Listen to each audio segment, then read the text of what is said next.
Hello, everyone. Welcome in, welcome in. I hope you guys are all having out a wonderful Sunday. It is a very special Sunday, obviously, as today we are celebrating my affiliate anniversary. I am honestly flabbergasted of it's been 2 years since I hit affiliate. Thank you for the head pat raper. Oh my god, it's crazy. It's crazy. I appreciate you guys helping me hit that goal, obviously, way back 2 years ago, and I appreciate you guys sticking around as well. Hello, Jack. Hello, welcome in. Congratulations on first. Welcome in. Congratulations on your baby carrot. Hello, Nixon, and congratulations on your snow globe carrot. Hello, Cyril. Welcome in on you. Congratulations on your tiny carrot. Yo, it's the 1 year, 8 months, 16 days. Whoa. And hello, Reaper, with your digital carrot. Welcome in, everybody. Welcome in. I'm hoping you guys have noticed, but we have these little buns down here at the bottom of the screen now. We have these little scrunkly guys. Almost falling for 2 years yourself. Exactly. We have the little stream elements guys now. I think it's funny and they're adorable. Even if they might be a wee tad bit scuffed. Oh gosh, I forgot to grab that. I also forgot to put a live message on Twitter. Guys, I'm panicking. The small little bun balls. Yes, those are you guys on there. Oh my god, Twitter, what are you doing? 1 second. I meant to go put a live notification. I forgot to put a live notification. 1 second. Here, affiliate now. Come say hi. Twitch. On your Usaku double dip.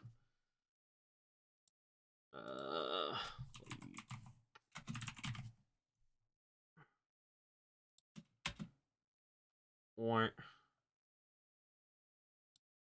we go. We'll just post that. Okay. But yeah, we have the little we have the little stream elements now. I don't entirely know if they'll work properly. I'm gonna be real. I don't know how well they'll work. I think they work for the most part. And you can like change your hat down at the bottom. What was it? I'm thinking. It's I forgot to make colorations. That's the one thing I forgot to do. I forgot to make more colorations. I'll add more customizable options in the future. You guys can currently choose which little hat thing you want. There's a couple different hat options. Like I don't actually know if it's working. It should be working. You just have to scroll down into the about section, down below, and you can like change which hat you're wearing. Using the stream elements panel. Sorry, stream avatars panel. But the artist who did these, they was cute. Their name is Angel Polaris VT. Let me see. Can I pull up their Twitter? There we go. That's what I was initially going to do. If you want to go see stream avatars this person who made my stream avatars, if you want to go check them out, they're also a VTuber. It's very fun. I think they're gonna be cute, and I'm just appreciating having them along. But yes, today, for the stream anniversary today, we are going to be doing a couple different things. Oh, excuse me. We are going to be, so I'm doing my promised reading of the stories that I wrote way back in high school when I was younger. Obviously, I'm not going to say they're good. Some are better than others. Some aren't quite written right as like a story, but more as a concept over time and of concept of ideas. I have like 3 or 4 of them, which I'm going to be reading. One's like 21 pages long. I don't actually know how long it's going to take me to read them, so we're just going to go for a while. and see how it goes. um, but and then after we're done reading, we're gonna do Jackbox. We are gonna do Jackbox streams. And it's gonna be any of you guys are welcome to join in the Jackbox games. I hope you guys join the Jackbox games, so it's not just me. um, but basically, if you don't know what Jackbox is, it's a fun little game where you and other people can like jump on and like do fun little prompts. Ronan reading ASMR. It's not really ASMR. It's just more reading. It's just reading in general. Ba-do-ba-do-ba-do. Boop, boop, boop, boop, boop, boop. But but yeah, so it's the promised reading stream and the promised community game stream, all in one because we're gonna be going extra long tonight. Because normally I end at midnight my time. We're gonna probably end around 2-3 a.m. tonight because I feel like going longer if I can. um but yeah. I'm excited. I'm excited. So I guess I'm just trying to think. I guess we can kind of just like get into the reading. Hi Jedi, welcome in, welcome in. How you doing today? How you doing today? I'm doing good. I'm doing good. We have the 2-year affiliate anniversary today. It's great, and I got these little buns at the bottom. These little buns at the bottom of the screen. That you guys each can get your own little. You guys each have your own little custom ones. As custom as I currently could get them. Uh, you can currently just change their hats and what they're different wearing. If you go down to the about section, you can use the stream avatars panel and you can change what they're wearing. We have different options. Like let me actually pull up what options do we have. My brain is like, what options do I have? I don't know. I don't know what options I have on my own stuff. Um, boop boop boop doop boop doo. Obviously, we have a stack of pancakes. We have a top hat. We have a bow. Let me see. We have a halo. We have some horns. And then we have sunglasses and a top hat. So those are the current options that we have. And you can kind of just change into whatever little hat you want to have on your little guy. So it's definitely kind of scuff. They're definitely a little scuff because the hats don't quite work intended. Like pancakes, heck yeah. I like pancakes too. But yeah, if you guys don't know what stream avatar, I keep saying elements. If you guys don't know what stream avatars are, you can do a couple different things with the stream avatars. Like you can do ow. Hi Claire, thank you for the carrots and the soup. Oh my god, I'm carrot bun soup apparently. Welcome in, welcome in. Ow! Congratulations, Jedi, on your popsicle carrot.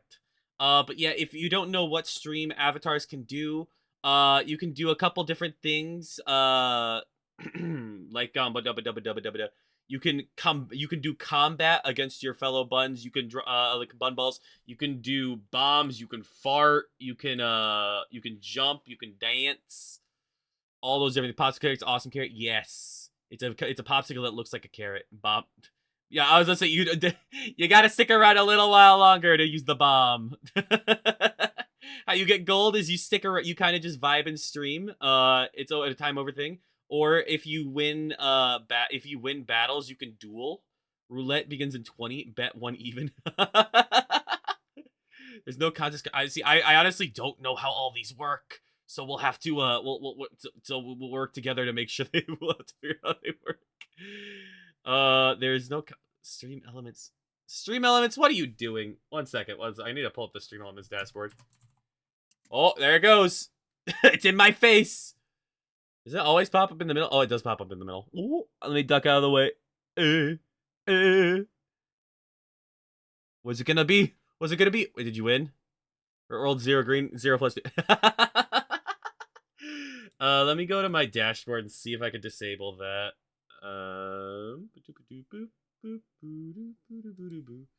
Let me see. I need to disable a couple of these things. Yep, we'll disable that one.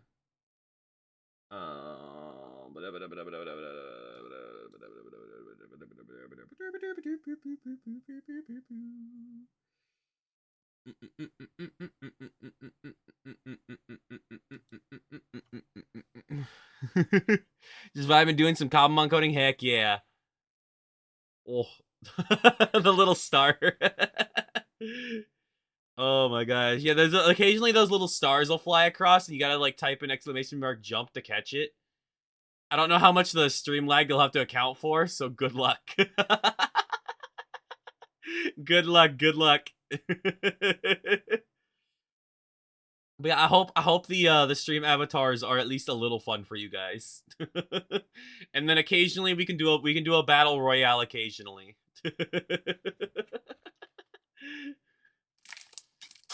Yo, Jedi, you caught it! Oh my god, congratulations! And I'm assuming that means you won 5 gold for catching it. I don't actually know. No, she she was my test dummy. She was my test dummy when I first got it. She got the advantage because she was a test dummy. We tend to test stuff for each other. There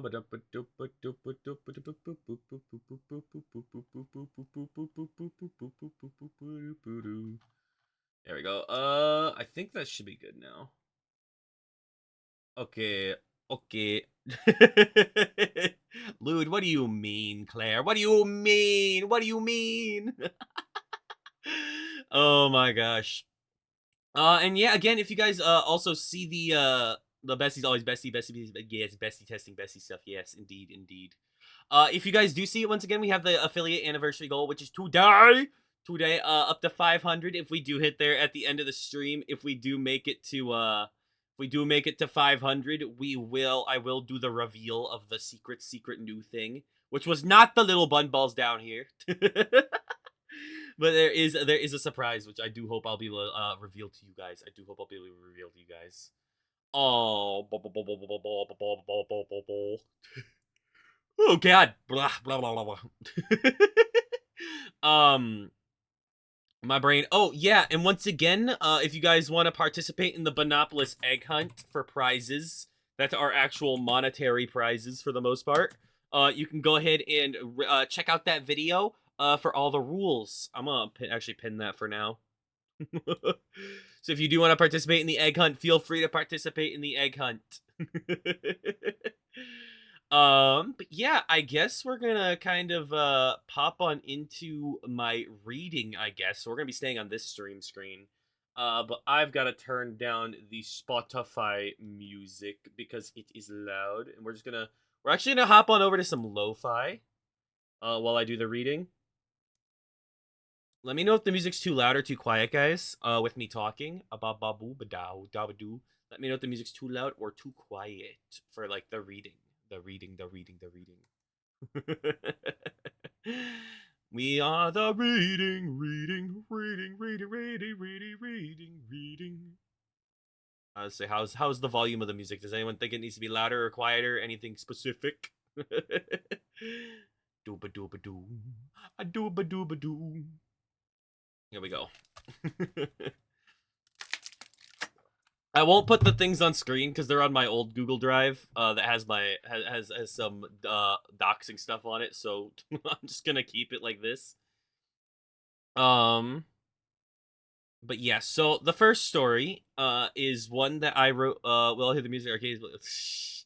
Oh my gosh. But so the first story that I will be reading is one that me and my friends it was a collective effort it was like a passion project that me and my friends had started. We never truly got it like finished, but thank you for the hug, Reaper. But we did put a lot of work into this, and we all made our own characters. This is like my entire like high school group that we wrote this kind of stuff. I was in charge of the actual like physical writing portion.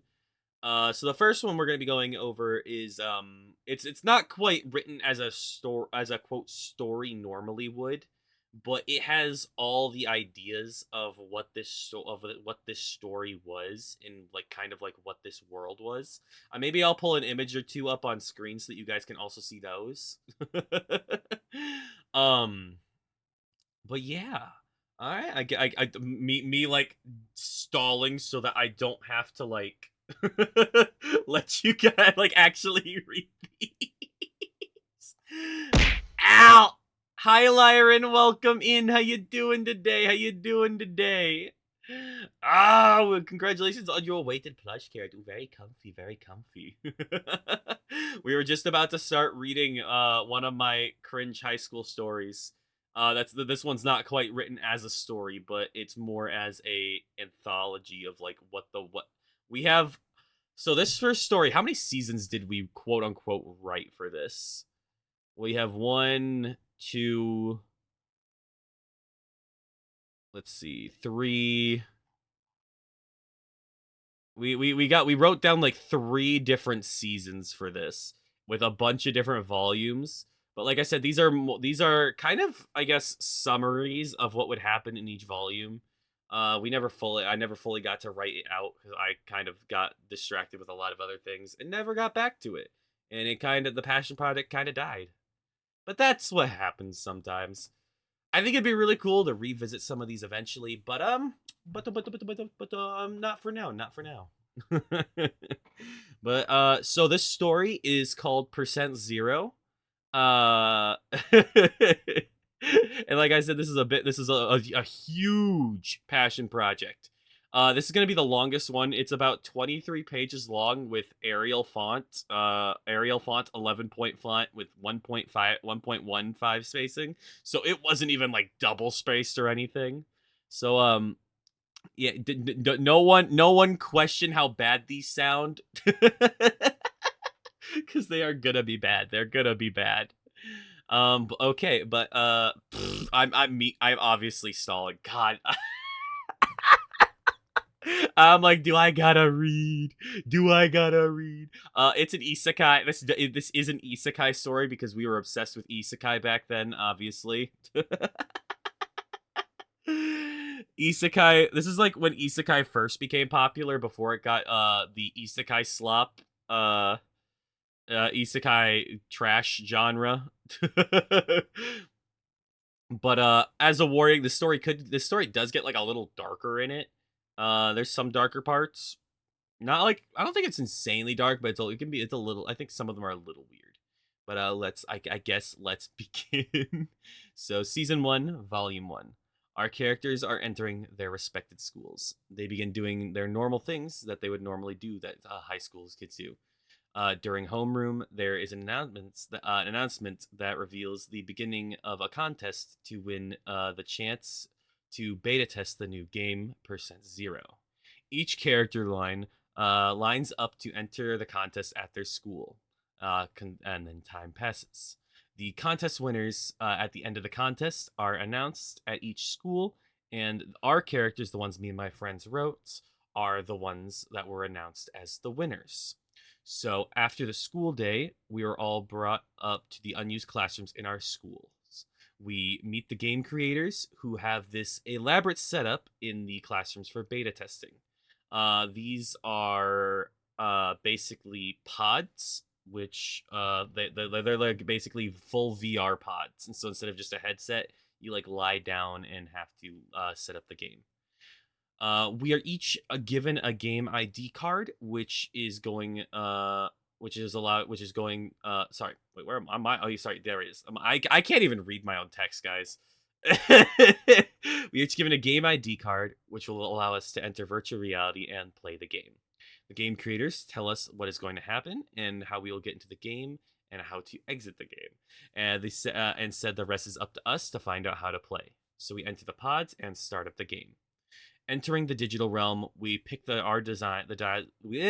pick the design of our character, class, race, gender, height, weight, etc. Our characters then enter the Percent Zero digital world and begin learning the physics of the game. More time passes. We exit the game and we talk a little bit about our first experience with the pods and the game experience. our characters then leave the rooms they were currently assigned in, and they begin to head home. A week goes by, and through our school day, and by the end of the day, we enter the game again. After they are in for about for an hour before when they attempt to exit the game, the system starts glitching and a weird digital laughing with a misshapen face across the screens appears. All of a sudden, as we are about to leave, a message appears, and it was from the game creators. It says something like we were barely able to get this message through, and something is glitching the system, and they are pulling us out immediately. So we are then pulled out, but the pods won't open. Banging on the doors, hitting and yelling, attempting to release, a light appears in front of all of our eyes and engulfs our bodies. We are then pulled into a wormhole of sorts, and all of a sudden, our gamer cards shatter and begin to merge with our bodies. And then small strands of light are broken off of us, which caused large amounts of pain as our bodies begin to change. The other Then as we're pulled through this wormhole, we find ourselves at the other end, falling out of the air into a large pile on the ground, unconscious. And then a fox walks off from the right next, and then after we land, a fox walks off right next to the pile of people. Then that'd be like the volume one of the story, where we first enter the where we're normal students entering the world. Then we hit volume two. We then slowly wake up and are confused at what was happening. We know not of where we are or what we are doing there. We converse a little while during our conversation we hear a rustling in a brush near us. Now, these are the first time character names actually appear in what I wrote. Redwin and Rivik notice a figure running away, and it surprised them because the figures seem to have animal ears and a tail. So they begin to go over and check it out. When all of a sudden, the girl's scream pierces through the air. Everyone goes running to check out and see what was going on. They see a large beast attacking attacking a figure very similar to the one that ran away earlier. Sora acted first and kicked the monster away from the girl. We then hit it with rock. We threw rocks at it and knocked it into a hole so that it couldn't get out. The little girl was very shy, but what surprised everyone was that it seemed she did, in fact, have cat ears and a tail that were real. Some of us go and check out her ears and tail by grabbing and pulling on them. Crazy enough, they are real. Sora then goes up to talk to her quietly and asks her if she has a home. When she says yes, we ask her to take us there. We were then taken to her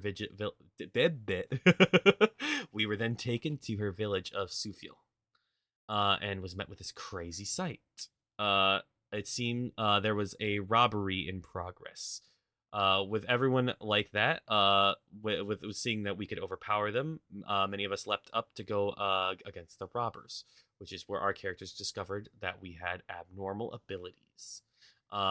We defeated the robbers. As thanks, the villagers gratefully gave us armor and weapons for helping them out. The different abilities there were. Actually, can I? I should actually probably pull up like the character files so you guys kind of know what the characters are. If I could, that would be great. 1 second, because I was like, that might be a good idea. Let me see.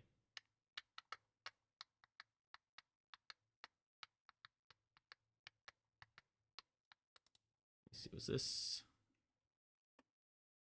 Okay, nope, that's the wrong file.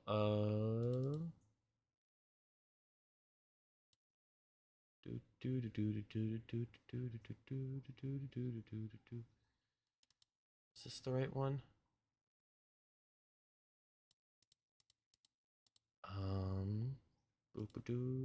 Where is it?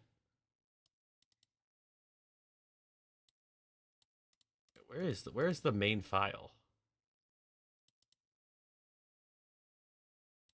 Bro, where is it?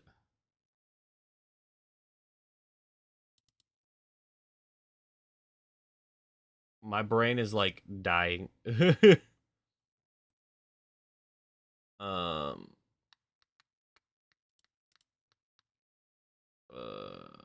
give me a So we have a couple different characters. We have Sora, we have Rivik, we have uh what was it? Oh god. Okay, I changed some of the names. Give me a second. We have Redwin, we have Kai, we have Sky. I should probably tell you what their classes are. Sora is more just heavily defensive, kind of tankier kind of person. Rivik was a fat mix of speed and attack.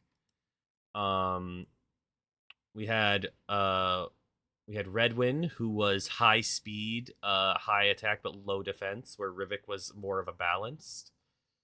Then we also had Kai, who was a who is another high speed, high speed but average defense attack. We had Sky, who was also more defensive and fast but lower attack. We had Taro, who was was a another magic base attacker. We had Gemini, who was another speed but low defense, low attack type of character, who was more a shadow demon. We have Drost, who was I think it was kind of like a monk. We have Moira, who was Moria, who was more another archer assassin type character. We had Myra, who was another stealth character with minor martial arts abilities. We had Ty. Ty was another average, generally balanced base character. We had Hawk, who was also another high speed, high attack, medium defense character. Jrock. I don't know how many of these characters even appear. Another high speed, but lower attack defense character. Let's see. We had Sunter, who was a high attack, low speed, low defense character. We had Neo, who was a more berserker type. We had Widge, who was a very low defense, high attack, medium speed. We had Madeline. Oh my god. Hello, Arcadia. Welcome in. Welcome in. How's it going? How's it going? Oh my gosh. Hello. Wait, who did a crypto? Cypero Chaos. Welcome in. Welcome in. Welcome in, everyone. Oh my gosh. Hello, Gizmo Sylvie. Welcome to the burrow. Welcome to the burrow, guys. I appreciate it. I appreciate it. Welcome in, Raiders. Welcome in. How was stream? Wait, wait, my I just did exclamation mark. Can I type, please? I was distracted. Oh god. I even did the underscore. Why did I do an underscore? My brain today, Arcadia. Thank you for the 2 years. How was it, Tellier? Oh my gosh. I don't know if you noticed. We now have the we have these little chat buns down here at the bottom, the little bun balls. I got them. They're brand freaking new. Currently they're set to anyone who's following gets their own little one at the bottom of the screen. But welcome in, Raiders. I hope you guys all had a wonderful time. If you guys don't know who I am, my name's Ronan. I'm a part-time Reaper, full-time Rabbit. Doing good. About to bust the game up with semi-OP stuff. Heck yeah. And obviously today is my 2-year affiliate anniversary. We have the goal right up there for the today, which is now at 6 more followers. And once we do reach that goal, if we reach it tonight, I will be doing I'll be giving a little reveal for a future project later on in this year. It's gonna be a lot of fun. It's a really fun project. It's got something really cool coming with it. That I am not revealing yet. Currently we're just kind of going over the stories that I wrote as a kid. I was just I was talking about a little bit about the characters. Yeah, I'm excited. We're talking about some of the characters that we wrote for this story, because this story is very long and very arduous. The story though itself is really bad. It's really poorly written for what we have, because it was more like a generalized kind of thing that wasn't like fully written into story mode. And so we are kind of just going over more characters right now. I'll be reading a little more stories going on in a little bit. Like some that are a little better written, and I think it gets a little better written as we go on. I don't quite remember. Hi, Maid Master. Welcome in. Thank you for the congratulations. Um, mm, I need some water. Mm, beautiful. But yeah, so we're just kind of going over some characters right now. How do you get the? You have one right there, Maid Master. Do you not see them? You just typed. You're down there. It's anyone who follows gets one currently. It's just because like it's just anyone who's following can get one down there. So it is no problems. You got yours on the screen. If you want to edit which hat you have, because currently you can only be the white bum ball. Because I forgot to make other colorations for it. But if you want to have if you want to have a different hat, if you go scroll down into the about section, there is a stream avatars panel where you can change the hat that you're wearing. Because right now, Main Master, you got pancakes on your head. But yeah, so going back into the little stories, we had Madeline, who was a scythe wielder with a small pistol. We have Chocolate. She was a cat girl. Terrible shot. But she shoots with she's an archer. We have Acer, who was a cybernetic person, kind of high attack kind of person. Yes. And then we'll have more stuff later on. But yeah, let's get back to volume 2. Wait, was it volume 2? No, it's volume 3. Because we separated 3 seasons into like a bunch of different volumes, and they're very not well written. I guess I would say these early ones. It hurts already because I'm even changing stuff to make it better. My writing, guys, was so bad. If I read it word for word, it's so bad. There's so many spelling errors in this. Oh my god. So we stay in the town for a while and try to learn as much of the world as we can. Mask, don't. Why are you farting here? Why are you farting? Oh my gosh. Because this is definitely not our world. This world seems to be under siege of what they call demons. But this personal little village is the only place in the world where you can find the cat people, and plenty. As well as this place gets robbed quite frequently by the bandits that we just encountered. You say tacos? I see. We were officially introduced to the girl that we saved the other day, becoming friends. And when it came time for us to leave, the girl wanted to join us on our journey through the world to find our way out. So we leave the village as a group, but a little later decide that we should split into groups to cover ground more quickly. We split up and go our separate ways. Shortly after, Rivik and Taro get into an argument. I was gonna say, I think we had them split up into like groups of like 3 or 4. Like there's like 3 or 4 groups of 3 or 4 people. I don't remember exactly how many. But then they're going on from there would be volume 4. Rivik and Taro begin their fight for who knows what leader, and against advisement, split up and go their separate ways. Taro goes further away into like the forest in another direction, while Rivik heads towards the mountains. While Rivik, when he reaches the mountains, finds a small village of Tantrador. He saw a statue in the center of town of a man wielding a mighty hammer and an anvil at his feet. Wondering who it is, he walks up. Good job, Saribot. I should read my stories in Chibi Scrinkles. Is more chuny that way. Nah. I gotta stick in this model for now, Maid Master. I gotta stick here for reasons unknown. Obviously reasons unknown. I cannot reveal these reasons, but you might be able to tell.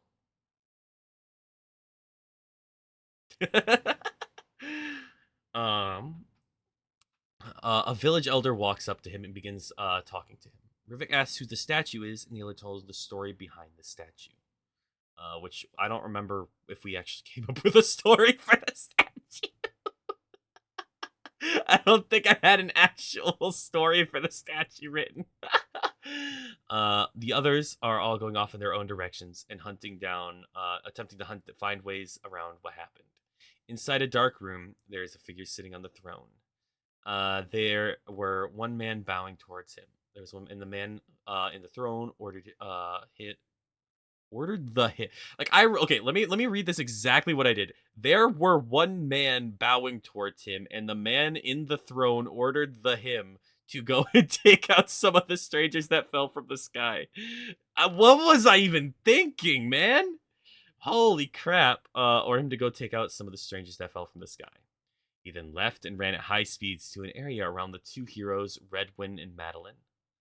If only Sprinkles the egg was that easy to find. I don't know what you're talking about. My egg's not easy to find.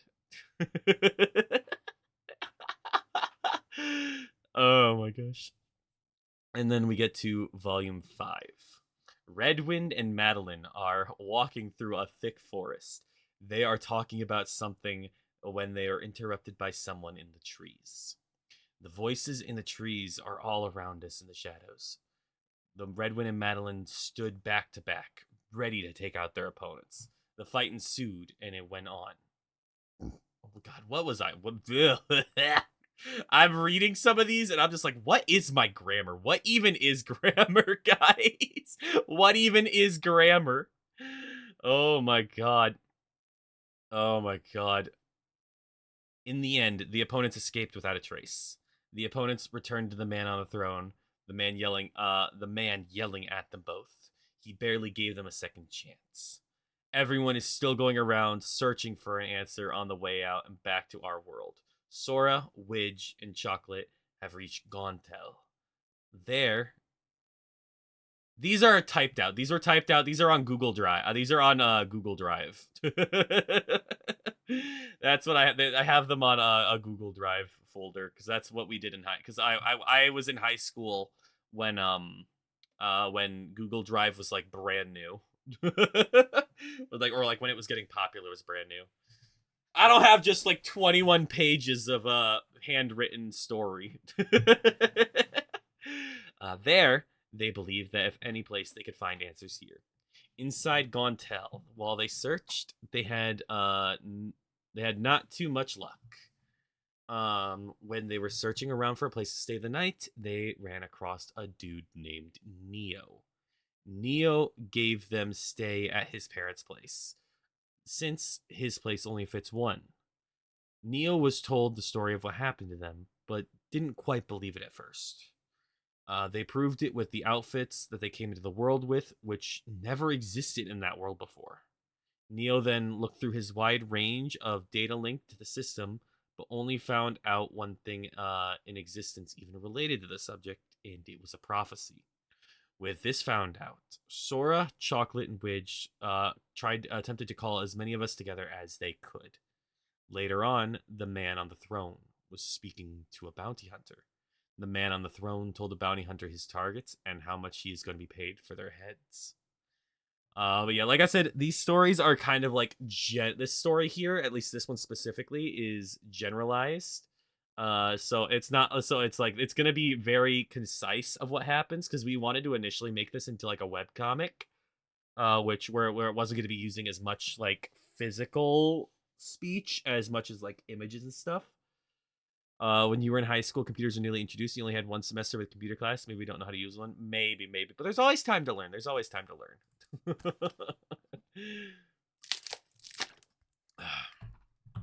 All right, and then we had season 1, volume 6. For those who got the message, went to the city of Gontel as soon as they could. But Rivik, Taro, and the sisters never received the message due to where they were. Rivik was climbing the Tantrador Mountain on the quest to find the legendary forge, which is what the story aligned to. And the sisters were on the train headed in the opposite direction without their phone bracelets active, as well as out of range. Rivik, having fought his way up the mountain, having snuck around the monsters that looked quite strong, found the mighty forge. The forge was clearly abandoned. Rivik looked around, and all he found was a chest half buried under the forge. After several hours of attempting to pick the lock, he got it open. Inside, he found 2 mysterious swords that radiated some strange energy. which turns out to end up being Rivik's mana, which the swords were pulling out of him. He then left the mountain and headed down to the thick forest. As he heads down the mountain, a monster of a bear, at least 15 feet tall, lunges at Rivik. The bear bites onto Rivik's leg, flinging him to the side. Rivik struggles to pull out one of the swords, but when he does, he drives into the bear's skull, falling from its mouth. He struggles to get onto his feet or foot, as he can't put any weight on his wounded leg. Suddenly, a pack of wolves, having come to pick off the dead bear, dizzy from the having come to pick off the dead bear. Dizzy from the pain, he tried to fight them off, but he ow. Hi Mega, welcome and congratulations on your spicy carrot. We're reading my cringe overview. Ow! We're reading my cringe overview of my biggest story I wrote back in back in high school. This one, it's not directly a story written like a normal story, but it's the overview of what we wanted the story to basically be. We're currently season 1, volume 6. Let me see, where was I? Dizzy from the pain, he tried to fight them off, but collapsed to the ground. The last thing he saw was the wolves being attacked by a larger wolf, and some woman coming towards him. He woke up later on the side of the large wolf, his leg bandaged up and next to the village, with all of his items still intact.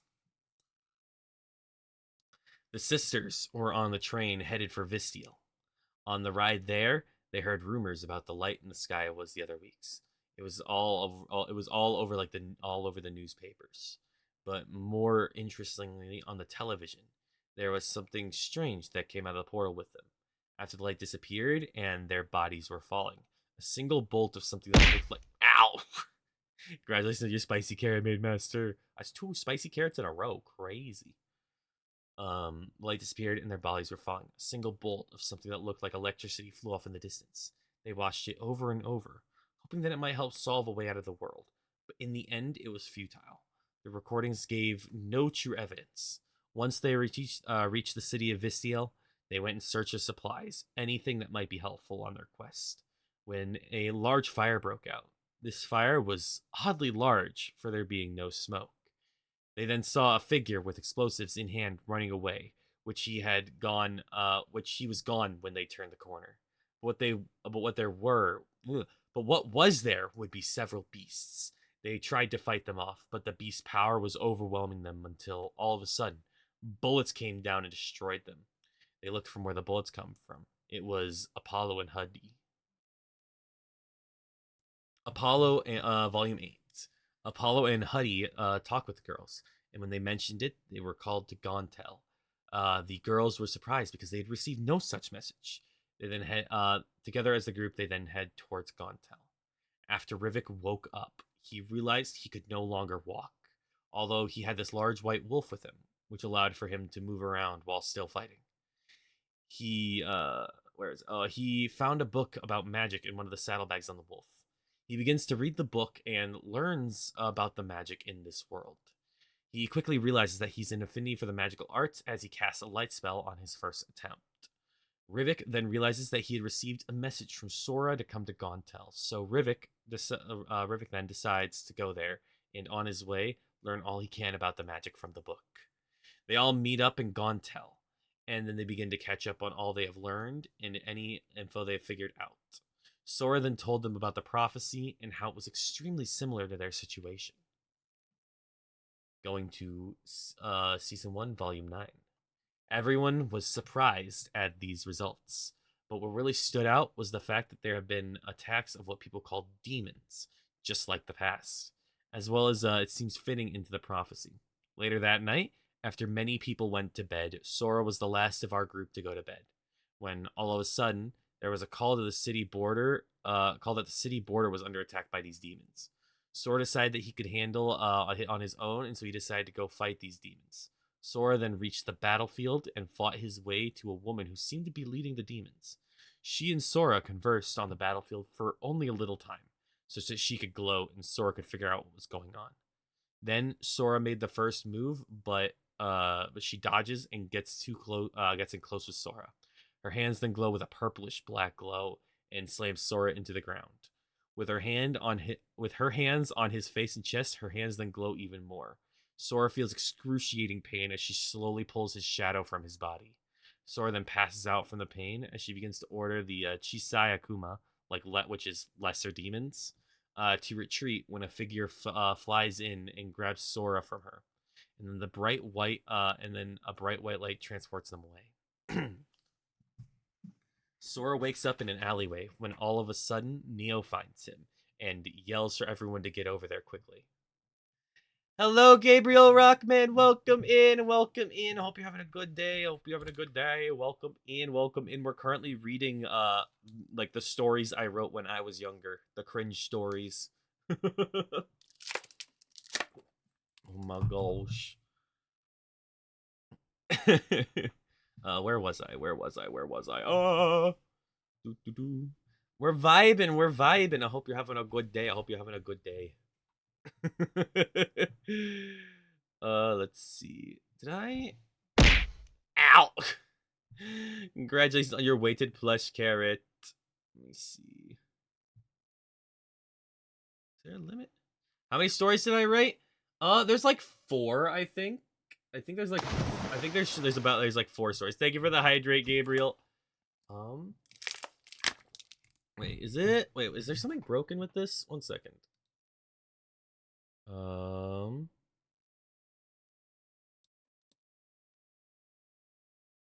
I might have done something wrong because I think they're supposed to. I thought there is it not allowing more people to show up on the bottom? Hey, why the pokes? Why the pokes? It should be allowing more people. Let me check something real quick.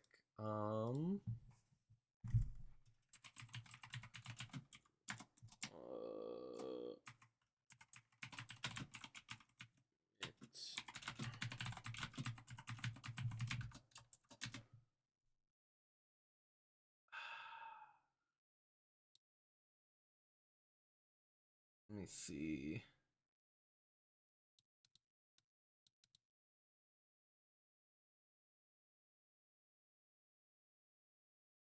Let me see.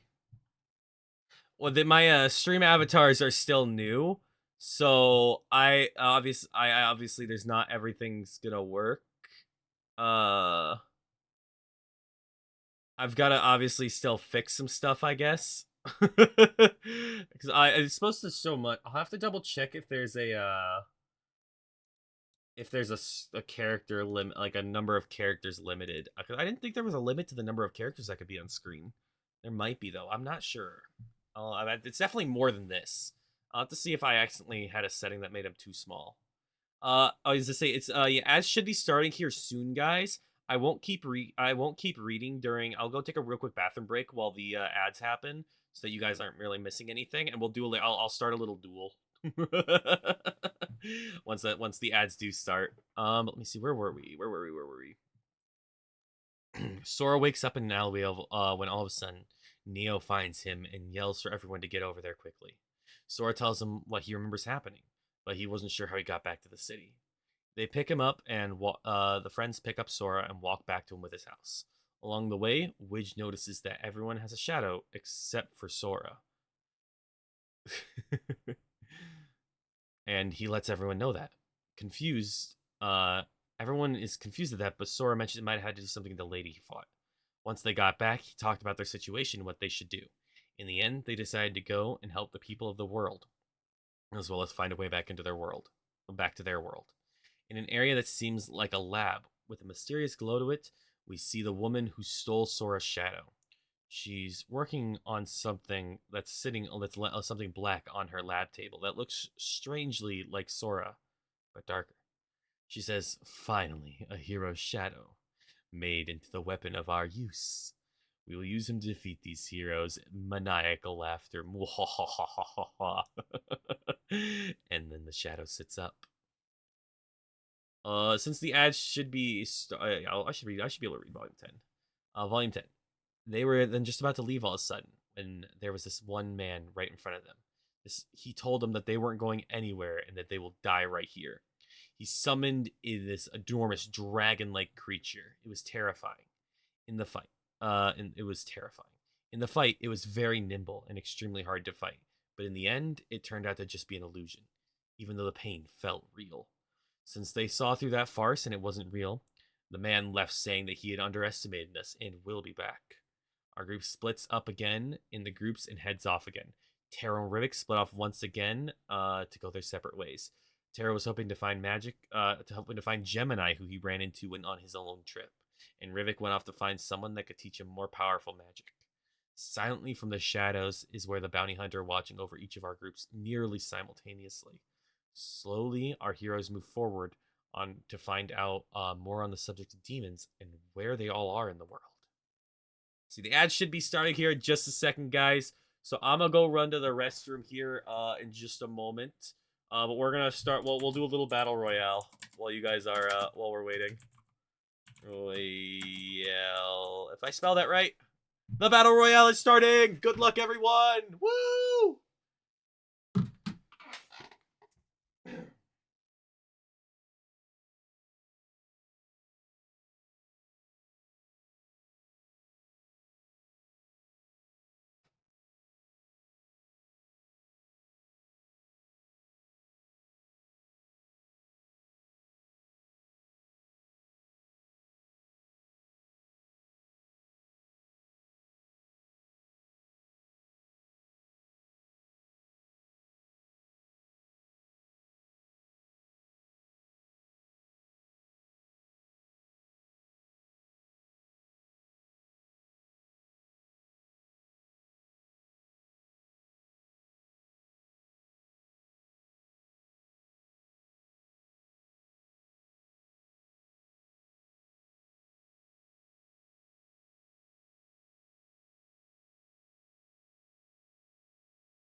One.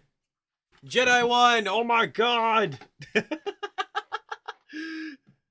Congratulations, Jedi. Oh my god, 500 gold. Holy crap. That's so much gold! You can fart so many times, Jedi. You can bomb so many times. Oh my god.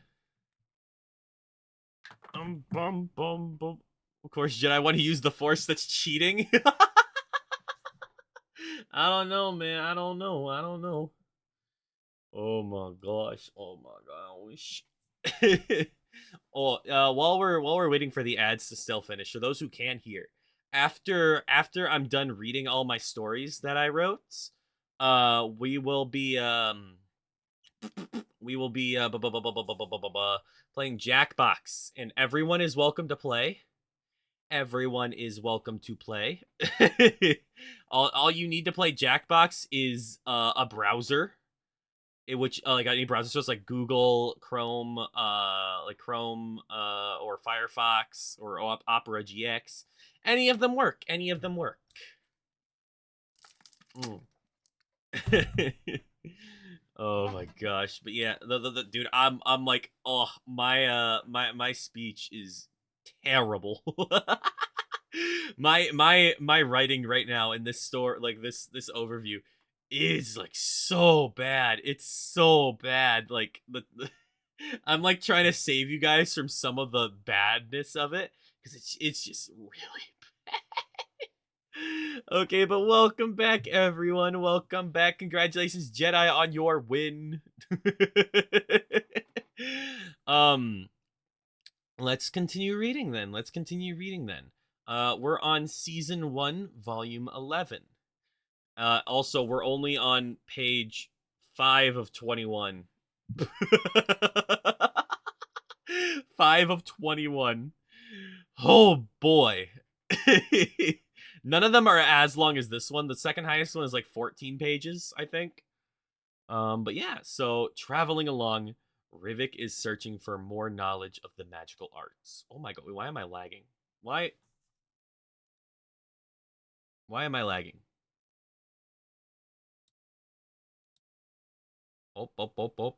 Am I good now? I don't know why I was lagging. That was weird. Traveling along, Rivik is searching for more knowledge of the magical arts. Suddenly, he is stopped by a mysterious shadow looming over his head.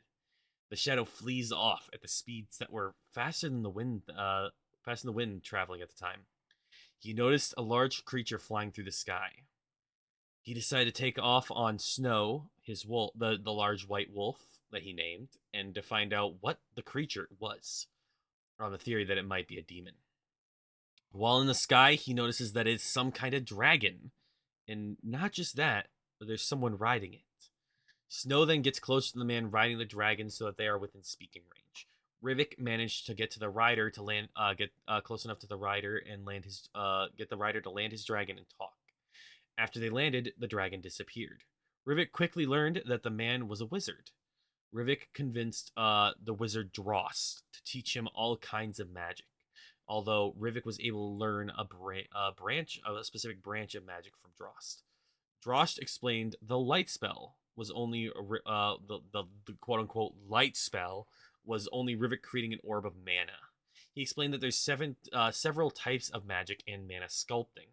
What Rivik did was one of them. So he started teaching Rivik that. Shortly after this, Redwyn and Madeline appeared when Rivik was practicing the summoning of a mana elemental. Though it needed Rivik's commands to move, they didn't realize he had summoned it. But it appeared threatening. Redwyn and Madeline stepped in and began to swing at him. Madeline used her scythes to stop the golem's arm, and Redwyn had attacked the golem to stop it entirely. Rivik got angry since he was he was still trying to control it, and they stepped away, stopping him from controlling it. Once that happened, Drost appeared, and Rivik explained what had been happening.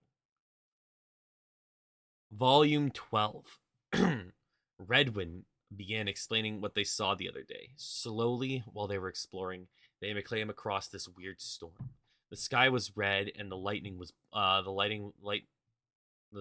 weird storm. The sky was red, and the lightning was black as night. The clouds were moving in a weird way, and inside the storm were the lesser demons running wild, which was unnatural for them, since they were always accompanied by some form of leader. Then as they were moving closer to check it out, they were noticed, instantly attacked by the lesser demons. But since there were too many for them to fight on their own, Redwyn and Madeline ran away to come back and fight once they got reinforcements. That is when they ran into Rivik and Dross. They contacted the others for a reunion. Receiving this contact, Huddy and Apollo both began heading off. Your fellow Reaper intended to bed. All right, good night, Reaper. Sleep well. Sleep well. Huddy and Apollo began heading off, but then three shadows appeared. And after everyone received this contact, they all began to head there. But multiple are interrupted by different groups. Sora and Chocolate are the ones that met up with a group of less demons led by Shadowhay, which was the name of a character, and a figure that looks like Sora, but with a strange black aura surrounding them. Heading off into the forest of the meeting position, Rivik, Redwyn, Drost, and Madeline are met up by three demons and an army of lesser demons. And then a cage with two people in, unconscious. Realizing that the unconscious people are Apollo and Huddy inside the cage, Rivik and Redwyn both try to reach the cage, but both end up being stopped by the lesser demons. Together, sorry, excuse me. One moment.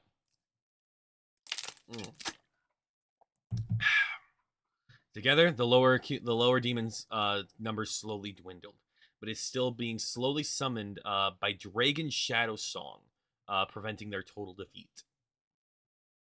Eventually, they were able to dwindle the numbers down to it being so that Madeline and Dross could take them out on their own. Redwyn taking on Skugabrin, one of the demons. Rivik fighting another demon named Dragon Shadow Song. Meanwhile, the sisters Myra and Moria, and then Neo and Widge both made it safely to the meeting point. Volume 13. After defeating their attacker and mating back to the meeting point, they came up with a strategy to infiltrate the Dark Storm area. They then head into it and begin their infiltration to defeat the Demon King Akuma. We reached Akuma's fortress with having to forcefully leave behind Neo, Chocolate, Gemini, Moria, Madeline, Huddy, and Dross to fight the massive army of demons just so that we can get to his fortress. The few of us who made it to his fortress entered and made it to the throne room with a strange lack of forces to stop us, where there being a large amount outside. We then began to fight with Akuma. He had wings and a weapon of immense strength, controlling lots of elements around us. As we are fighting, we are not winning very well of what's happening. Sora lost an arm, but has at least stopped the bleeding due to Rivik's magic. Redwind then realizes they cannot win with Akuma being able to fly and gets really frustrated. Through the frustration, he begins to gain a bluish white glow around him, and then grows glowing white wings. He then bolts into the sky, flying around in his new wings, and charged at Akuma with blinding speed. They have an aerial battle, we're proceeding in with him cutting off both of Akuma's wings and then losing his own, leading to them both falling to the ground. Redwin was caught, but Akuma falls and lands on the ground completely. Although Akuma gets up and continues the fight. Our characters, even with their injuries, continue to fight, and they eventually win and end the fight. The light clearing up, they all get up to help each other and walk away from the battlefield. They all get together and celebrate their victory, but a figure walks onto the battlefield where Akuma was killed and uses a power not quite seen before yet. But it revives Akuma, looking even more powerful than before. When that was the end, that's the end of what we had for season 1. As you guys could tell, this started out as a very basic isekai, go kill the demon king kind of thing. Oh my god, it's very much so just like, yes, kill the demon king. And I think we had this take time. I think our time frame for this was like season 1 took like was over the span of like an entire year. It was like a year or two. I don't quite remember exactly how long we had the time frames, because it's been so long since we actually wrote it ourselves. um then we had season 2, volume 1. A couple of months have gone by and everyone has gone their own ways. Redwin was testing the new powers he gained while fighting Akuma to see what he could do. Strangely, though, whenever Redwind used those powers in front of people, he was attacked by the villagers, saying, "Kill the light elemental user and leave this place." Rivik went around training and gaining more knowledge of magic. Chocolate had gone back to her home to see her family, and the other girls had joined her. Sora had went back with Neo back to Gontel to get a replacement arm for the one Akuma sliced off. Apollo disappearing off the map unknown with Huddy with him. Drost returned to his hometown that no one knows about. Taro and Gemini went off into the location that they decided. Yes, good night, main master. Sleep well. Have a good night. Have a good night. Hope to see you again soon. I'll probably still be here when you wake up. Went off to the city that we had yet to create. Each off on their own paths in search again for the ways to return to their world, although without much luck in that department. As Redwind's practicing more of his powers in a forest near Tantrador, somebody reaches out from the bush behind him and drags him into an area in the trees where there was no one around for certain. It was a woman. She then introduces herself as Kai, and that she was an angel. Proving that she was an angel. After proving that she was an angel, Redwind asked her what she wanted from him. Kai said that she needed to talk to him in private, explaining that she has to have the light elemental powers. She explains that he had light elemental powers. She explains that the light elemental history are why the people hate them. And there was much prejudice about light elemental users. Kai also tells them about what they can do and how he is all related to this. She explains how he can use his powers. So then Redwin and Kai sit and talk about all the different happenings in their lives. Now going back off of that, let me see. Can I pull up? What's in here? There we had an entire list of the elements that we needed to use. Let me see if I can find it. There was an entire thing about elements. There was an entire thing about the elements that we had. It's a pretty basic element pattern. Let me see. Was it in here? My brain is like, oh yeah, it's so we had with the elements that we had, there was a chain that we had where we had the different elements. There was 9 elements that you could use: air, lightning, earth, ice, fire, water, nature, darkness, and light. So how it worked is lightning was good against air was good against nature was good against water was good against fire was good against ice was good against earth, and earth was good against lightning. And then light and darkness were each other's weaknesses. They were, but also so they would do higher damage, but take more damage from each of the elements, kind of like Dragon type in Pokemon. So yeah, the darkness is weak to light, and light is weak to darkness. And so they just duke it out. All right. And so volume 2.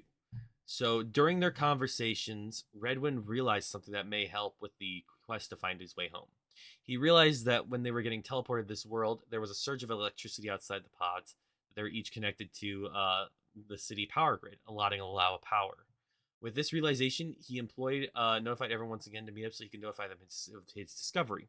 Once they all met up, Redwind informed them, introduced them to Kai, and told them what his theory is. So later, our characters go and trying to find ways to gather as much energy plus as much energy as they can, and see if they can find any potential virtual reality technology so they can try and recreate the effect. After going so far and attempting to find 10,000, what was it? I have 1,000 million joules per second to make a portal. The cities, I don't even know where did I get that number. Where did I get that number, guys? 1,000 million joules per second. I don't know where I got that. The cities refuse to allow us to use their power, the power grids, obviously, but we wouldn't give up. We would try to find the way to generate that much energy. We attempted to use Redwind's speed and others' powers to find ways to generate this. As we are generating this energy, something comes crashing down like a meteor within 3 meters of us. As the steam clears away inside the crater, we find a large circular object. This object opens up inside of it. It is a halo device. This device begins to play and reveals that Akuma is still alive and has grown stronger than before. And then we have Volume 3. After receiving this message, our characters were very confused at what was going on, not even sure if he had truly returned. Debating on this, they decided it would be better to be safe rather than sorry. Our characters suspected this to be a trap in the definite, but cities were threatened to were to be destroyed if we didn't come. So we headed off towards where this hollow message wanted us to go. We reached a large castle, which was the supposed place we were supposed to be. The message said meet in the throne room, and if we were to use our abilities before we speak, every town within a 20-mile radius would be obliterated. So we complied with the message and entered the throne room.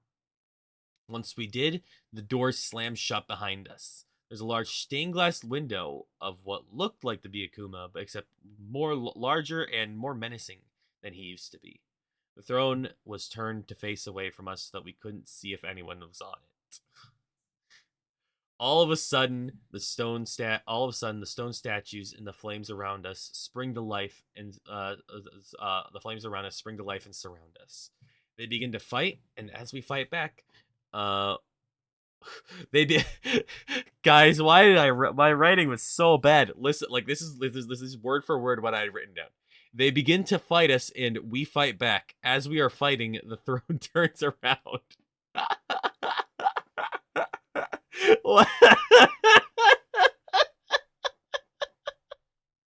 Oh, that's so bad. That's so bad, guys. Oh my god. I need some water after that one. Oh my god. Oh god. In the throne sits this crazy looking demon. His aura makes us believe that he is the one to have created so many of the golems. And then comes the giant fist. No.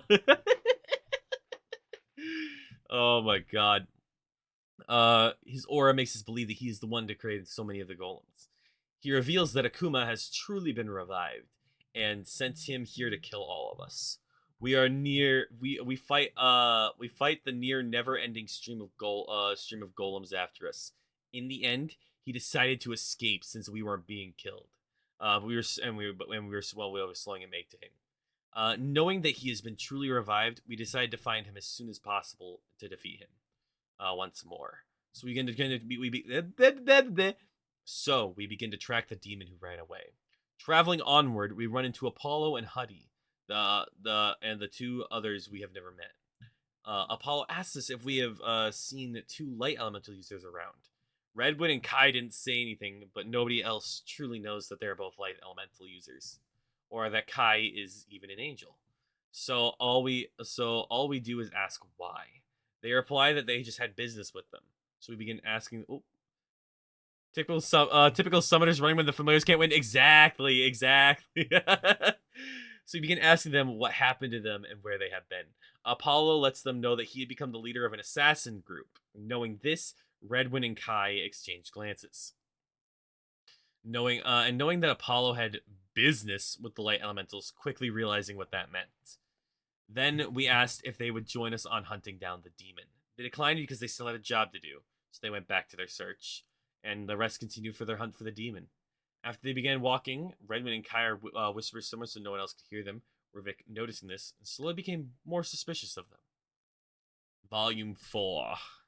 Akuma, sitting in his throne, had some demons in front of him. With them bowing, he had already been informed of the situation and was deciding who to send with the mana demon to entirely annihilate them before they eventually reached his domain once again.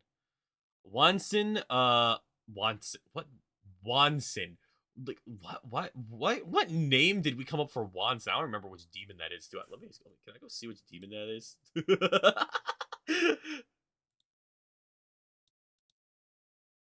do. Let me see. Can I find Wanson? Terror race, hyena rats, devils, sword imps.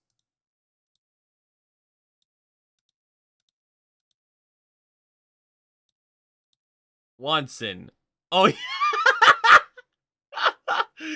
I like how our Wanson Wanson is a giant is like a large demon who wields a confetti he wields a giant cannon that fires flaming confetti that has a blade and that has like a blade attached to the bottom.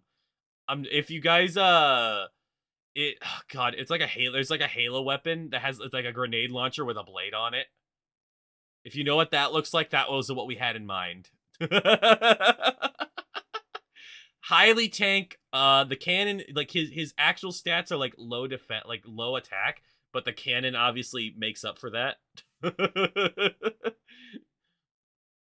Oh my god. Wanson volunteers to go with the Mana Demon to go and defeat the humans and claim victory in the name of Akuma. So Wanson leaves the Mana Demon to go fight. We are moving along our path, but we have lost the trail of the demon we are following. Although in the higher area, the Mana Demon and Wanson are up on the large hill. Wanson takes his aim towards Rivik, fires with a muffler attached to him. Why do we have a muffler on a cannon? What am? How do you muffle a cannon? How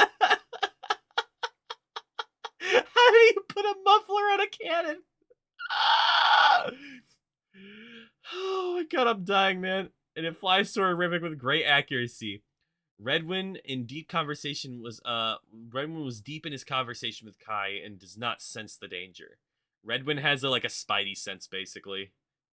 It's not quite as it's basically a spidey sense. Rivik doesn't notice it either, but Snow's sensitive ears heard the shot and just barely jumped in the way of the cannonball, blocking it from hitting Rivik, but sacrificing itself in the process. Goodbye, Snow.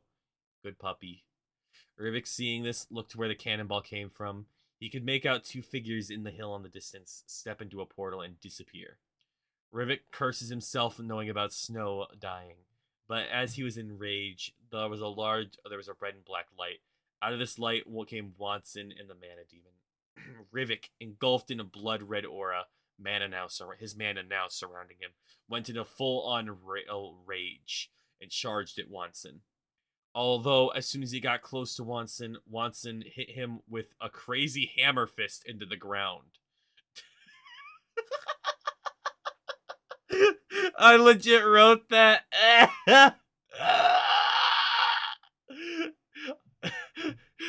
uh, Watson hit him with a crazy hammer fist into the ground.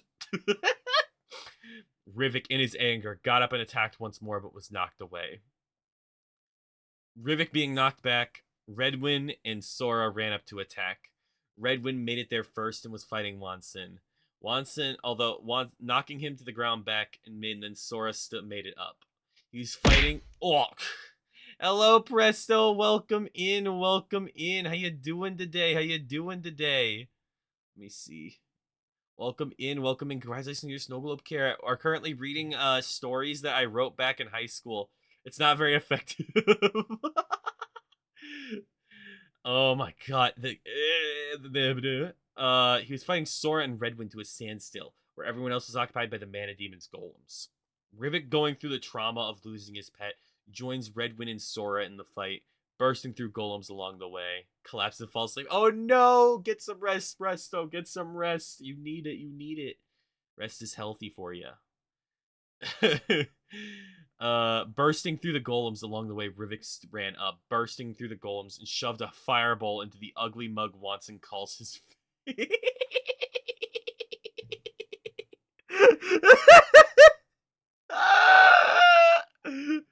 Oh my god, I literally wrote, Rivik ran up, bursting through the golems and shoved a fireball into the ugly mug Watson called his face.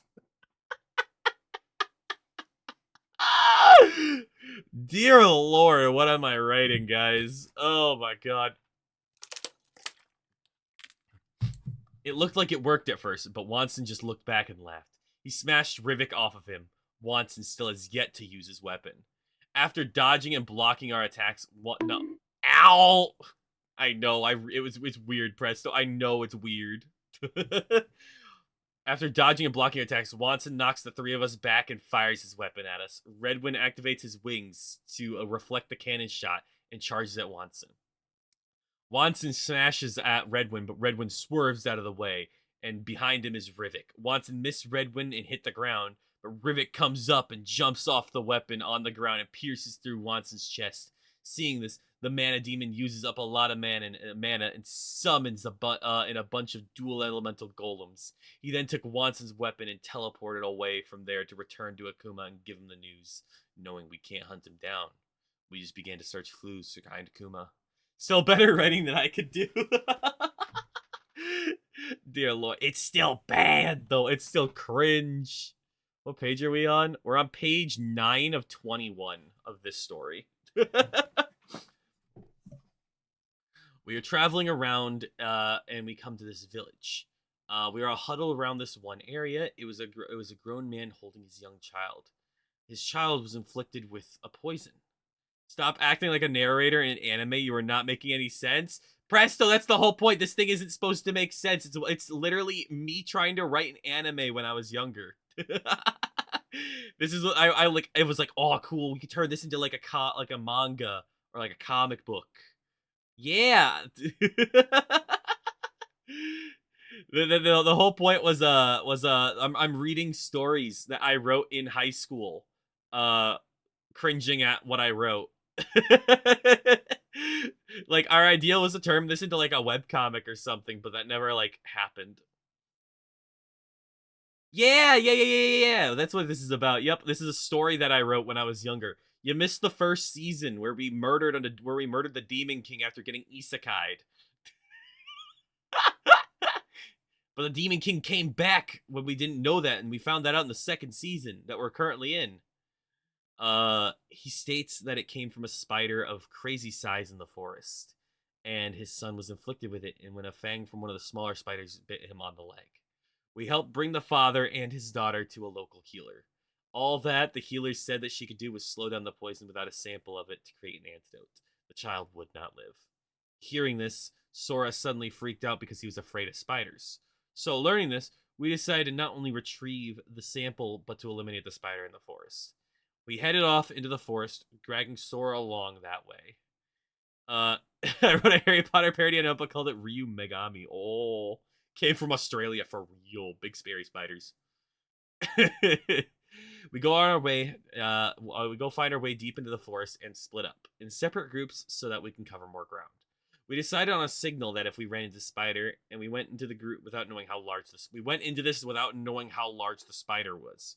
So as we were going along, we hear the group of girls screaming. Redwin runs over with Kai behind him to the spot where they heard the girls screaming.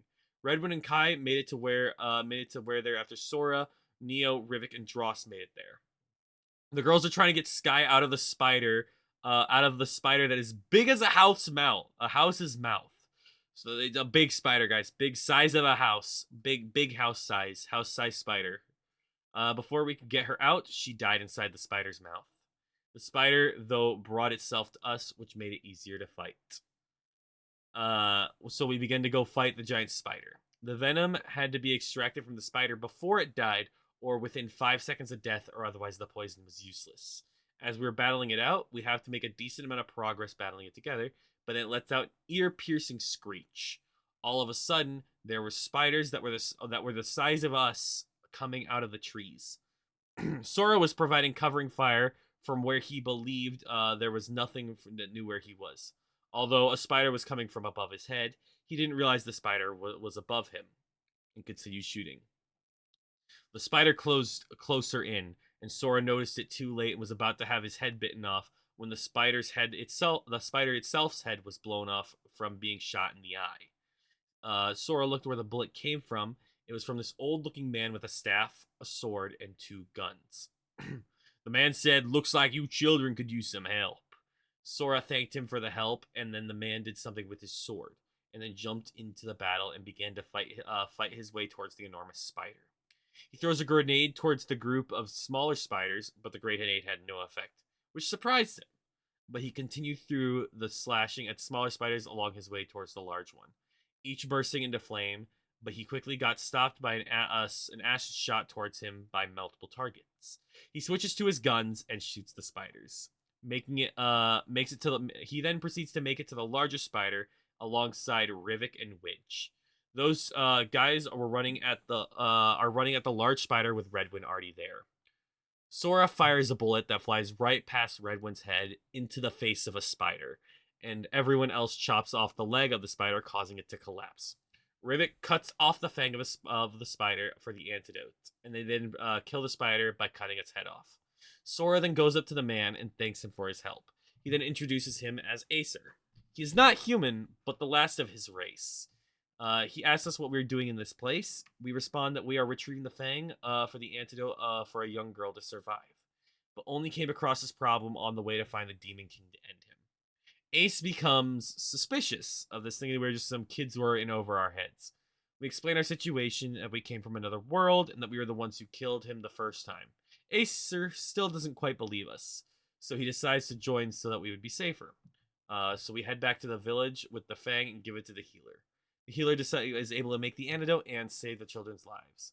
The little girl then thanks us for saving her and her village, as well as the rest of the villagers do. Season 2, Volume 6. We continue on and learned of Ace's history. We are continuing on our traveling. As we are continuing traveling, we run into an area. Bro, what am I even writing? Like, listen to this. This is how bad I wrote.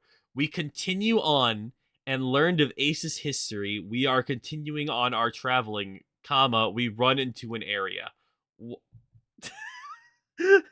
was I on, guys? What was I on? We were running low on resources and money, which we never had much trouble with before. Some of the resources were destroyed by the spiders. So we begin looking for something that we can do to gain money. We come across a town which seems to have a festival. As we enter town, we see there's a bunch of different contests. We check it out, and there's a strange triathlon, a card tournament, and a fighting tournament. A triathlon consists of a race in the nearby mountains, a fight with one of the top 3 fighters in town, and a climb up a cliff on the mountain to the finish line. Each one of these events has a reward of about 8,000 gold. So we look around and for this so we look around for the sign up sheets for all three events. We decide for the triathlon, Redwin would run, Rivik would battle, and Madeline would climb. For the fighting tournament, Sora and Widge would compete. And in the card tournament, Tara would compete. So the triathlon was about to begin, and all the competitors went to where each of their positions were in the triathlon. Uh, they used this as a secret weapon. Pineapple pizza. Oh no. Oh no. You forgot to actually choose the multi-choice Wait. Which multi-choice option, Mega? And this is a secret weapon. Pineapple pizza. No one would see it coming.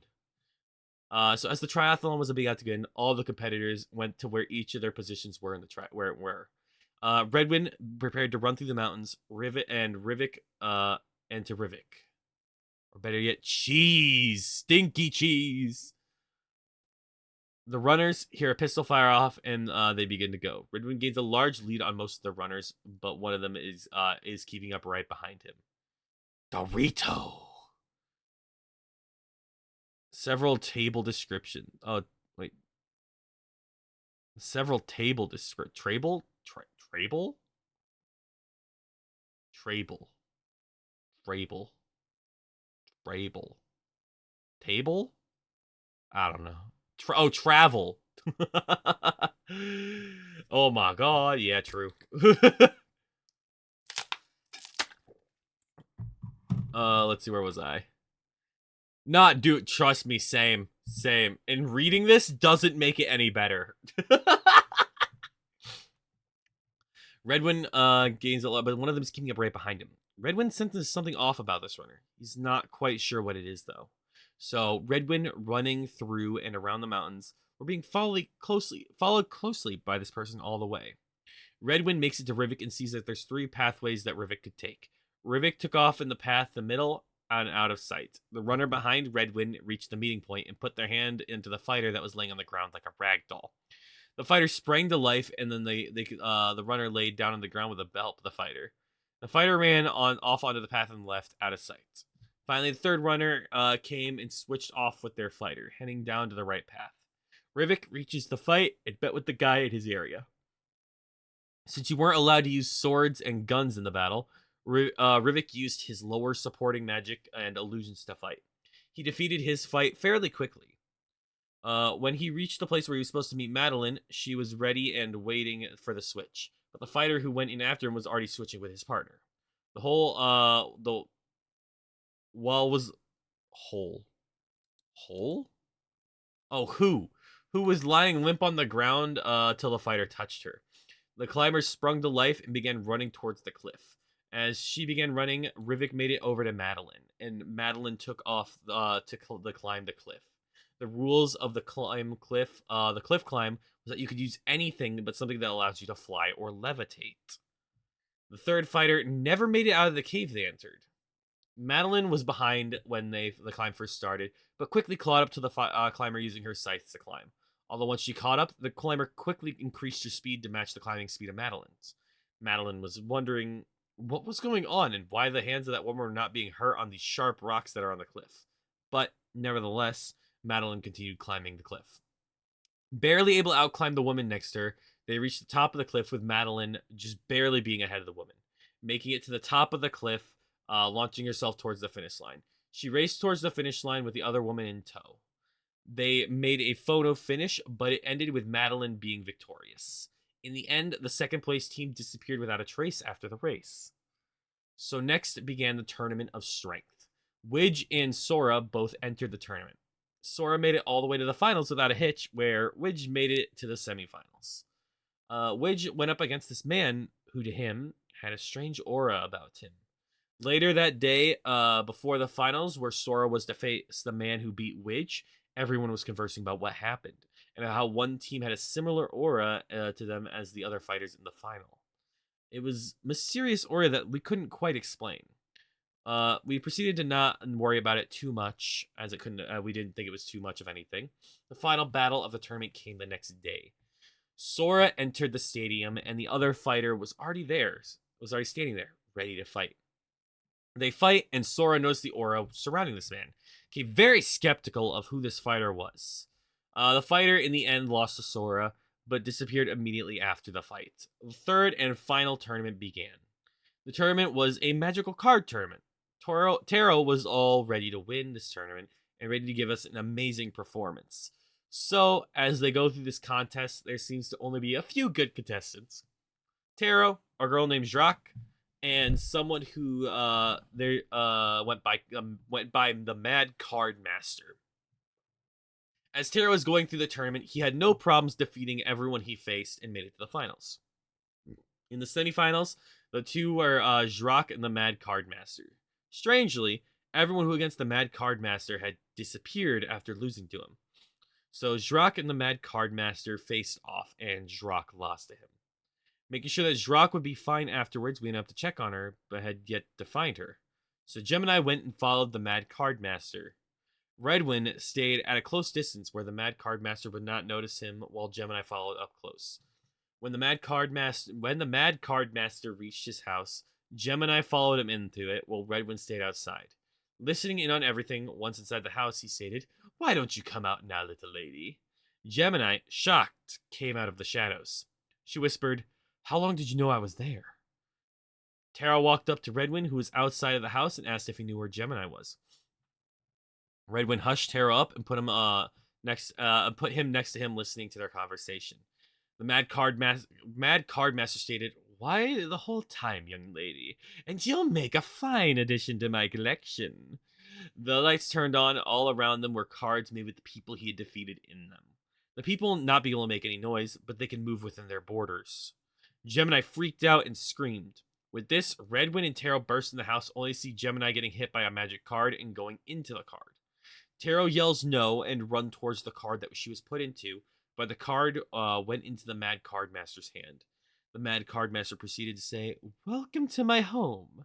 With the collection I have made, Master Akuma will be very pleased." Taro, enraged by what happened, and is about to move to attack, proceeds to move to attack. But the Mad Card Master tells them that if he moves one step closer, attacks the young lady, would be killed instantly. Taro reluctantly held back and then asked what he wanted. The Mad Card Master stated, the Mad Card Master, where was it? Wait, oh, my brain, stated that he wanted Taro to throw the tournament, but put up a decent looking fight. Then he will return the contestants to their rightful place. Also, that Redwin and Taro aren't allowed to tell anyone what they saw. Taro agrees with the resentment and then leaves with Redwin in tow. Redwin asks Taro, "You do know that this is a trap, and that he'll probably do the same to you what he did to them when you lose." Taro responded, "I know that, but I have to figure out a way to say Gemini without losing." Redwin said that the only way to really do that and save everyone else is to kill him. But if you try to kill him during the tournament, then you will be stopped and you will be arrested. Taro and Redwin will come up with a plan during that fight. Redwin will go into the Mad Card Master's home and take all the people and cards and anything else for evidence against him. So the next day came, and so did the final battle and Taro and Redwin's plan. Taro and the Mad Card Master both enter the field. They begin fighting. Redwin was there at the beginning of the fight, but leaves shortly without anyone noticing that he left. Redwin then runs as fast as he can towards the Mad Card Master's home. Redwin then goes in and turns the light on the lights. All the cards were there except for Drak and Gemini's cards. Redwin then grabs the remaining cards and the girl that the girls were in, and looked in the closet to see if there any evidence in there. Inside the closet, when Redwin opened it, out came bodies. Redwin yelled and fell backwards, realizing that these were lifeless puppets and that they each looked like strange people in the different tournaments. Realizing that these puppets were controlled by the Mad Card Master for each tournament, decided to bring them along for evidence against him. So Redwin brought them all to the place where they battled. Redwin ran up to the two while they were making a very convincing battle. Taro stalled to make it so that Redwin could get the evidence to save everyone. Once Redwin made it to the battle, he threw the dolls down and threw the cards at Taro. Taro released the people inside the cards, and realizing Gemini wasn't there, the Mad Card Master smiled menacingly, laughing evilly, and then held up two cards and said, "Looking for these." Taro, enraged, looking at him with malice, cursed at him, and then all of a sudden the cards were no longer in his hand. Enraged, he yelled, "Where are they?" He then realized Redwin standing next to Taro with the 2 cards in his hand. Redwin said, "Your plans have been thwarted." And now, then he realized Redwin standing next to Taro with the 2 cards in his hand. Redwin said, "Your plans have been thwarted. Now you shall die." Then Redwin drew his sword and charged, but then the Mad Card Master activated a trap card, which made a weird rift in the tavern, which made everyone but him and Taro paralyzed. Taro, now having no one being held captive to blackmail him, went all out and had an epic card battle, which he ended up winning against the Mad Card Master. Then, saving the town, were given a feast in Redwin and Taro's honor, plus the rewards for the tournament, and given supplies for their journeys. Oh my god. Blah, blah, blah, blah,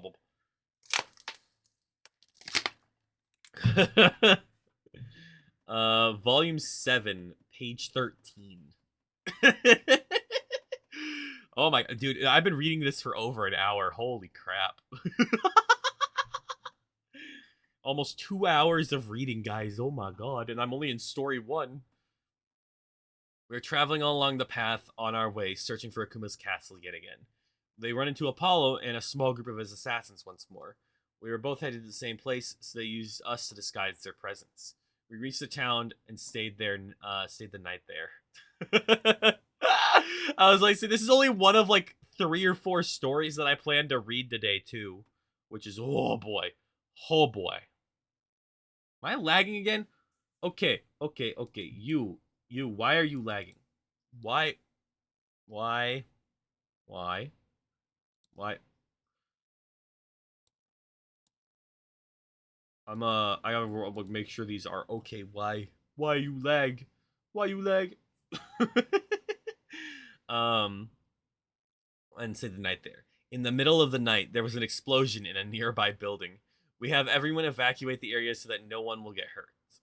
Inside the area with the explosion, 2 demons came out of the fire: the Mana demon and a demon named Vector. We were fighting them both off, but we were losing without much success. Deciding that there was no other way, Redwin and Kai both decide to reveal their light elemental powers, revealing that they were the ones who were being hunted down by the assassins. Revealing this, in the end, Vector was defeated and the Mana demon got away yet again, as the summoners do, running when their minions fail. Revealing their secret, and the assassins were shocked to find this, and Apollo was having a difficult time comprehending what was happening. He yelled and questioned the two on what they are and what the heck is happening. Redwin and Kai, knowing they could not keep the secret, told everyone what they are and the history of light elementals. With knowing this, and knowing that they were hired to kill the light wielders, was facing a point where he had a hard time thinking about what they were to do. Apollo, knowing that he couldn't kill his friends, decided to ask for advice from those around him since he could not come up with a solution. He told his friends that he needed proof that they killed the elementals, and proof that what they wanted was the elementals' hearts. Ace spoke up and just said, "Why not use the hearts of some monsters?" And there are monsters that look nearly identical like humans, but have the same organs inside. Nobody except Ace knew about these monsters. Acer knew about these monsters, so Acer, knowing where these places to find such monsters, decided to lead us to where they were. But he warned us that there are a ton of them, and that they are ravenous beasts. So as we entered their territory, we were swarmed. By being swarmed, it wasn't all easy to cut their hearts out, but we were fighting until they were covered in their blood. The blood beasts covered up our own human stench, and since these beasts see by smell, they believed us to be dead, and so they began to leave. Knowing we needed 2 of the hearts, we grabbed 2 of them and silenced them so they couldn't make noise. We then went and cut their hearts out, putting them in special containers so that they stayed fresh. When they headed out and came across the village, the people knew the scent of the beast and how they ravaged their villages. So as we approached this, the villagers went crazy, and some of the men came out of the houses with weapons pointed at us. We talked it out and ended with that conflict. We explained that we had killed a lot of the beasts and that there was very few left after we had finished. Doing so, the people gave us a place to stay, as well as a place to wash ourselves and the clothes of the stench of the beasts. We then told Apollo, the assassins, that we wait for them to return. So the assassins returned to their clients, giving them the heart of beast, and the clients bought it. They got paid, and they returned to the group successful. Yes, those beasts were blind zombies. Yes, they are basic blind zombies.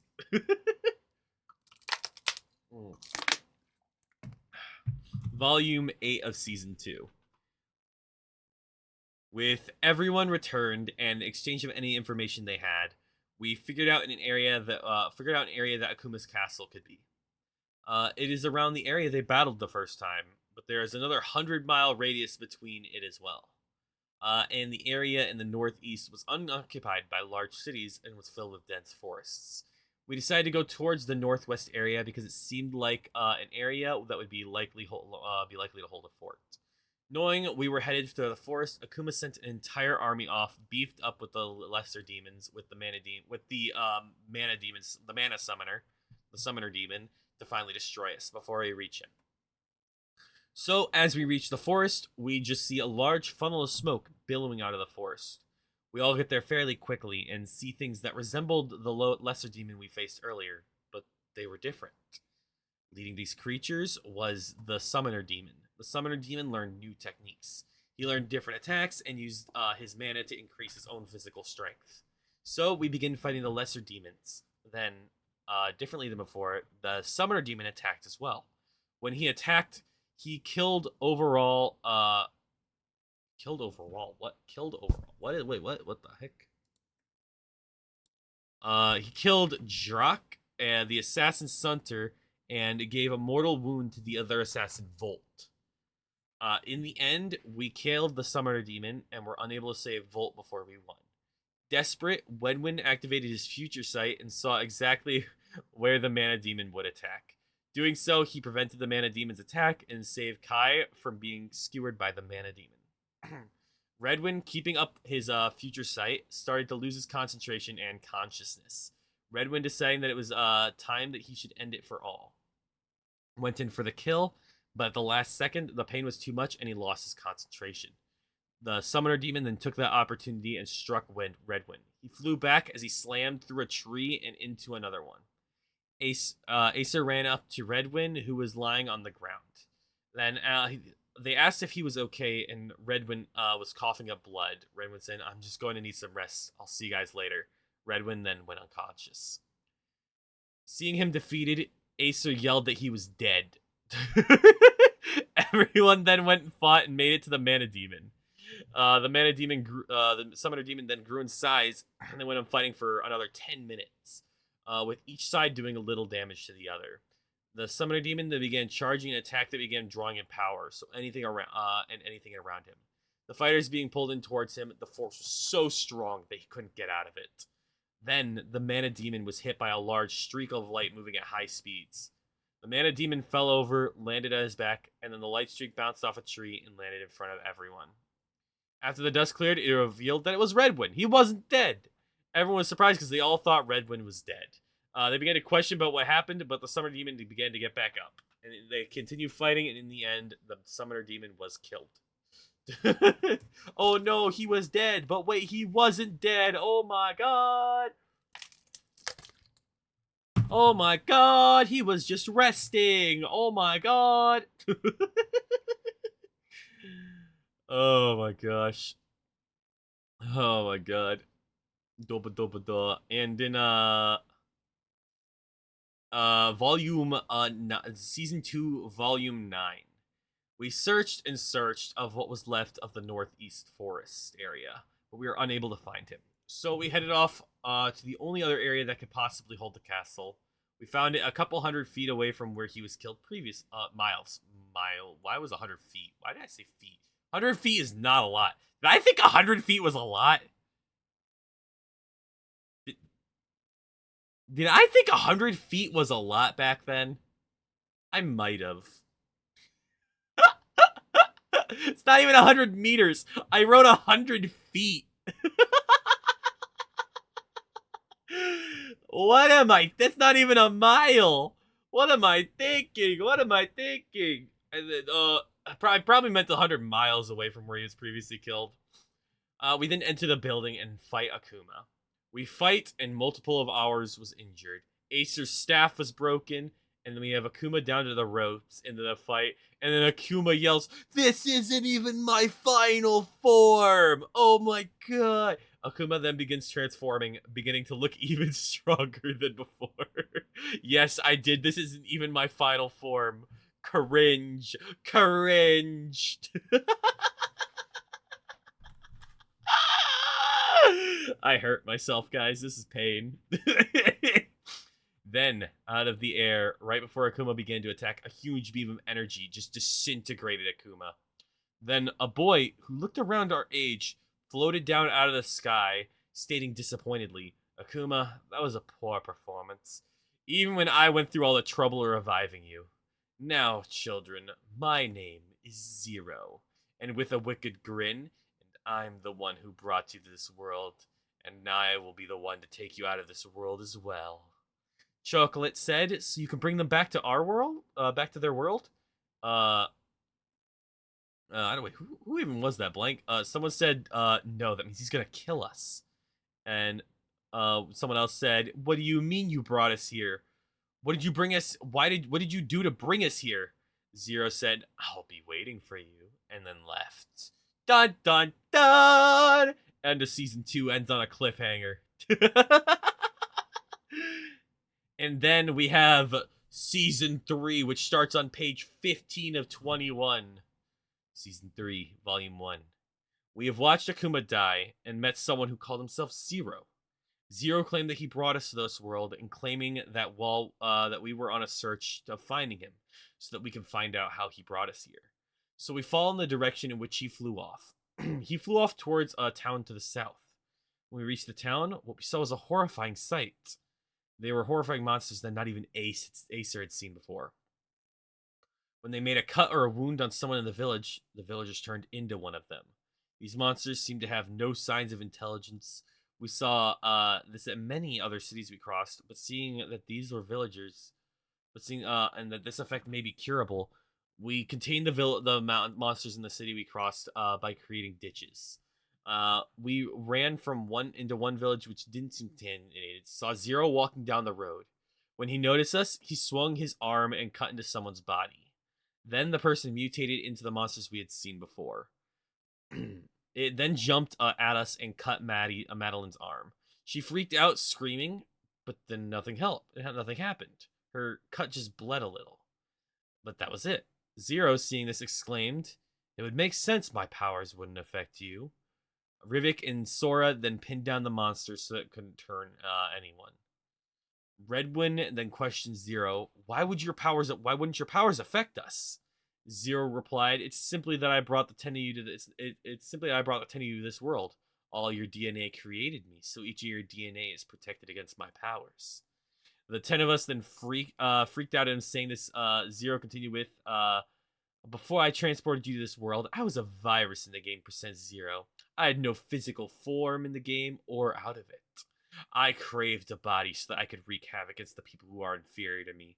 I'm the creator of a new generation of beings, viral beings. Everything that I cut or something that a viral creature cuts is made into a viral being. They are the ultimate beings." We all hated this and told him that we wouldn't let this happen. With that, Zero flew off and disappeared from our sight.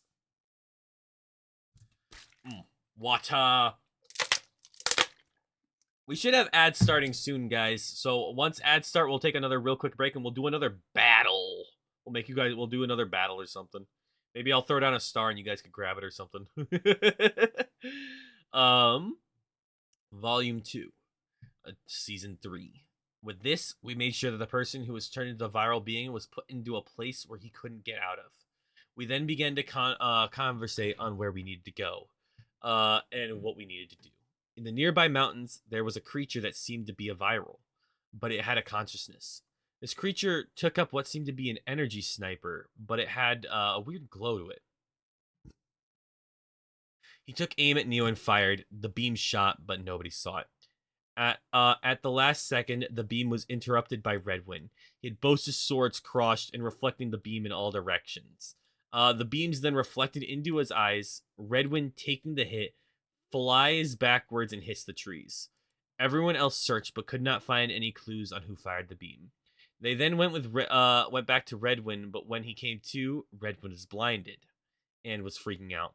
With this, everyone took Redwin to the medical center of the town, but the medical people said they had no cure for an injury on the eyes, and that they don't know of a medical remedy of this one within 100 miles. With this, Redwin was determined that he'd still continue on to help with the fighting, even though everyone was trying to get him to stay out of the fighting. Since there wasn't a remedy in the area, they decided to go and find a place that does, but everywhere they went, they couldn't find a remedy. And then while they were walking up walked a man with a mysterious aura emanating from him. The figure said, "Well, how's your eyesight? Master Zero sent me to check up on that little quest." Redwin stated with anger, "How'd you know about that?" And the figure said with a crazed smile, "Well, that's because I caused it." Hearing that, Redwin charged it where he heard the voice coming from, but ended up tripping along on a rock along the way. He stumbled and landed right in front of the figure. Seeing this, the man laughed and kicked Redwin into a rock. Everyone else began attacking him and the viral beings that he brought with him. Redwin then tried to use his future sight, but it revealed nothing about his future. With it not working, he soon fell down and started to freak out. And we'll take a real quick break here. I'm gonna do another battle royale and use the bathroom again. So enjoy. Nope, I don't think I spelled that right. Yeah, I didn't spell that right. All right, enjoy your battle royale, gamers. Whoever wins, they'll get a bunch of money. I'm gonna go use the bathroom again.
Yo, presto changeo with the win! Presto changeo with the win! Congratulations on your high amount of gold gained. I might have to lower that amount of gold. I might have to lower that amount of gold. Oh my god. Let's still wait till the ads come back. But yeah, guys, I don't know if you can tell. I had such a Chinibyo, my Chinibyo phase came out in my writing. It's so cringe. It's so cringe. Ah! Oh my god. It's so Chinibyo. And the worst part is like all my stories are freaking dark. All of my stories are so freaking dark. A lot of death. I kill a lot of characters. I kill off so many characters. Why am I like this, guys? Why am I like this? I don't know, dude. I don't know why I'm like this. It's crazy. You know, while I'm here, I'm gonna stop the stream elements. Wait, how let me look at see if I can look something up. Um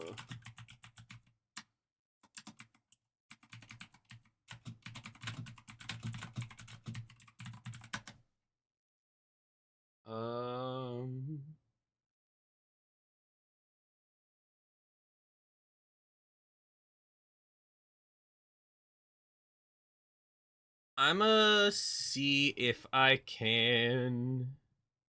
No, I'll have to do that later. Okay, we'll do that. We'll do that later. I don't want to mess with that right now. But welcome back from ads, people. Welcome back from ads. We will continue now.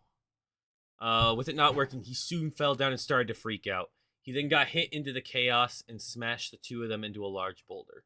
The man then went to stab for Redwin's heart, but Chaos pushed him aside and the Chaos got stabbed in the leg. Chaos screamed, "Get the heck out of here, all of you. Get away, I'll stall them." Everyone hearing this and seeing the bayonet in his leg decided to listen and run away. Kai grabbed Redwin, who had tears in his eyes, and flew away from the Chaos. The Chaos then unleashed the max amount of troops he could, expelling all of his energy into them. As Kai looked back from the air, she saw the Chaos turning into a viral being, but it wasn't the same as the others. After he transformed, he looked up at Kai and Redwin. Kai got a disturbing feeling from the stare that she was given. With the Chaos transformed and everyone away from danger, Redwin was crying because it was his fault that the Chaos had become a monster. Knowing that he was only caused more problem for everyone, Redwin decided to slip out at the cover of night to prevent any of them from stopping him from leaving. When everyone woke up, they found that Redwin was gone, and the only thing left of them was a note reading that he couldn't bear to put any more people in more danger anymore, so he was leaving until everything was settled, and they wouldn't be in danger with his presence. Volume 3. Redwin was going through the mountains, led by a fox that he felt a strange spiritual connection with, and fell into the cave. With the fox disappearing, inside this cave, he landed in front of a man. The man questioned him about what his story was and what he was doing in the man's cave. Meanwhile, everyone ended up having to give up the search for Redwin after they couldn't find him for days, and just wished him the best. After their search, they know from their last encounter they were no match for the newest opponents, and that they needed to gain a new way to gain more power, so that they could stand a chance against their new opponents. Neo began looking through his computer, searching for anything that might help with it. Any suggestions about training, mystical powers, anything at all. He found many things, but they were all pretty general. Then, with no luck, he went to a city that we never named, which said to be the most knowledgeable city in the world with the largest library larger than any other. They searched and searched for hours upon hours for a solution to their problem. Then, when they were nearly about to give up, deep inside the bowels of the library. That's right, guys. I wrote bowels of the bowels of the library. I called the library, calling it having bowels. Found a single book on something known as the Zodiacs. The book went into, and yes, I also did put Zodiacs into the series. More cringe! More cringe! Yay! Oh my god. The book went into extensive details on what they were and what their powers are, but not much about their locations. Their locations were in complicated riddles that weren't easy to solve. They spent days deciphering each of the riddles for each of the 12 zodiac gems. Finding the results of the riddles and the 12 gems being at far distances from each other, they decided to split up and get them all as fast as they could. All so that the world wouldn't fall to zero. Volume 4. Rivik, Neo, Ace, and Apollo head towards the northern plane, where the northern planes are. This is where the books say the Leo Zodiac gem is hidden. They head over to the northern plains and arrive within a couple days. Once there, they reached a cave. Oh god, one second. They reached a cave where they were said to lay. Excuse me. Although there are keys created by the gems where they each were there when they reach there. Only someone with the gem, who the gem can bond with, can be chosen to go through the key. They must go through and prove how worthy they are to gain the power of the Zodiac. The keys are said they could be anything, though the keys all have a mystical aura to them. So they enter the cave and begin searching for anything that might prove that it is there. As they began searching, they came across a bone in the back of the cave, which was dimly glowing red. Rivik went to pick it up, but it began to burn his hand. Neo proceeded to walk over and was able to grab it with ease. But as soon as he grabbed it, he found himself in a weird, endless abyss with a glowing gem inside of it. Then, when approaching the gem, he heard a voice, and it boomed and came from all around. Then, out of the gem came an astral-like being of a lion. It spoke, saying things such as that this is the test of whether is Neo worthy of being in control. They then begin to fight, and Neo ends up cutting the lion in half, and the voice said that it was worthy, and the lion dissipated. Once he took the gem in his hand, it began to merge with him, and the symbol of the Leo zodiac appeared on his butt. For some reason, I don't know why they chose butt. Because I remember I let my friends choose where they wanted the zodiac to appear on their character, and this person decided they wanted it on the butt. After that, he was teleported back to the cave, which he found the others waiting for him. Rivik asked angrily, "What took you so long?" Unknowingly, in the normal world, 3 days had passed, where in the Zodiac realm it was just about half an hour. Then they head off in the direction of the northern mountaintops, which is where Crotopolis sits. Acer was surprised when he found out that the Capricorn gem is supposedly in his hometown, and this is showing the way to where it is said to lay. So they approach his hometown and they begin to search for the gem. Acer headed off and saw a piece of paper in one of the houses that were barely intact. Meanwhile, Rivik spotted something glowing brown. So he grabbed the rock, got teleported, and the Guardian appeared. They fought and it ended very quickly and non-dramatically. While this is happening, Acer read the note, and it was a note from his daughter who was captured by Draker's minions. He rushed around searching for his daughter, only to hear her scream, rushing to where the scream came from. He then saw his daughter's headless body lying on the ground. Dark! Oh my god, dark! Oh my god. Rivik then took the gem, and the symbol of Capricorn appeared on his chest.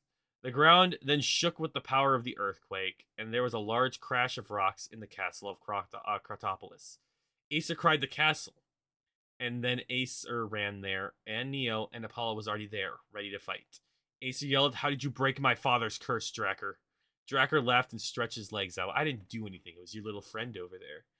Acer threw a glare at the other two, but then said Rivik was the only one who did anything. Draker explained that once the gem was removed, the spell was released. And now Acer revealed that his father had faced the gem and used its power to seal Draker. Draker began talking about how he was hoping that Acer would come for his daughter and break the spell at the same time. He had no guarantees though, but then he picked up his sword and it was speared into the ground next to him. He stated that he was ready to eliminate Ace's race once and for all.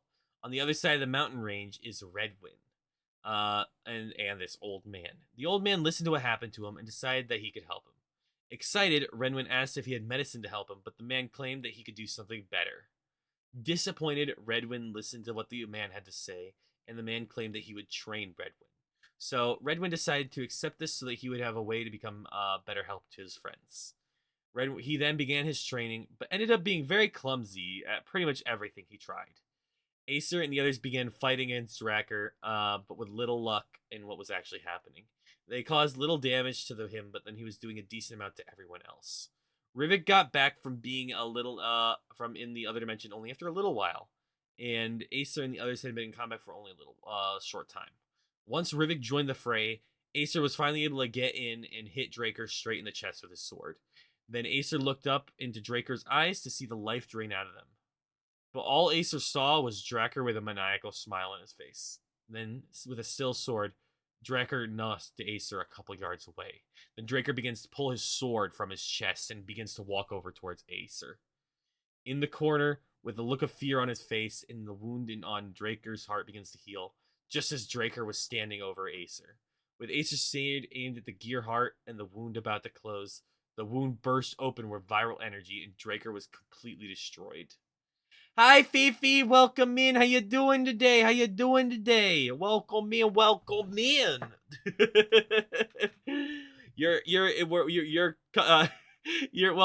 I'm currently reading stories that I wrote in high school that are super cringe. It's all really cringe. We're in season 3 of the first story that I wrote, which we're getting close to the end of the first story. I've got a couple other stories that I plan on reading as well. It's so bad. It's so bad. How you doing, Fifi? How you doing? Let's see. Where was I? And bones and all. Acer and the others looked over to where the blast came from, and it came from where Zero was standing. With his sniper aimed where Draker was standing, and then the two just warped away. They just stared in awe as the time went on for a couple minutes. With what happened, they regained their composure and looked on the map to see where they had to go next. Next, they headed over to the northern coral reef where the zodiac Pisces was. They decided to go to the coral reef, finding a piece of black and white coral glowing a shade of blue. Apollo went and grabbed onto the coral, being teleported into the zodiac's pocket dimension. Apollo finds two large fish moving around in this dimension, like it is water. He finds the gravity here makes it what it seems like you're underwater, but you can still breathe. He battles the Pisces and ends up winning the fight. Once he returns, he finds all the others waiting on the beach. Once the four got prepared, they headed to Shalvania, their meeting point. Let me see, what page are we on? We're on 18 of 21. We're on page 18 of 21. And for those who don't remember, this is Arial font 11, size 11 with 1.15 spaced lines. This is not double space Times New Roman. This was a lot. Tarot, Gemini, Madeline, and Sora all decide to head off on their way towards the Aries gem. They head off to find it in the southern fields. Once they reached that point, they began searching for something glowing in the taller grasses. They had no luck on the first day. The second day when they were searching, one sheep appeared in the taller grass. One of the sheep's how do I read this? One of the sheep's one side, there was a chunk of fleur glowing red on him. I think that meant to be on the sheep's one side, not one of the sheep's one side. Like, what am I even reading? They began chasing down the sheep, but it was very hard to grab, and they kept avoiding them with grabbing it. Finally, after 30 minutes of chasing it, they were able to catch the sheep. Taro then grabbed the wool that was glowing and was teleported to an Aries pocket dimension. The Aries guardian appeared and challenged Taro to a battle. Taro tried many tactics, but the monster got up over and over again. But he finally defeated it. He then claimed the Aries gem, and the symbol of Aries appeared on his left arm. Once he returned, it had been a whole week from when he had entered from when he came out. Once he returned, he was instantly jumped at and hugged by Gemini. She explained that it had been a week, and how there had been a bunch of animals and monsters coming through the nights, attacking them. Since nothing too bad happened, the four of them headed from the southern plains and the southeastern desert, where the zodiac gem Tauros is said to lay to rest. They then enter the desert but only after they find the proper equipment and items needed to survive. They enter the desert in search of the gem and spend a couple days searching until they find a bull skull glowing brown on a rock. Before Sora grabs the skull to make sure it's safer for everyone, Sora takes some supplies, and the others take their rest and head directly out west so they don't die in the desert. Sora then grabs the skull and teleports into the gem's pocket dimension. Then the guardian for the gem appears in front of Sora. Water, guys. I need water. I'm dying. There's a lot of talking. Woo!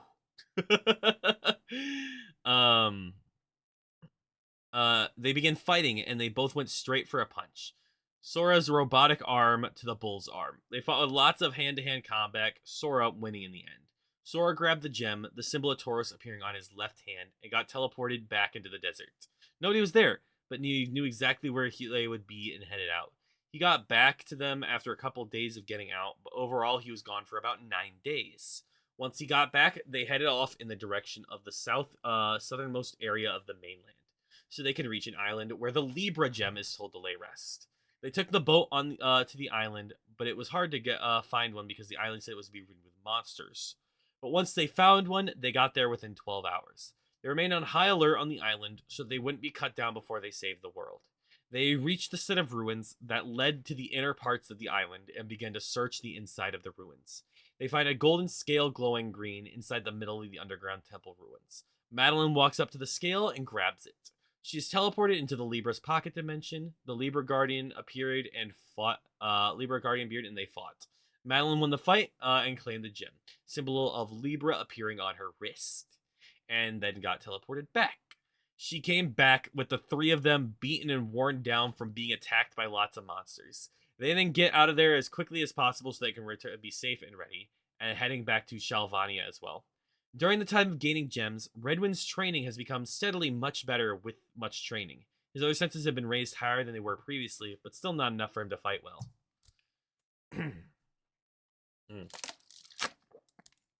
Volume 6. Widge, Huddy, and Drost are off in search of the more eastern zodiac gems. They first went in search of the Scorpio gem. They go towards the Great Canyon in the east. Inside the canyon, they find a undetermined object glowing blue. Drost picks it up, and the same thing happens as in the other pocket dimensions. The symbol is Scorpio appearing on his undetermined body part. Drost returned with everyone asleep, so he just fell asleep as well. And the others woke up before him. They were surprised that he was there at first, but let him sleep until he woke up. Once he woke up, they headed out for the Aquarius gem. They headed to the Eastern Ocean Temple, where the Aquarius gem is laying at rest. They find diving suits to get under there and find the gem. They reach the temple under the water, and Widge took the pearl glowing green, and was brought on by the Aquarius pocket dimension. He won, and the symbol of Aquarius appeared on his undetermined body part. He was alone under the ocean when he returned, and he quickly got back up to the surface to find Drost and Huddy waiting for him. They then head into the forest of the northeast area where the Sagittarius zodiac is. They search and search through the forest until they found a horseshoe halfway in a tree glowing red. Huddy walked up to it and pulled it out of a tree, but as soon as he grabbed it, he entered a room where he found a centaur. There were weapons from blades to guns. He fought and defeated Sagittarius, collecting the gem and returning. The others were waiting in the forest for him, and they all headed to Shalvania to meet up with everyone else. Volume 7. Myra, Moria, Kai, and Chocolate travel to the western area to find Gemini, Virgo, and Cancer gems. They head for the Virgo gem, which is said to be in the ancient tower higher than the clouds. They reach the tower, and then they can't see the top. So Kai didn't want to risk hitting the barrier or endangering anyone. So he then began to climb inside the tower to reach the top that way. There were some areas that fallen, so Kai had to fly to those who couldn't get up there as easily. They finally reached the top of the tower and found a pendant. Kai went up, grabbed it, teleporting her to the Virgo's pocket dimension. Kai entered the same thing. Kai entered, and the same thing happened that happened in the other pocket dimensions. Symbol of Virgo appearing on her undetermined body part. When she returned, the girls were still there waiting for her. Surprised it took so long, they headed into the depths of the Western Ocean, said to where the Cancer zodiac gem is at rest. Oh boy, what page are we on? What page? I'm on page 20. We're almost done with this story, guys. Oh my god. The gem is at rest. They head down to the Western Sea Temple. Surprisingly, when they reached the submerged temple, it was dry on the inside. They entered and they got their way through the temple, eventually finding a golden crown with a golden crab on it glowing blue. Chocolate went up to the crown and picked it up, being teleported into the pocket dimension. She won the battle, hoping to eat the crab after she defeated it, but it disappeared.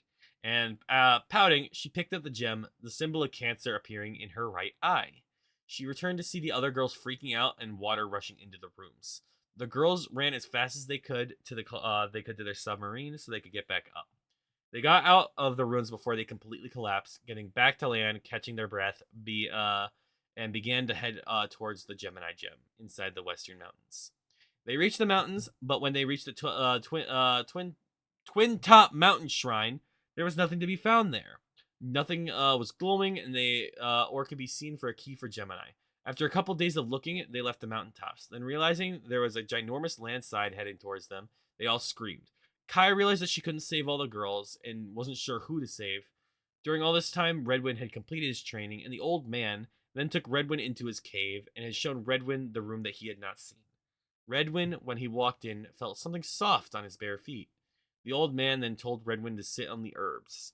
Redwin sat down, and the old man told him to keep his eyes open no matter what. Redwin then felt a large stinging in the eyes, but he kept them open. Then Redwin sat there for a couple minutes with him growing accustomed to the pain. The pain slowly disappeared, and a blurry image began appearing. Redwin then was able to begin making out images. Thank you for the lurk, Presto. Sleep tight, sleep tight.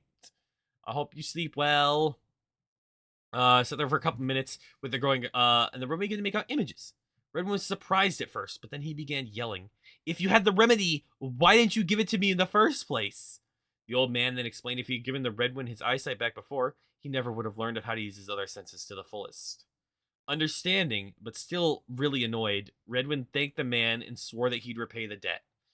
Redwin then took off running for his friends. Redwin heard a scream after a loud shaking of the earth. Redwin took flight, bursting toward the rocks, and Redwin spun through the burst of rocks, shattering them into small pieces, sending the other ones around the girls with a shockwave from the impact, saving them all. Then, once the dust from the explosion cleared, the girls saw a figure that looked exactly like Redwin from behind, standing at the top of the mountain. The figure looked like to be and a figure that looked like to be the viral sniper.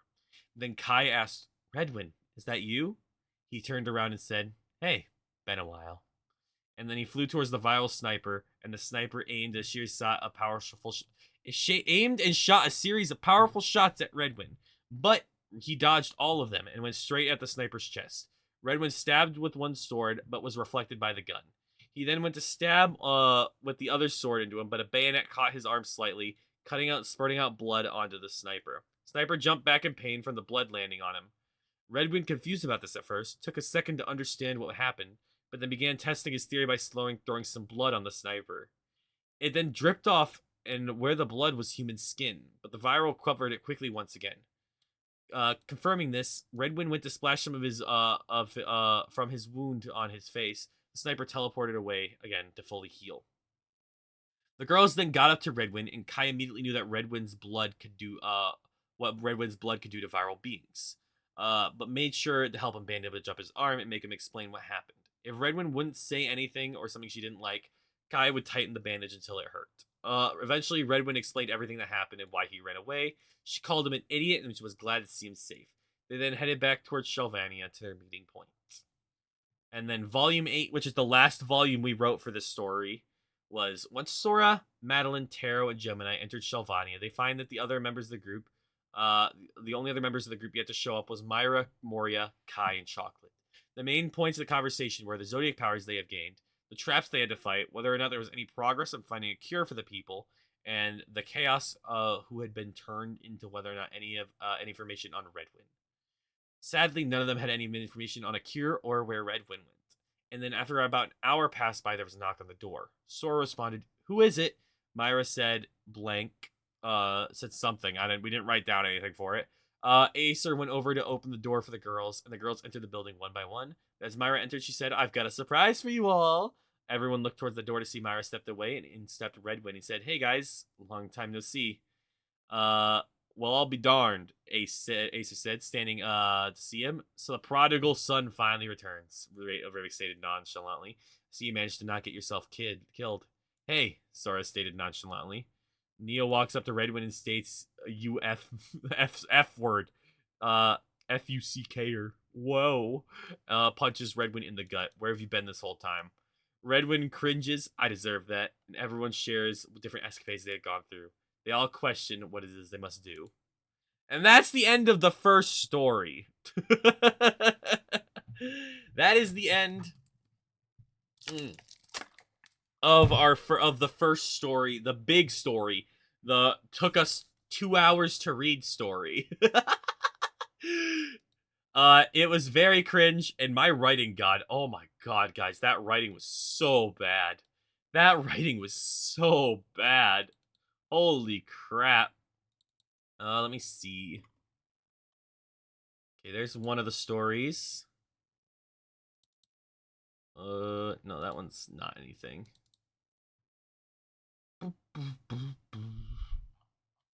Wait, was it not 14 pages? Was it 7 pages? I think let me see. Code 0.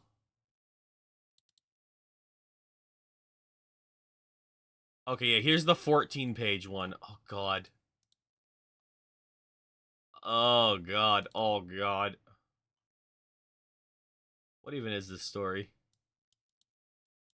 I'm just like, what do I even have here, guys? Oh, my God. Okay. Let's see.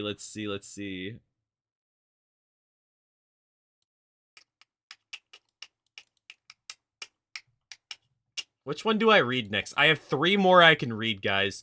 Do I read the short one, the medium one, or the long one? That's the question here. Because I'll read them all, but I'm like, which one do I read next? You know what? We'll just read the next one. I honestly, this is the one I remember the least about. So this is all like memory to me, guys. Like I don't remember these. I don't remember this one specifically. Okay, so let's see. The preview of this story. I never came up with a name for this one. There are these group of mages that have to protect this one girl from being taken down by evil creatures. The girl is completely oblivious to her being the center of all this. Then Blake, the boy that Tara liked, actually had gained powers and became a mage to help protect Tara. And then there's a mage that he likes who likes him back, but to get close enough to Tara, Blake's asked Tara out so he could be close enough to protect her. He and Rose both want to be together, but due to Tara's power, they aren't together, but they are keeping her safe. So I had Center Girl Tara, Shadow Mage Girl Bree, Mage Girl Rose, Boy Noah, Mage Girl Jessica, Mage Girl Robin, and Shadow Mage Woman question mark question mark question mark. I don't know who these people are. I don't remember like anything about this story, but I guess I made a weird love triangle. Okay, so let's see. There are three mages defeating a shadow monster. They ended up defeating it and look up to the sky. Wow. The one that states that a blue moon will soon appear. The blue moon is where the fourth mage is chosen to protect the one of blank. The next morning, we wake up with a high school boy who fell and hit his head after missing to turn off his alarm clock. He then groggily walked out of his room into the kitchen where his mom made breakfast. As he walked back to his seat, his little sister jumped on his back, giggling, yelling, "Piggyback, piggyback." He told his little sister to get off. His little sister got off, pouting, saying, "You're no fun." And so he then ate his breakfast and walked off towards school. On his way, he met up with some of his friends, but in the background, you can see a girl peeking from around the corner. Nobody notices her, and the guy continues walking to school, but with the girl disappearing. They reach the school, and Blake takes his seat. The girl from before walks in and takes her seat a couple rows behind him. Then another girl walked into the room, and a ton of guys in the room walked up to her and started going crazy over her. She went to take her seat, and before she sat down, Blake and her made eye contact for a split second, and her face turning slightly red, before quickly turning away to take her seat. Blake wasn't sure if he actually saw her blush when he made eye contact. The bell rang, and the guys went to go take their seats. The teacher walks in and begins the lessons. After class, Blake went to lunch with his friends, and still in the background is the girl who was watching earlier. So after lunch, they went back to class and ended the day. The three girls all met up on the roof, and they looked over and was watching Tara. Rose gave small scowls towards Tara because once again she was quietly following Blake. They then again activated their magical powers and transformed. They took flight to keep an eye on Tara. All around the area, out of shadows, creatures appeared and started moving towards Tara. The girls, splitting up, went to go and kill the monsters that were trying to kill Tara. Blake made his way to his house, but before that, he caught a glimpse of Rose using magic in the distance, but shrugged it off as him just seeing things. Later on that night, after the moon had risen, the blue moon shone bright. The three mages sitting on top of Tara's roof looked towards the moon. The one girl looking towards the moon said, "The new mage will be chosen at midnight tonight." As midnight reached, the moon started to glow bright blue. The screen pans into Blake's room, and the blue light shines onto him. His body glowed slightly blue. The mages followed the moonlight and were led to Blake's house. Rose's expression had a slightly happy look to it. The girls then went home, Rose smiling the whole way. The next day, Blake woke up and his head was hurting.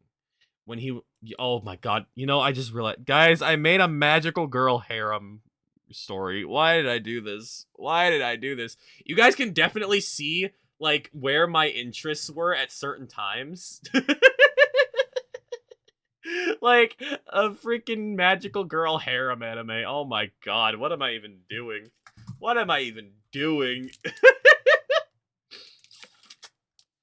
Dear Lord. Well, when he was getting ready without knowing, he was making things do strange things, such as floating water and growing plants. So once he reached school, he took his seat and prepared for class. After he sat back up, Rose was standing in front of him. Blake fumbled around a minute, but he quickly regained his composure and had said, "Hi, Rose. How are you?" Rose, being slightly hesitant, replied and told Blake, "Meet me up on the roof during lunch." She then walked away, and all the girls flipped out and yelling about how he, one of the most unpopular guys, was basically asked out by one of the prettiest and most popular girls in school. Behind him, Tara. God, why did I do the unpopular guy, popular girl trope? Oh, my pain, guys. Oh, it hurts. It hurts. Behind him, Tara scowled at this event. So lunch arrived, and Blake headed up towards the roof. He then entered the roof and closed the door behind him. Behind him on the stairs, Tara was following him. But when she reached the door, there were two girls in the way, blocking her path. On the roof, Blake approached Rose, and they began talking. Rose revealed anything about the mages and what they do, and how there was people who sold special powers, and how those powers have abilities to destroy the world. And to protect those special ones, 4 mages were chosen to protect each of them from evil people and creatures. These creatures being shadow monsters. Whoa, shadow creatures, guys! She also explains who they are protecting. Tara, and that right now the other 2 mages are preventing people from entering the roof. And hearing all this, Blake, slightly suspicious, asked, "How do I know this is true? You could just be full of bull." Rose replied, "Was anything strange happen today? Anything supernatural?" And if that isn't enough to prove it, Rose began to transform. After the transformation, Blake just stood completely astonished. He questioned her on what made them think that he was the 4th mage. She replied, "Last night was a blue moon. And when the blue moon happens, the light lays on the one who it believes the powers can reside inside and use them wisely. And then they gain the power. The moon's light landed on you, and your body had a blue glow to it. And that proves that you are a mage." Blake exclaimed, "Wait, you were watching me?" Rose replied, "It was only because we followed the moon's light." Blake accepted that, that he was now a mage, but he was like, "We're flipping teenagers and we're supposed to save the world? This is insane!" Rose replied, "I know it's crazy, but we all find it crazy, but it has to be done, and we're the only ones who can do it."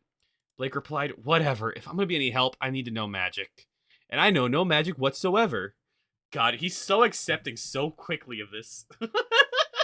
True anime fashion, guys. True anime fashion. Let's see. Rose said yes. If I'm going to be any help, I'll need to know magic. Tonight, me, and the others will teach you about the magic. And it'll be up to you on what kinds you think fit you the best. Blake asked, "Oh, where should I meet you guys?" Rose states plainly with a smile, "Just meet us on your roof tonight, okay?" Lunch ended and they left at separate times. Blake being first. So Blake left, and behind the door, Tara heard it opening, so she made a mad dash away. When Blake opened it, he had accidentally opened it and hit one girl in the face. The girl hit him, and he apologized. Then Blake headed back to class. When he arrived, Tara was already there, and he was just staring as he passed by, thinking, how can this one girl do all of that and not know it? But before Tara noticed him watching her, he corrected his gaze. Tara looked at him as he was sitting down. Then came in Rose, and Tara glared at her. All the guys surrounded Blake with questions about what happened. Blake says all she wanted was help with some homework. The rest of the guys calmed down after that because everyone knew Blake had some of the best grades in class. Wow! Unpopular but smart? Whoa. Tara quietly sighed with relief that it wasn't anything too serious. The bell rang and they began class once more. After school, Blake headed home. This time, he was more cautious because of the shadow monsters. Blake then reached home and went inside. He locked himself in his room, opened his window, and got onto his roof. On his roof, he saw Rose waiting for him. Blake asked, "Wasn't there supposed to be 3 of you?" Rose responded a little bashfully with, "Yes," but the other 2 were like, "We'll leave you to teach him the basics." So they went on ahead to keep an eye on Tara. Blake said, "Okay then, what are the basics?" Rose stated, "Okay, well, first thing you have to do is know how to transform into your magical form. And to do this," Blake interrupted, "I won't get a dress, will I?" Rose said, "Who knows? You'll get an outfit that'll fit you the most." Blake groaned, "So I might end up in a weird girly outfit?" "Yes," said Rose. "Now, Now listen, to transform, at first, all you have to do is call out the incantation. Why did I even... Oh, I... I literally just made it backwards. I made the incantation. So the incantation forwards is I summon the power of the blue moon to protect the world and its peace. For the magic in this world, you have to repeat the sentences backwards.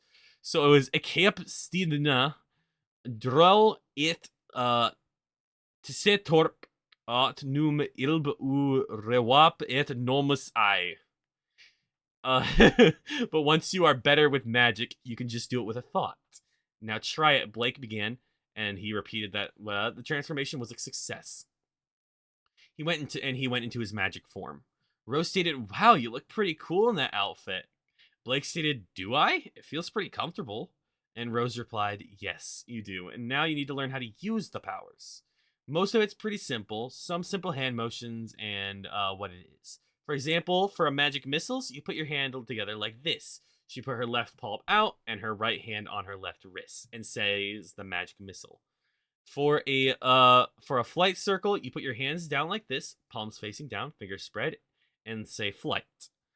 See, that's simple for most other ones. I just try to do what feels right."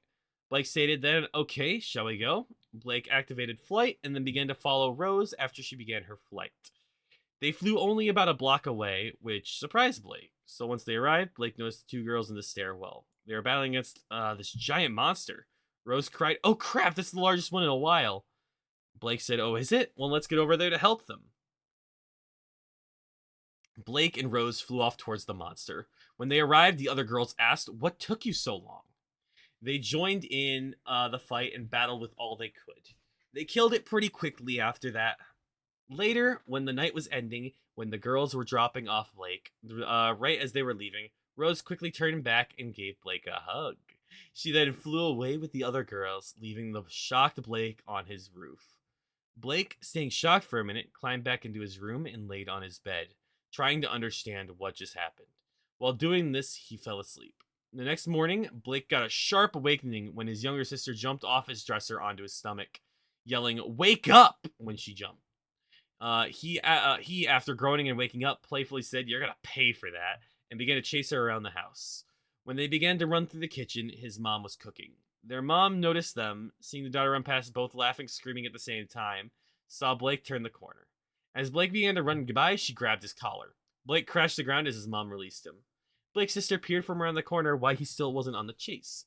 The mom asked, "Why are you chasing your younger sister?" Blake replied, "She jumped on my stomach to wake me up and I wasn't gonna hurt her. I was just gonna tickle her." The mom signed and just told Blake to take breakfast to the table. Blake set the table and took his seat. He ate breakfast and headed out. He still didn't know about Tara following him. So he reached school and Rose was already in her seat, surrounded by a bunch of the guys.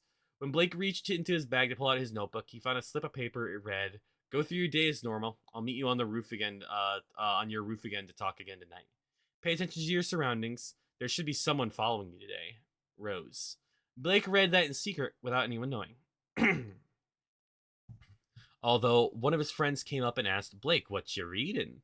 Blake shoved it into his pocket and said it was just a list of chores my mom wanted me to do after school. His friend was satisfied with that, and then the bell rang and everyone headed to their seats. At the end of the day, Blake shared a quick glance with Rose and headed home. Blake paid special attention to his surroundings this time. He knew someone was watching him, but he couldn't tell was who. So when he reached his house, he quickly ran into his room and onto the roof, where Rose was already waiting for him.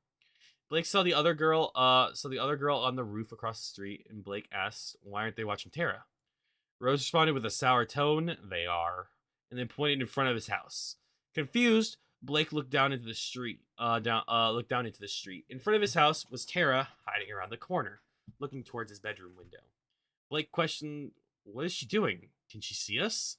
Rose responded and stated with a little spite in her voice, "No, I put up a one-way barrier up. We can see her, but she can't see us. She's there every day for around 30 minutes. She follows you around without you knowing. And when I called you onto the roof, she tried to eavesdrop on us while we were talked." Blake awkwardly shifted as he heard this. After a while, Tara headed for her home, and the mages followed. As she was walking, shadow monsters approached to attack her. but the mages prevented her from realizing that there were things coming to kill her. Later that night, when things had calmed down some, they had all just gotten to sit and talk. So Blake talked to the girls about what they knew about Tara and how long this had been going around for. Later that night, when Blake flew home, he contemplated on what he should do. Before he knew it, he fell asleep. The next morning, he woke up and had to quickly run to school. To catch up with everyone else, he decided to use the trick he'd recently learned on how to increase natural strength temporarily. So he sped up his running speed so he can get to class without being late.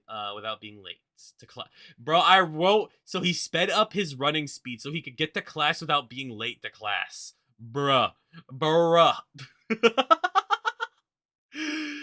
Oh my god, what am I doing? Oh my god. He skipped breakfast, but made it to class with seconds before the bell rang. Rose was a little surprised when he came bolting into class so suddenly. After he sat down during class, he had a note passed to him, and it was from Tara. It read, "Hey, could we talk later?" Blake, thinking that this could be a good opportunity to make sure nothing happened, replied, "Sure," and sent it back. Tara looked joyful when she received it, so when lunch came, Rose walked out of the classroom, and Rose sent a soul signal one of the girls to follow Tara. A minute later, Blake walked out of the classroom towards the roof. Rose noticed Blake leave and look on with a curious glance to make sure no one noticed her staring. As Blake arrived on the roof, Tara was waiting for him. Blake sat down next to Tara and asked, "So, what did you want to talk to me? What did you want to talk about?" Tara, awkwardly shuffling where she's sitting, replied, why are you late today?" Blake said, I overslept." Tara replied, "Oh, that makes sense." They sit there in silence for a couple minutes, but then Tara speaks again, stuttering, I. She paused, then quickly and abruptly says, "I really like you and want to be your girlfriend." I'm cringe, guys. I'm cringe. Blake stares in a little bit of astonishment at the sudden outburst. Tara then blushed deep red and ran off from embarrassment. Blake cried, "Wait!" Blake then sat there for a minute, just thinking about what happened. Blake ran. The bell rang and snapped Blake out of his thoughts. He headed back to his classroom. When he got back, he scanned the classroom to see if Tara got back fine. He noticed that Tara was not in the classroom. He asked around to see where she was, and she apparently said she was feeling sick and went home. Blake, slightly puzzled, took his seat and thought about why she said that, and then ran away immediately. As to what he should do about his love confession, Rose noticed his puzzled face and prepared to ask what happens when they meet up after school. Before then, Rose talks to one of the other mages. He tells Rose what Tara said and didn't hear Blake's response. Rose got angry when she heard that and headed off quickly. When Blake got to his house, he walked in and his mom said that he had a friend waiting for him in his room. Blake, confused at who'd be waiting for him, headed up there. Once he got there, he saw Rose sitting at his desk. Blake exclaimed, "Rose, why are you in my room? Don't we normally meet on my roof?" Rose turned around with an angry face, tears starting to form in her eyes, and she cried, "You idiot, why did you have to do it?" She then slapped him on the face. Blake, taken back, not sure how to handle the situation, asks, "What are you talking about?" Rose, now crying, got out, while sniffling, "Sniff, how could you her sniff on the roof? I liked you first." All this time, Rose was weakly hitting him during her crying, slowly become weaker as she cried, and her voice barely coherent. Blake said, "Calm down, Rose. I'm not entirely sure what you're saying, but for me to understand, you need to stop crying." He wipes away her tears lightly with his hands. After a minute, she stops crying, and then he said, "Now then, can you start from the beginning?" Rose then tells Blake about how she noticed Tara leave during lunch, and how she signaled one of the girls to follow her. How the other girl noticed Tara with Blake on the roof, and how she heard Tara yell that she liked Blake and wanted to be his girlfriend. But then the mage had to leave because the shadow monsters appeared and didn't see or hear the rest. Rose started tearing up again and crying while saying that she didn't want Blake to be her boyfriend because to be Tara's boyfriend because she loves him and has for a while. So Blake and Rose sat there, Rose crying and Blake comforting her. And then Blake said, "I never said anything after she said that. She ran away before I said anything to her." Rose looked up with tear-stained eyes and asked, "Well, what would you have said then?" "Well, I would have said I don't like her and that I already have someone else. I already like someone else." And then Rose, sitting upright, asked quickly and sharply, "Who is she?" Blake replied with sarcastic tone, well, who do you think? Rose, misunderstanding, started crying again and said, it's Jessica, isn't it? God, I'm cringing at my own writing. God, this is bad.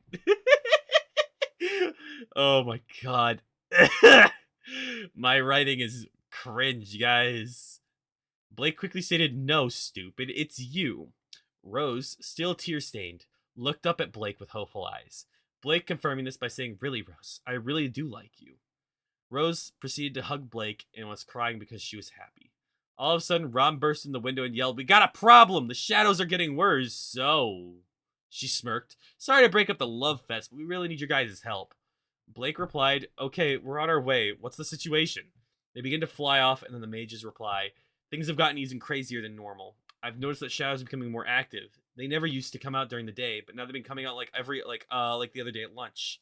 They also have been getting stronger and larger than before, Rose stated. I've noticed that lately. What's up with that? The mage replied, we don't know, but with this, we can't have you two being all lovey-dovey and not helping. Blake and Rose both blushed when she said that. They arrived at the battlefield and saw that many more shadows were there. As they were battling, Blake noticed something glowing in a dark corner, and killed shadows to reach it. But the light moved away, and as it did, Blake saw a human's outline running away as he got close. Since the guy looked like a mage, Blake yelled, hey, what are you doing?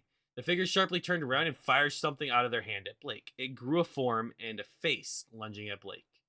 Blake quickly halted his chase and blasted the shadow that came out of the mage's hand. When the shadow died and dissipated, the mage was gone. Shadows disappeared shortly after the mage disappeared. After that, they all got together, exhausted after battling so many shadows. They try to make sense of why there have been so many attacks lately. Blake thinks about the mage that was outside at the time, but he doesn't mention it. The one girl mentions that it has been steadily harder to have someone around Tara to make sure nothing would hurt her. They have already tried to become friends, but she rejected them. She won't take any friends, one girl mentioned. The only person who can get close to her is... The two girls look at Blake, and then Rose says abruptly, no, no, no, no, no, no, no, no. And the other girls try to reason with Rose to try and let Blake get close to Tara. Blake, at the time, was sitting on the side of these big girls, trying to intervene, asking if his opinions mattered. Once he did, they all yelled no. And he sat back down.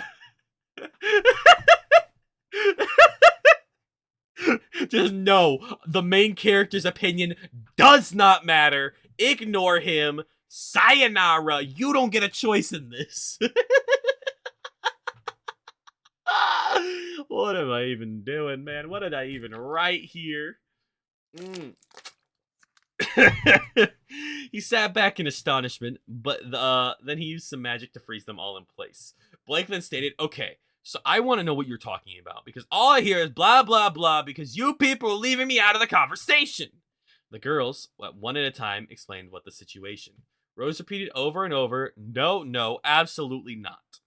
Blake, looking at Rose straight in the eyes, said, Rose, I know you don't like this situation. I don't like it any more than you do, but this may be necessary to protect Tara from the monsters. Rose began to tear up, but Blake quickly raising it as she mistook what he said. He slightly tried to cheer it up her by saying, I don't like her like that, Rose. Please trust me. I won't get too close to her, I promise. Rose, still having doubts, pouted. Blake, looking at her sincerely, Rose, after a little while, gave in, but said, you better not get too close to her. Blake replied, I swear I won't, mage's honor. Rose still pouted about the overall result of this conversation. Blake went up, he hugged her, and tried to calm her down. Her expression calmed down as she was held in his embrace. The night ended without another attack. They all went back to their houses. While Blake was sleeping, he had visions of the previous event of the Shadow Mage. He woke up 10 minutes before he usually did, lied in bed, thinking about how he would go about getting close to Tara. How he'd be able to get close without pissing Rose off too much, at least. He decided he was going to do and headed to school. Along the way, he noticed Tara was following again today. He stopped, turned around, and waved at her. Tara quickly hid when he turned, but looked to where he was waving. There was no one else behind her, she thought. Did he see me? If he did, oh no, no, no. And then his hand was placed on her shoulder, and she snapped out of her thoughts and looked whose hand it was. And it was Blake's. She stumbled back some when she saw Blake, but he didn't do anything. He then asked, would you care to walk to school with me, Tara? Tara's mind was going wild because she was extremely ecstatic that Blake was talking to her, And after a minute of her not responding, Blake's tapped on her on the head, irked Tara. Anyone in there? Tara replied, "Oh, yes, I would love to walk with you." So Blake and Tara walked with each other to school. The walk was an awkward one because Tara was blushing and wasn't talking. Blake asked her some questions and she bashfully responded. One such was, "The other day, you ran away from me and went home. Were you sick?" Tara replied, quickly, yeah, I wasn't feeling my best, so my mom came and picked me up." Blake said, "Okay, well, that's good. Happy you're okay." Tara blushed when he said that. After a little while, they made it to school. When they entered school together, people started murmuring to each other about the two of them. They then reached their classroom and took their respective seats. Some of the guys walked up to Blake and started asking questions about whether the two of them are dating, why they were walking together. Blake's only response was, "We weren't going out. She lives nearby. We met along the way." And I asked if she wanted to walk with me. There was a couple girls surrounding Tara and asking questions, but Tara was only blushing and saying, The bell rang before the girls got anything out of Tara. Rose was pouting about the two of them getting noticed, and it was already spreading around most of school. So class began, and the teacher handed out the tests. After classes, when lunch arrived, Blake asked Tara if she wanted to join him and his friends for eating lunch. Tara quickly pulled up a desk, and they talked about their day when they had free time. After school, Blake asked Tara if she wanted to wanted him to walk her home. Tara agreed, and they began walking to her house. Along the way, shadows attacked, but the girls kept them from making contact with Tara. With minimum help from Blake, they eventually made it to Tara's house, taking a detour or two. Once they reached the house, Tara, once they reached the house, bashfully asked, "Would you like to come in for some tea?" Blake, not wanting to get close, replied, "Oh, sorry, I can't. I have chores and some other things I need to do. Maybe some other time." Once Tara was inside and Blake was out of view from anyone, he quickly transformed and flew to meet the girls as fast as he could. Where was it? When he got there, he was having yet another crazy. They were having yet another crazy fight with more monsters. But this time, instead of focusing on the more powerful ones, Blake headed for the most dense area of them on the hunch that the person from before will be there. He blasted away in the dense area and got inside. The holy blast quickly covered itself back up. Rose yelled his name as he entered the massive shadows. In the shadows. Inside the shadows, Blake stood, looking around to see if there was anyone around in the darkness. He saw the figure from before, and Blake asked, "What are you doing chasing after Tara? What is your goal?" The figure laughed. "What is my goal? What is my goal? Little boy, my goal is world destruction and domination over other worlds." Blake replied, "Well, that's plain stupid. What's wrong with where we are? To me, you seem just like plain insane. You seem plain insane. Why would you like help?" The person cried, "Help? You think I need help, little boy? No, why would I need that?" Blake replied, "Well, you're trying to take over the world, and it shows you're pretty insane." "Well, it seems that you're pretty stuck on stopping me." Pouting sarcastically, "I thought I could get you to work with me." "Oh, well, I'm done for today. See you next time," the person said. The shadow then enveloped her, and all of a sudden, all the shadows dispersed. The girl, surprised, looked at where Blake was. There he was standing, a smirk on his face. Blake says, "Well, this just got a whole lot more interesting," and thought, "Where have I heard her voice, though?" Rose, appearing behind him, questioned a slightly angry tone, "What's gonna be interesting?" Blake, now noticing them, said, "Oh yeah, I forgot to mention this, but someone's summoning and controlling these shadows." The three girls, in surprise, yelled, "What?" Rose said, "What do you mean that someone's controlling the shadows?" Blake replied, "Well, yeah, there's this lady and she can summon them and control them." Jessica asked, "When did you figure this out?" Blake said, "It was last night. I found her when we were fighting the shadows." Rose then walked up to Blake, hitting him on the head and yelling, "Why didn't you tell us then?" Blake, rubbing his head, said, "I forgot, and plus, at the time, I wasn't sure she was the one doing it, but today I confirmed she was doing it." Rose continued yelling, "Then why the hell did you let her get away?" Blake said, "She'll be back. The bad guys always come back." The girls groaned. Blake then groaned. Blake then hugged Rose and said goodbye to the other girls and headed home. We also have some ads again starting in just a minute, guys. We'll be taking another real quick, short little 3-minute break, and I won't be reading during the break. So I hope you guys stick around for the break again. Here we go. We switch over to another perspective. The figure is standing in that darkness. Is before a teenage mage. The mage is kneeling before the woman. The woman stated, "This mage needs to be dealt with." He poses a problem to our goal. The mage asks, "What do you want me to do?" The woman says, "You will be transferred to his class tomorrow. I want you to get him alone and end him." The mage says, "Yes, ma'am." And we go back to Blake's perspective. Blake gets up and heads to school. He and Rose walk together again. Once again, sorry, that's supposed to be Tara. He and Tara walk together again. Once again, they got to class. Some of the girls flock to Tara, trying to get out what they couldn't get the other day. Everyone takes their seats, and the bells ring. The teacher stands up for the announcement. And the teacher announces, "Hello, class. Today we have a transfer student. Please welcome her."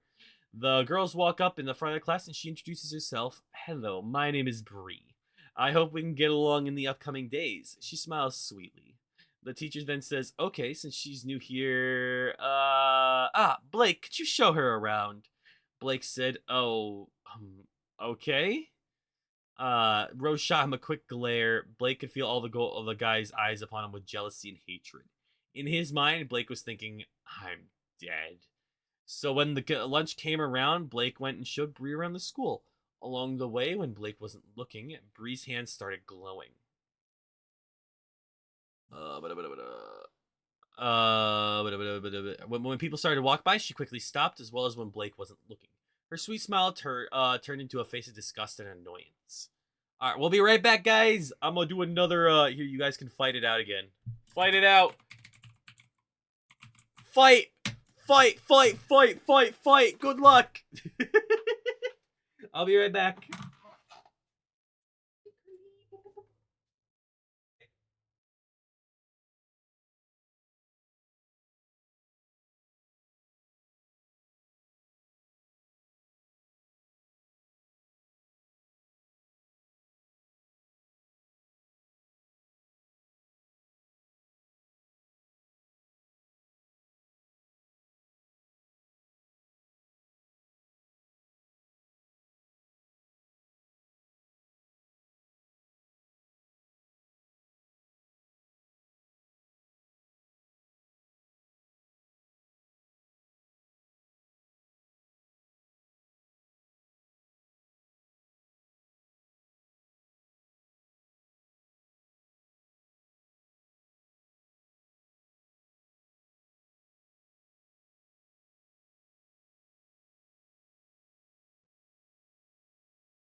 Who won? Oh, Claire won! Oh my god! Congratulations on your victory, Claire! Whoa! Oh, beautiful. We still got about another minute and a half before the timer ends. But guys, I hope you guys are cringing just as much as I am with the story.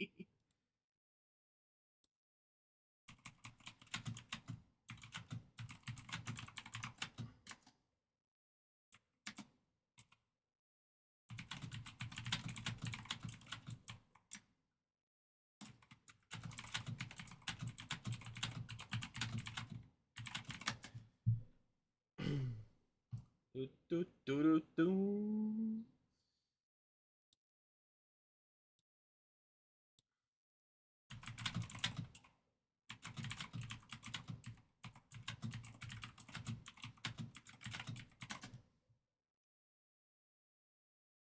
Okay, okay, okay, okay. Boop, boop, boop, boom. Oh gosh, guys, I can't believe I wrote a magical girl harem anime. What was I thinking, bro? What? It's more well written than the other one, than Percent Zero. But like, I wrote a magical girl anime. Oh my god, bro, what am I even doing? What am I even doing?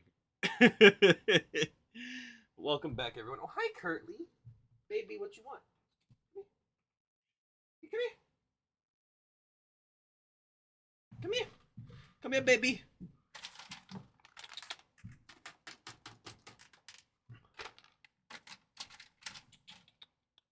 I have a baby kitty, guys. Kitty says he wants treats.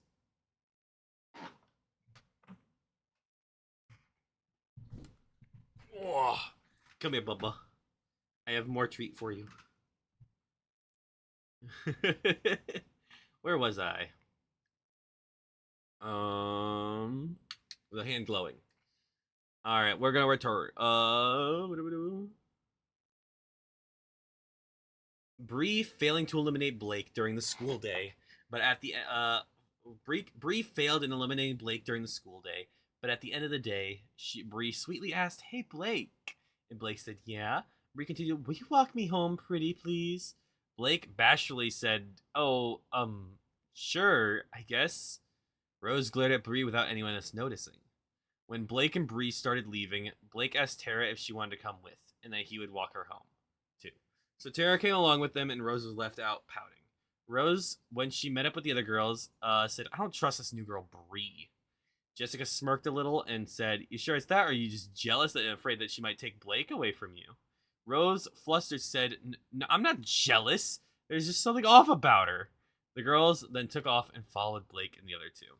Rose, keeping a firm eye on Bree, along the way, there wasn't too much in the way of shadows, but those that were there were quickly defeated by Jessica and Robin.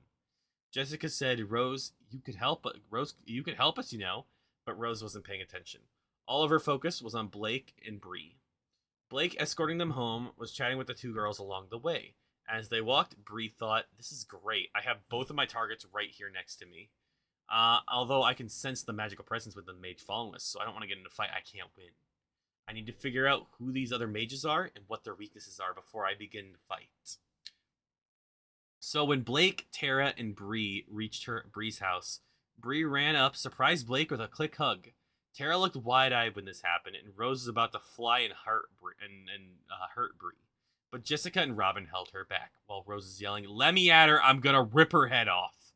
Inside her head, Bree was smiling deviously, hearing one of the mages yell. But then with the voice being muffled, "This is your weakness," thought Bree. And what a simple one. Bree let go and walked into her house, waving, leaving the shocked Blade and Tara standing there. But once she was out of view, she groaned in disgust. Ugh! This is so stupid. Being all nice and happy all the time gets really annoying. And so are people like that. They just piss me off. Smiling menacingly. But at least I got one of their weaknesses already. Outside, Blake was standing there and looked over at Tara, who was just shaking. Blake said, "Hey." Tara looked up and then he said, "Not sure what that was about, but how about I go drop you off at home? That good?" Tara nodded, but still didn't move. Blake then grabbed her hand and began walking. When his hand touched hers, Tara blushed, and Rose, still in the air, started struggling and whining when she saw Blake take Tara's hand. Once Blake and Tara made it to her house, Blake said, "Would you like me to come pick you up tomorrow morning for school?" Tara nodded and said, Blake then interrupted and said, "I'll take that as a yes. We'll see you tomorrow morning." He headed off and met up with the girls. When he got there, he said, "Hey girls, anything happen?"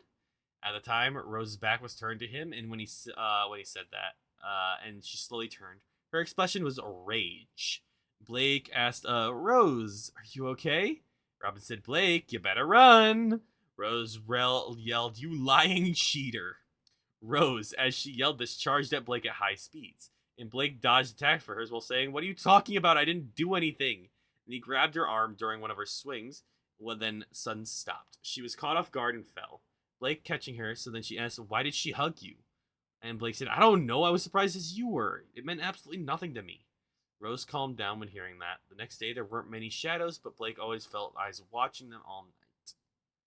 Chicken Jockey, hello, Mary Rose. Welcome in, welcome in. How you doing today? How you doing today? Welcome in, welcome in. You just watched the Minecraft movie? I watched it yesterday. How'd you like it? How'd you like it? Wow, we're reading stories that I wrote in high school right now. It was good. We're currently nearing the end of the second story that I wrote. Flint and Steel. Oh my gosh. I hope you like the cute little bun balls we got at the bottom of the screen now. I got these little stream avatars. If you want to edit your stream avatar, you can go down to the about. You can go into the about section. Ow! Gradually said your baby carrot. You can adjust yours in the bottom of the chat, below the about section with the stream avatars thing. Okay. All right. And when hearing that, and then there wasn't many shadows, but Blake always felt eyes watching them all night. The next morning, Blake walked outside and Bree was waiting for him. Blake said, Bree, what are you doing?" People were cheeking. It was weird. It was weird. Breathing giggled and said, "I'm gonna walk you to school. I'm gonna walk with you to school, silly." Blake said, "Okay, I guess." Then Bree clamped onto his arm. Blake uncomfortably said, "Bree, you don't have to hold on to me. Can you get off?" Bree looks as if to contemplating what to do and then says, "Nope," and stuck her tongue out. Blake sighed. But then he said, "Well, I already promised Tara I'd walk with her, so can you at least walk with me there?" Bree pouted and said, "I guess."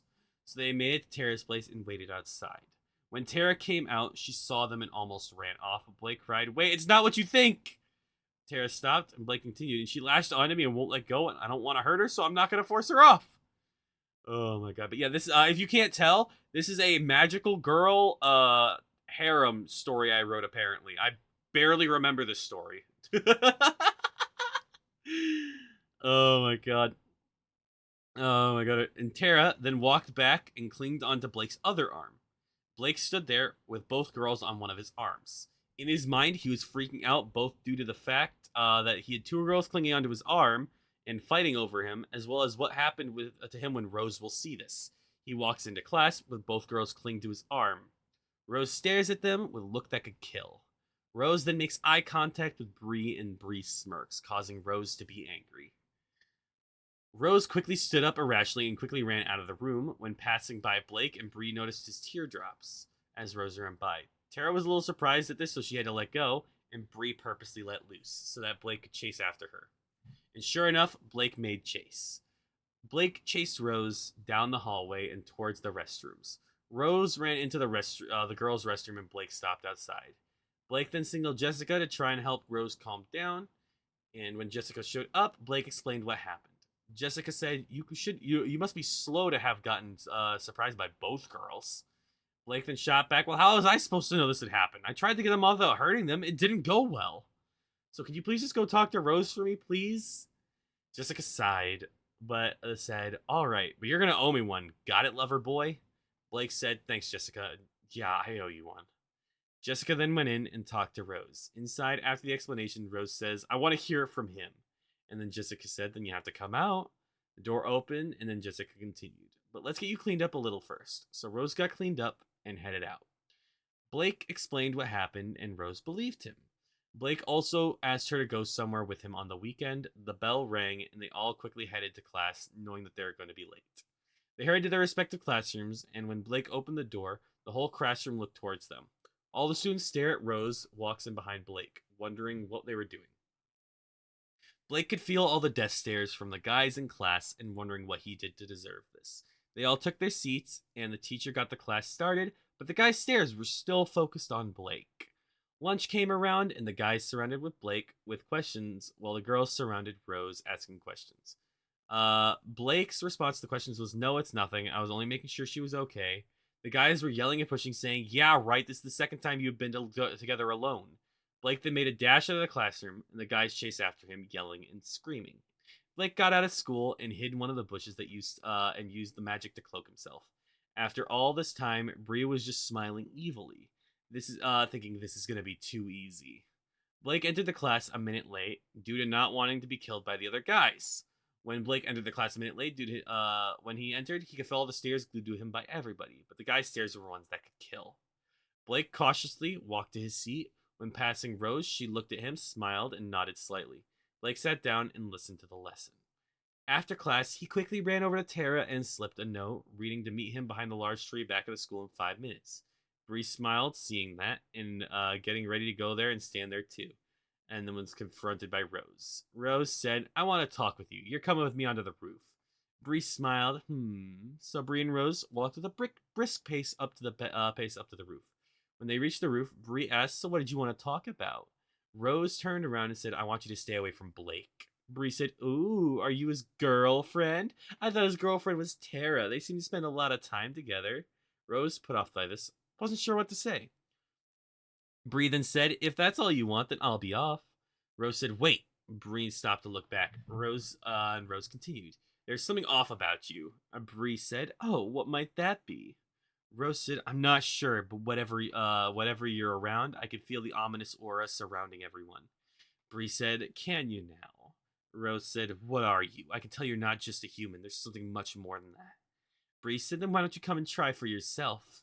Bree then went and attacked Rose. Rose barely dodged the first strike, but hit by a secondary strike that came out of nowhere. Rose, startled by the hit from nowhere, looked around and saw a shadow behind Bree. Rose yells, "Look out!" and tries to push Bree out of the way of the shadow, but then Bree and the shadow both hit Rose. Rose fell to the ground scared, wondering why the shadows and Bree were in perfect sync with each other. Bree said, I see you can see my little pet. Shadows are just lovely creatures, don't you think?" Rose, in shock, started out, What do you mean, pet? Wait, are you the mage Blake mentioned?" "No, that was my master," Bree stated, "but my mission's to eliminate Blake and capture Tara." Rose got out stifled sounds, but Bree said, "Aw, you think you can get out? I've taken precautions against mages. You can't use magic while I hold on to you. Now you're going to be my bait for Blake." Rose, still making stifled noises, was transported through the shadows and appeared in a dark place. Bree was still holding on to Rose, said, "Now that these should hold you here till your boyfriend comes. But that won't be for a while." She plucked the hair from Rose's head and gave it to the shadow. The shadow transformed into Rose and started imitating her. Rose's eye went wide that shadows could do this. Bree then left with a copy of Rose, leaving the real Rose alone in the darkness. She curled up, waiting, hoping for Blake to come. When Bree got back, she walked the fake Rose to the office. The fake pretending to be sick, so the fake Rose was taken home when lunch ended. Blake noticed Rose wasn't there, and he asked Bree, who was with Rose at lunch, "Hey, where's Rose?" Bree responded, "Oh, Rose, she got really sick and needed to go home." "Oh, okay," Blake said. The day ended, and Blake quickly headed out of the room. Tara, not getting to say anything, Blake quickly walked into the classroom and hit with Jessica and Robin in it, and then told them that Rose is sick and then they supposedly should go check on her later. Jessica hit Blake on the head and whispered, "You're supposed to be with Tara, you idiot. Go and walk her home." Blake quickly walked back to his classroom and Tara wasn't there. He quickly moved up to the exit and saw Tara getting the umbrella out of her locker and he cried, "Hey, wait up!" Tara turned, a smile appeared on her face and said, "Oh, I thought you had already left." Blake said, "No, I just forgot something." And the two of them walked to Tara's house. And Tara asked if he wanted to come in for snacks before heading home. He decided that he would stay a while, so he kept up and could stay close before while the others go check on Rose. So they ate, and Blake met Tara's parents. They were kind people, but after an hour, Blake left, not wanting to impose. Got out and flew to Jessica and Robin, telling them that he was going to go check on Rose, although he realized he didn't know where she lived and asked, "By the way, where does she live?" Robin, sighing, told Blake where Rose lived, and Blake flew off. After he left, Jessica said, "He's hopeless, isn't he?" Yes, he is," said Robin, smiling. Blake made it to Rose's house and looked into the window. He saw what he thought to be Rose asleep in her bed. He sat there for a minute, looking at her sleeping face. But all of a sudden, she sat up. Her face turns toward Blake, eyes still closed. Blake, surprised that she turned right towards, looked a little more curiously. Her eyes opened suddenly and were glowing red. Blake stumbled back somewhat, and when that happened, the fake Rose starts walking towards the windows and opens it and jumps out and attacks Blake. Blake, still thinking that this is the real Rose, tries not to hurt her, but tried to trap her so she can't fight. When he finally got her trapped in a magic barrier, she acts as if she's in pain, and then morphs into a shadow and dies. Blake, while this was happening, went wide-eyed. When he saw the shadow, he was angry at first, but then they realized the other two might be in trouble. Blake flies off at high speed back to the two girls. When he arrives, they were in a decimated area. "Hi, Tabs. Welcome in. How you doing today? Thank you, thank you, thank you. I'm currently reading stories that I wrote in high school. This one apparently was a magical girl harem series, like story, which I was like, I completely forgot about this one. I'm not gonna lie. I hope you're having a good day, Tabs. Obviously, I hope it's as good as it can be. After what happened, I hope you're doing okay. And when he arrived, they were in a decimated area, both lying on the ground. Blake landed next to Jessica and asked desperately, "What happened?" "There was a fake at Rose's place." Jessica, barely conscious, raised her hand and pointed over a corner near an alley. When Blake looked over there, he could see a girl cowering in a corner. Looking closer, he could see it was Bree. Blake quickly ran over and asked her to see if she was crying. Blake got up close and put a hand on her shoulder and asked, Bree, are you okay? What happened? Bree then quickly turned and basically fell into Blake's arms, still crying, and said, Oh, Blake, I was going home and then some things were in my way and started chasing me, and before I knew it, it was night and I was lost. Blake began comforting her. It's okay, you're fine. I'll walk you back to your house. While he did this, an evil smile crept up on Bree's face. She then, while Blake was still comforting her, hit Blake with a large magic blast that sent him flying into a building.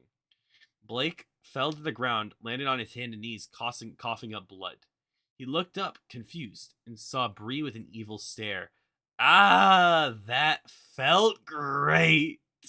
Oh, I've been waiting for a while for this to come. I couldn't stand another moment of being all mushy with you. It's disgusting. Blake looked at her and asked, What did you do with Rose? Oh, her? She's in a dimension of my creation where nobody but I can reach her. Blake said, Yeah, right. I know a bluff when I can see one. Oh, one sec. Wow. You may have her, but there's always more than one way, especially when with magic involved. I asked you to find out where you teleported her from, and where the dimensional portal's located. Bree cowled at first, but then she smiled. You don't know where that is now, do you? And with her in my care, I can, her... Yeah, it's on the roof, Blake said, interrupting her. Taken aback, Bree stutters. How did you know that? Blake replied, Simply put, you made it too easy. You revealed her identity around the time when she disappeared. The last person she was around with you was you on the roof, so therefore that's where it is. Bree, angered, charged at Blake. He fought back, angered that she had hurt his friends. Tired from the fight, realizing that she couldn't win by normal means, she looked around for something that she could give her an edge in the fight. She looks over to see struggling Jessica, trying to make her way over to Robin.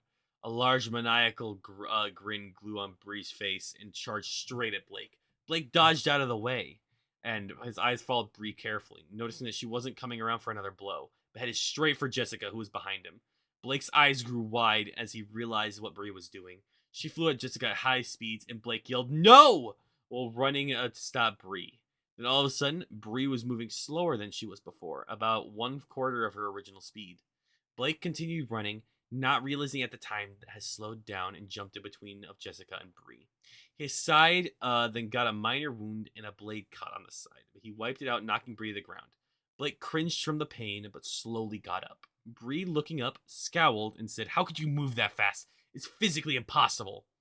Blake, confused, What do you mean? I only move fast as I usually could. Bree scowled and said,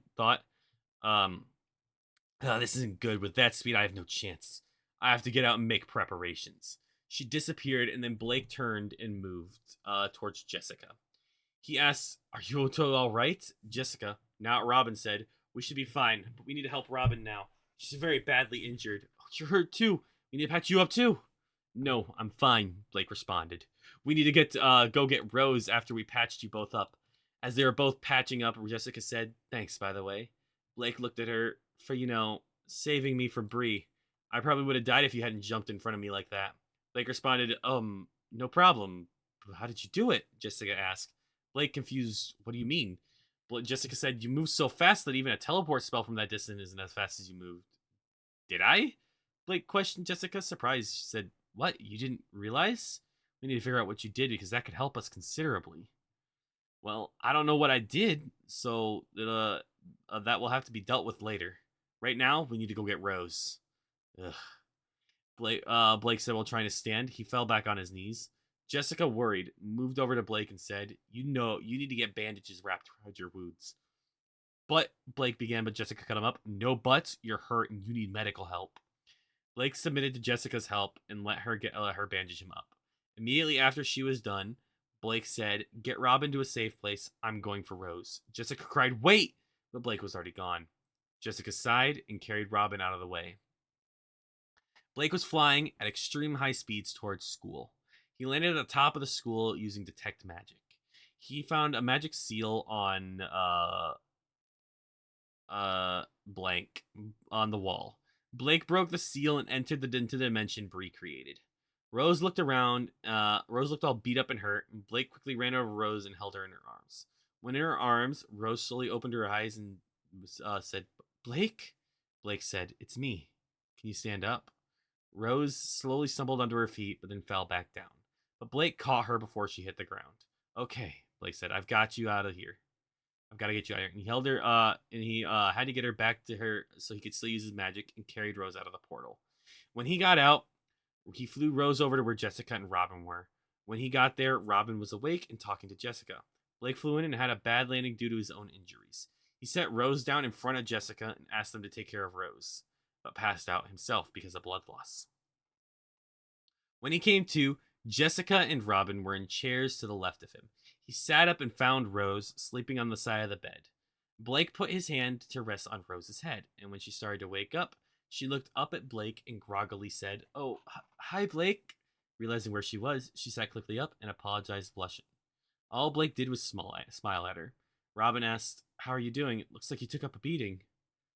Rose looked hopingly at Blake and said, Yeah, I'm fine. Just a little tired. Rose, tearing up, said, I'm so happy. Blake then began to get up, but cringed when he stood. Rose quickly moved to stabilize him.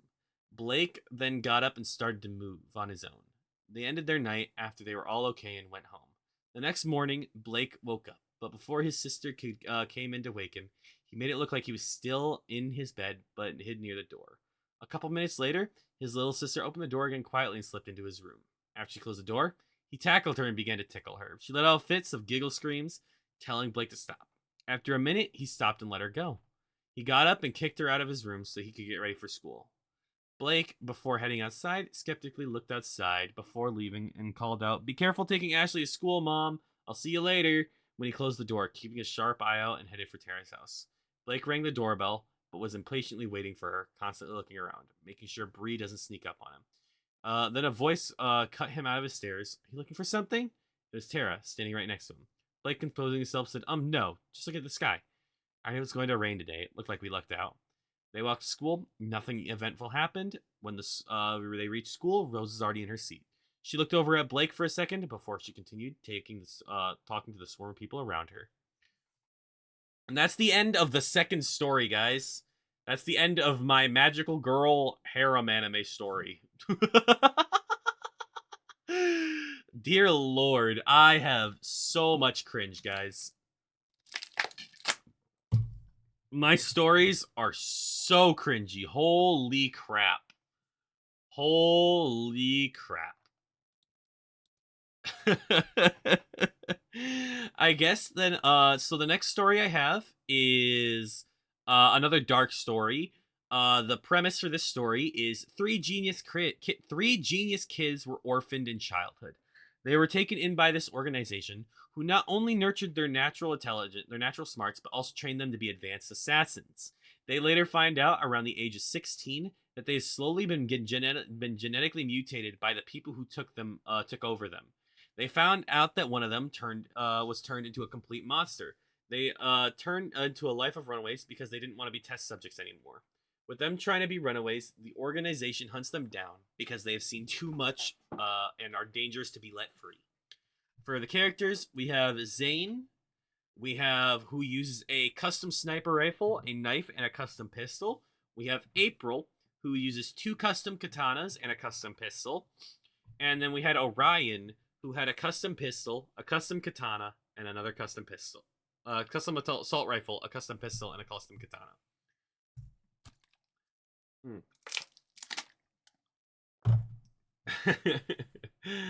All right. So here we go with story number 3, guys. We start with these men gambling on a table. During their gambling, the vents start to expel smoke. The gamblers stand up and are yelling amongst what they believe is happening. Amongst the smoke and confusion, 3 smaller figures are moving through the shadows. Then one of the gamblers yell, but it gets cut off. The other gamblers, terrified, pulled out pistols, swinging them around, looking for the intruders. While he was trying not to breathe in the smoke, slowly more of them dropped. The rest continually getting more and more terrified than before. Then, all of a sudden, there was a strong gust of air and the smoke cleared. There was only one gambler left, scared and still swinging his guns around shooting, and the goon that brought the small wind turbine. On the roof, we see three figures, and one of them holding a mirror angled down into the room and said, "Darn it, we missed one. What do you two think we should do?" They most likely have already called for reinforcements. The girl, pulling off her mask, said, "We don't want to get in trouble. We better finish off those in there before reinforcements get there." The other boy, pulling his mask off as well, said, "Well, that and we want to make sure they didn't see our faces." "That too," the girl replied. They swung out into the window, and the guy with the gun swung it around where they stood and fired some shots. But when the goon looked, there was nobody there. The gambler was freaking out, and his gun ran out of bullets, and there were goons standing over there. Just, this is before the word goon changed. Well, we're keeping it. The goon was talking over his knife, cutting through his skin, appeared, and then the goon fell over, revealing three teenagers. The gambler scrambled back into the wall, trying to get away from the three. The assassin swiftly dodged his bullets and got in close. One distracted his fire, while the second went in and stole his gun. And the third went in for a clean kill. There was a banging on the door, and the three of them looked at each other and quickly, and then ran towards the window. The door got busted in as soon as they were heading out, and then the goons entering saw them leaving. The younger boy turned and grinned at the goons with a detonator in his hand while he fell out the window. He pressed it and before moving out of the view, and a timer to the next door, the goons were starting to go off. An explosive went off, engulfing the goons in the blast. The three assassins heading away from the scene of the assassination. The eldest one said, "Zane, you shouldn't have shown them your face. It's a bad idea to let them know our identities." Zane smiled and replied back, "Stop being a worrywart, Orion. They all died. It's not like any of them saw my face survived." Still, Orion continued, "what if one of them survived? They would know your face." The girl said, "Both of you shut up. It's too late for complaining. Just try not to be so reckless next time, Zane." "Yes, April," the both of them replied and continued running. They arrive at the large building, and Orion presses a button. Opening a panel on the side of the building, the three of them slipped into the panel, and the panel closed behind them. Inside, there was a room and an elevator. The three of them stepped into the elevator and went down. It was silent, except for the sound of the elevator. The elevator stopped, and the three of them stepped out into a larger area. The area is well lit and had an assortment of objects that you find in everyday life: a couch, a large flat screen TV, gaming systems, and a kitchen. There was one room directly off of it, and it held a large training room. There were three other rooms on the other side of the hallway: Zane, Orion, and April's rooms. Zane went in and jumped right on the couch and began playing video games. April went to the kitchen and got a drink out of the fridge, and Orion took a seat in a recliner. After a while, a smaller screen in the corner of the room lit up, and the speaker started up, and the man appeared on the screen. He said, "How did your latest mission go?" This is the man that is the head of the company the three work for, as well as their adopted father. Orion spoke up. "It was a success, sir, although there were some risks that were taken that were unnecessary." "Oh," said the man. Zane, abruptly standing up, yelled, "There weren't any risk in it. They all died. None of them would have remembered my face anyways." Orion and Zane started arguing and were about to fight, but then April grabbed them both by the ear and said, "Both of you shut up. As you can see, sir, these two are being their usual selves, but the mission was a success." The man spoke. "Good. I expected to see a mission report by morning." April said, "Yes, sir," and then the monitor turned off. She yelled at them, still holding their ears, "Can't you two get along for just a minute? You don't have to fight every second." Zane tried to speak, but "No buts," April said, sharply cutting off Zane. "Now let's get this report done." The three of them worked on the report together, but Zane kept crumpling up Orion whenever he began to write that Zane made an unnecessary risk, leading to eventually April writing the report while the other two watched. Later, after they had finished it, a woman entered the room and said, "Hey, kids, hey, kids, you finished your report yet?" April said, "Yes, Mom." Although those two knuckleheads didn't help much. This is the woman that had been the mother figure in the three children's lives.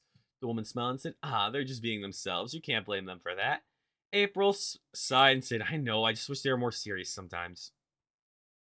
Zane looked over at April and realized their adopted mother was over there. He called out, "Hey, Mom, came to get the report?" Their adopted mother said, "Yes, but next time try to help your sister out a little more." Yeah, I will," Zane said, "and that goes for you too, Orion," she said. "Hey, I tried. Blame Zane for not letting me work through it," says Orion. "Hey," Zane cried, "you were the one filling it with lies." Their mom said, Now, boys, stop arguing. It's all in the past and nothing to worry about." Yes, Mom, the two of them said. Orion got up and went to the training room, while Zane went right back to playing video games. Their mom said, well, I better get this to your father. He will want to see the mission reports as soon as possible. Okay, see you later. Bye, said Zane and April. Oh my god. I've done a lot of talking this stream, guys.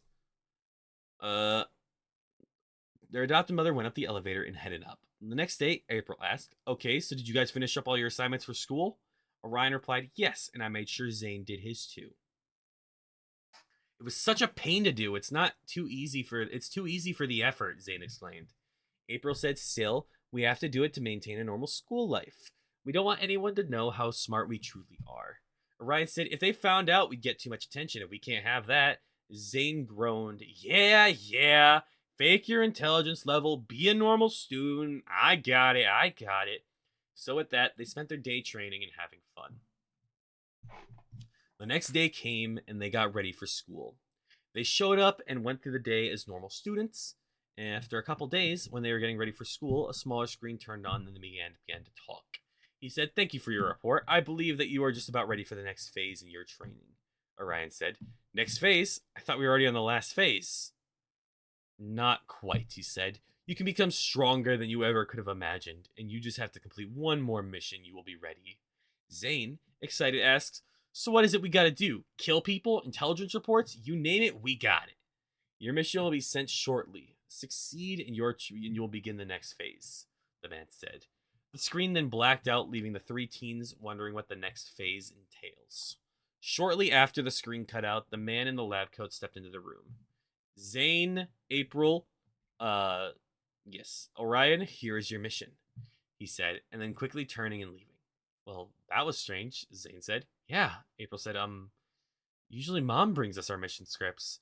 The three of them quickly surround the script and look to see what it is. It's orders to infiltrate this cargo train and attain the shipment of thulium the train is transporting. The train will be passing by in 3 days, so they spent the next few days preparing for this mission. Once the day came, they staked out the position over the railroad where the train was supposed to be coming through. They were there until 10 p.m., and Zane, annoyed, said, screw this crap, I'm leaving. The train isn't going to show. April then grabbed him by a collar and threw him back to where he was sitting, saying, you are going to wait it out, it will come by, and you will stay. Zane then sat there, quietly waiting for the train to pass by. After another hour, there was a sound of the train. Zane sat up eagerly, preparing to jump onto the train. It began to pass by, and the three jumped and went through a hole in the train roof. They landed with a thud in the middle of a group of men. The men all turned to face the three of them inside the train car, and the closest one said, what are you doing here? Leave now and you won't be harmed. Orion said, execute plan 3, now. With that, the three of them bolted in different directions into the mass of men. Gunshots rained through the train car, and the bang could be heard on the doors and the voices saying, what's going on there? Let us in. The doors were barricaded, though, which was done by the three of them in the confusion. The men inside the train car quickly fell to the assassins. But as they found the crate labeled thulium, the barricaded doors busted down.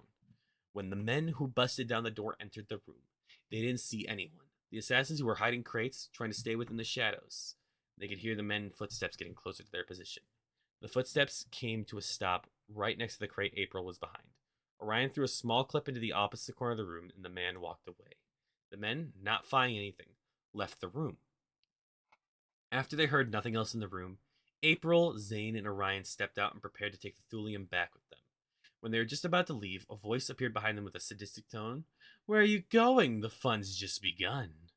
The three of them sharply turned around, drawing their weapons. There before them is a man who looked to be in his low 20s. He was throwing up a knife and catching it with ease. The three of them stood there for a couple seconds, keeping their eyes on him. So, what's three little children doing on this train? The three remained completely silent and focused, with a man's sadistic tone. Well then, the children misbehave and wander where they don't belong. They ought to be punished. He changed his stance. So who wants their punishment first? Orion whispered. Plan 5. The man rushed at the three of them. Now!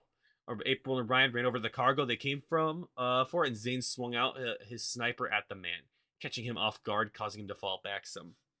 The man grinned and charged at Zane once again.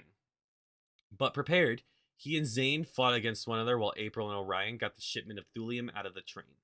As they got it out, April yelled, Zane, get out of there. We got what we needed. Zane grinned and jumped towards the roof. When that was pulled down, as he was pulling Zane down, he said, an assassin never looks away from his opponent. Something was then thrown out to April and Orion, who were already off the train. They read the note and it said, call me if you want your friend back, and had a phone number on the back. While they were quickly chased the train down and got back onto it, they quickly ran down to Zane where it was locked into the room. The man and Zane were still fighting, Zane clearly not winning. The other two got back into the room where they did. The man looked over at them and was in a surprise that they were there. Zane's foot made contact with his face. Snarkily, Zane said, an assassin never looks away from his opponent. Man spiraled backwards into his crates behind him. He looked up and feared three of them and asked, what are you people? This train's moving at 100 miles per hour. How did you get back into it? We jumped onto one of the openings, Orion stated. The man stumbled back with a terrified look in his face. That's impossible. You're children. This shouldn't be possible. Who the hell are you? Zane looked over at him and said, name Zero. And he punched the man in the face, knocking him out. Well, that was fun, said Zane with a large smirk on his face. Zane threw some explosives down and set the timer. He said, okay, let's get out of here. The explosion will give us a good getaway. And they got out of the train and headed back to where they left the shipment of thulium. When they got there, Orion picked it up. He then said after a couple steps and stopped and began to curiously look at the crate. He said, hey guys, I'm not sure what's in here, but it doesn't seem to weigh much. He shook it and no sounds came out. With curiously, the three of them opened the container. Inside was a glowing liquid inside a glass bottle. This bottle was in a gyroscope. They all looked confused, and Orion said, any of you know what this is? The other two shook their head, not knowing what substance it is because it's clearly not thulium. Zane reached into the container for the substance. April pulled him back before he touched it. April glared at Zane, and Zane shrunk down, trying to avoid the stare. Orion, closing the lid, said, well, we better get this back, whatever it is, back to headquarters. They started heading back in the distance, and the explosion went off. Zane looked back, smiling at his handiwork. They arrived back at the base and entered through the sliding panel on the wall of the building. When they got there, in the main lab, the lab coat stood standing away in the middle of the room. His expression blank as he stood there. Zane, not holding the crate, walked up to him and said, what's up, Codex? They call him Codex to him being stiff and knowledgeable like a book. He stood there, autonomously said, you have successfully retrieved the shipment. Ryan walked up and handed the crate to Codex. And as he walked away, but as he did, Zane said, Codex, come on, you're always too stiff. Come join us for a game or two. Oh. The others the others had warm, inviting smiles on their faces, but Codex just continually walked to the elevator. Confused at why no one has shown with the second thought or sound. The three heard nothing for either for the next few days. Confused on why no one has shown up, not their mom nor the director, even after they gave their report. After a few days, they said, "Oh, we're getting ready for school." The monitor turned on. Children, the man on the monitor said, "The time has come for the next phase in your training." April said, "Well, can we wait till we get back from school? Zane and I have some tests to take today." Suddenly, the man angrily yelled, "No! This is to be done now!" The three stumbled back in surprise to them never hearing their father yell like that. The three of them saluted, "Yes, sir," and the monitors shut off. They relaxed some, and April said, "Wow, I've never seen Dad like that." Yeah, Zane agreed. "None of us have." Orion said, "Well, besides that, we better get ready for that instead of school today." The three of them went and changed out of their school clothes into their training gear. After they were in their training gear and in the main room, the elevator opened up. Codex stepped out of the elevator and said, "This way to your next training phase." They walked towards the elevator, unsure of what this next phase of their training is supposed to be. When they get into the elevator, Codex pressed a series of floor buttons, and a panel opened above the buttons. Codex put his eye to the scanner behind the panel. A button appeared. Codex pressed it, and they began to drop down. In the elevator, Orion asked, "What is this phase, Codex?" "Enhancement," Codex replied. "Genetic enhancements." The three looked at them, intrigued at what is going to happen. When the four reached their floor, they went and entered the area, which had some chairs and a TV in it. Some doors in another room. Codex gestured toward the seats in the room, and he walked towards the doors. When they sat down, Codex walked through the doors. Oh, God. A couple minutes later, their father walked into the room. They quickly stood up. Their father said, "Okay, you can all relax. You have done a fantastic job. This next phase of your training will break yours and possibly human limits." They looked at each other in confusion. Their father continued. We are going to give you a form of super serum we've created. It will make you stronger, faster, and much, much more. Three were a little skeptical, but Orion said, so when does it start? Right now, their father said. We'll only be able to do one at a time, I'm afraid. So Orion, please step this way. Orion walked forward behind their father to the doors. They walked through the doors, and the doors swung shut behind them. After a minute, Zane got curious and said, April, want to go peek on what's going on in there? No. April said plainly, I'm not going to get caught doing something stupid. Zane, disregarding what April said, went up to peek through the doors and see what was going on inside the room. What he saw was Orion strapped to a table unconscious. Codex walked up to Orion with a syringe. He put the syringe with a mysterious substance into Orion's arm. Nothing happened for a minute. Then Orion's body began jolting around. Orion woke up screaming in agony, although he couldn't be heard due to Zane and April being on the other side of the soundproof glass barrier. Zane witnessed what was happening. He was looking out in surprise. Orion's body was changing into a monster. His eyes turned a glowing shade of black. His teeth sharpened into fangs. His gloves and shoes broke, with him gaining claws on his hands and feet. His jaw grew wider and deadlier. There was an aura surrounding him, and their father walked up, and Orion tried to bite him. Their father signaled Codex, and he picked up another syringe, putting it into Orion's arm. Zane looked on with terror, fell back into the other room. April, wondering what made Zane freak out, wandered to look over where Zane was looking. She saw the monster. She looked in. She freaked out and questioned, "What's going on? What is that thing?" That's Orion," Zane said. "That's what the serums do. They turn us into those things." They put something else into listened to him, and I'm not sure what it was. Orion's head lifted, and then his straps were released, and Orion stepped forward. After that, slowly, a pod rose from the ground. April and Zane were surprised of who was in it. It was their mom, and she was pounding on the glass, yelling for help. They stood as they watched in terror, as their eyes pointed at their mother, smiling evilly. And Orion approached her. As Orion approached, the glass on the casing of their mother's case, the glass casing on their mother's case opened, and she backed into the corner, trying to get Orion to come to his senses.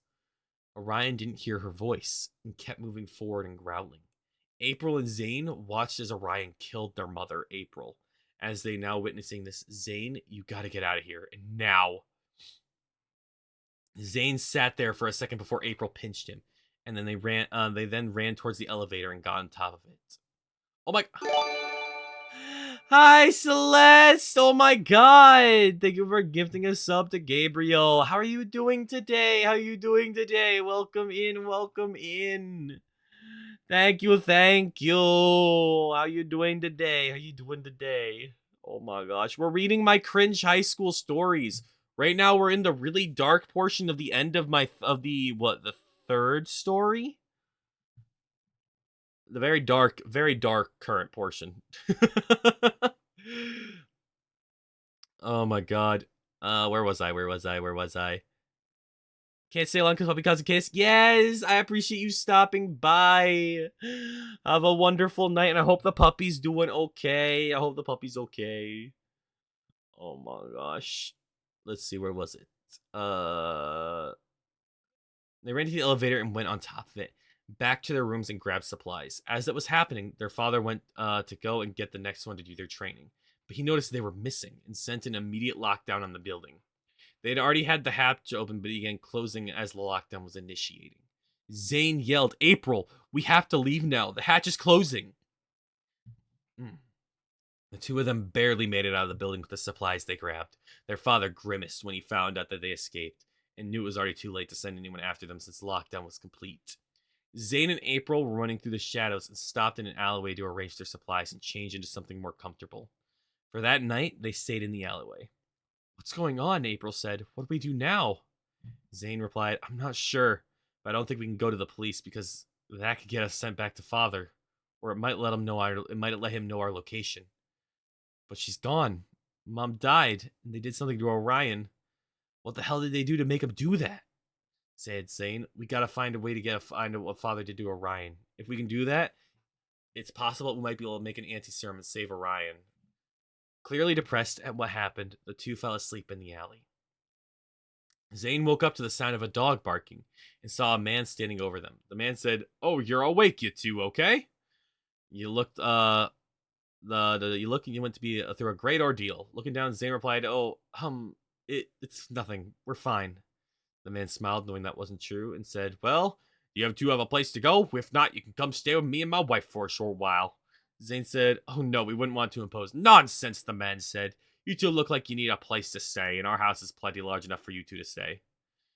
All right. Zane, knowing his mind that this man would take no for an answer, reluctantly said, "Thank you. I guess we'll take you up on your offer then."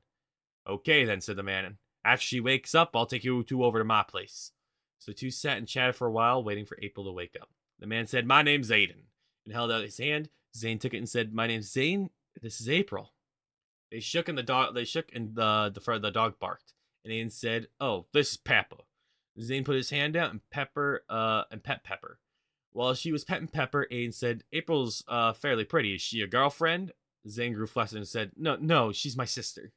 "Oh," Aiden said, "my bad. You didn't look much alike, so I made an assumption." Zane said, "No, it's fine. We aren't related by blood. We're both adopted by the same parents." With apologetic tone, Aiden asked, "Oh, what happened?" Zane looked down, and Aiden, understanding how he wasn't comfortable talking about the subject, quickly changed it. "So, how old are you two?" Still a little depressed, Zane said, "We're both 16, although I'm a couple months older." "Okay," he said. "Where you two guys go to school?" Zane, knowing he can't go back to the normal school, said, "Oh, we're homeschooled." April shifted, finally waking up. She opened her eyes and slowly sat up. "Morning," Zane said. Groggily, April replied, morning. What time is it?" She cut herself off quickly when she saw Aiden, and put herself into defensive position, ready to fight. But Zane quickly calmed her down, explaining the situation. She was skeptical of all this, but gave in when Zane said, "Just stay on your guard. I won't let anything happen to us. I promise." So the two of them went with Aiden with all their stuff, and they took with them. They entered Aiden's house, and he called out to his wife. She responded and came to greet him home, and noticed Zane and April. She said, "Aiden, you didn't tell me we'd be having guests, so shall I go get some refreshments?" Aiden said, "That'd be nice. I'll go help you with that. You two go make yourselves at home. We'll be right back." So Zane and April entered the living room and sat down.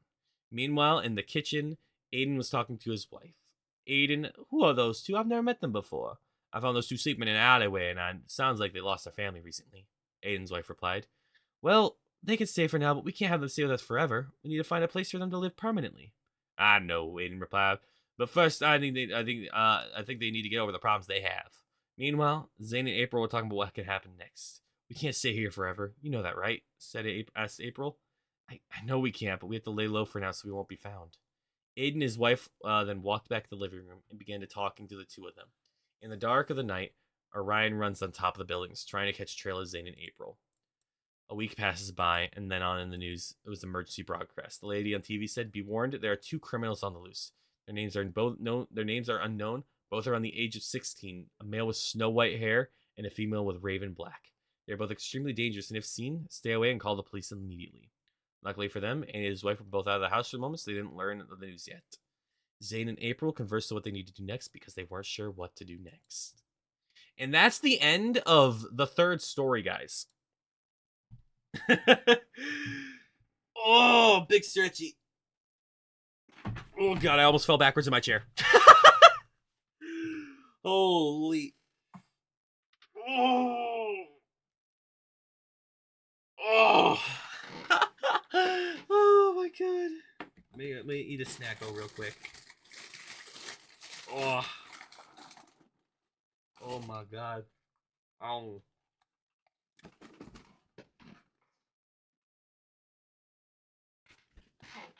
I hope you guys have at least been enjoying the story at least a little bit. The story's at least a little bit.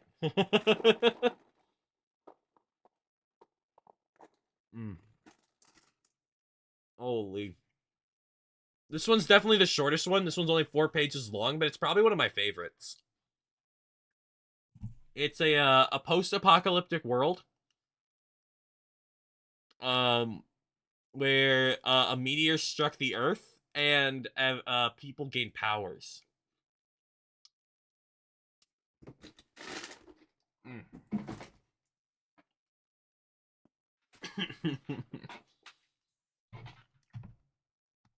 Mm.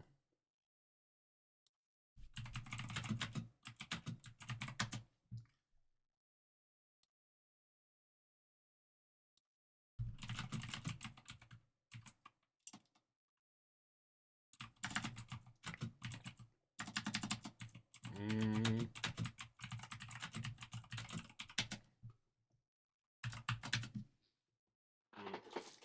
Oh my god. I got Nilla wafers.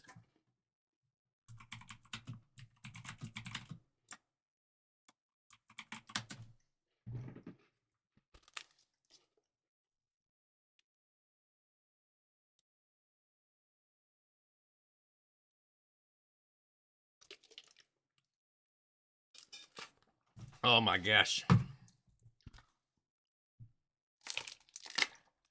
Okay. Story number 4. Our main character's name is Aaron. A peaceful world where there were no wars. Everyone was happy with their simple lives until the apocalypse came. A meteor struck, and also this is probably my favorite story that I wrote. Everything went wrong from there. Once the meteor struck, the world was thrown into chaos. Not only was the economy and land destroyed, but with the meteor came the existence of the creatures of blank. I didn't come up with a name for them. These monsters were ruthless and killed anything they could get their hands on, even themselves sometimes. Due to these monsters, many people have died. Humanity was forced to create some way to defend themselves, and that was the executioners. But I'll get back to them later. The monsters were not the only thing that came with the apocalypse. The ability to wield your aura, as well as a disease to the human population known as the insanity. The insanity affects the people, making them turn into some creature that has no sense of humanity in them. They become similar to the monsters, but they retain their human bodies. Now, back to the executioners. The executioners are a group of people who have worked and trained to master their abilities to wield the aura in different ways to combat the insanities and those who fall into the insanities. They fight to protect the people, although some aren't always that valiant. Most executioners travel around what we call quests, journeys to find and kill any of the insanities they find. Many people fall to the insanity. So far, none of them have been able to determine which people will fall the insanity and which one don't. It's possible that no one can resist it, although even though we will die in the end, humanity's stubbornness stands strong, fighting for survival. Not many executioners head towards the meteor, which is still standing, surrounded by a blackened sky. But the ones you have never returned.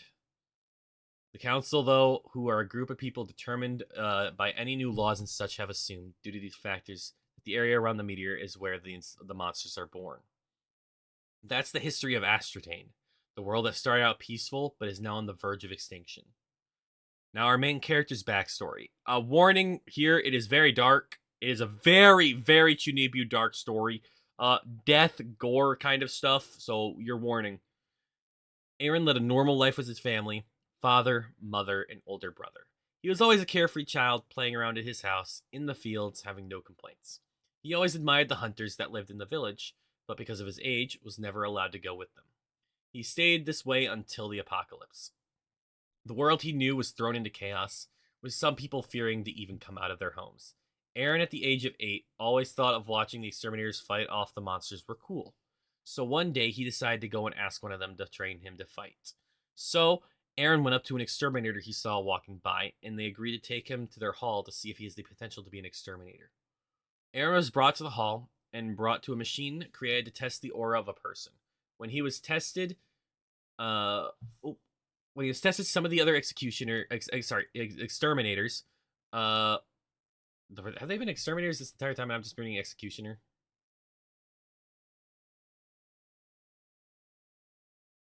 No, they're executioners. I'm just stupid.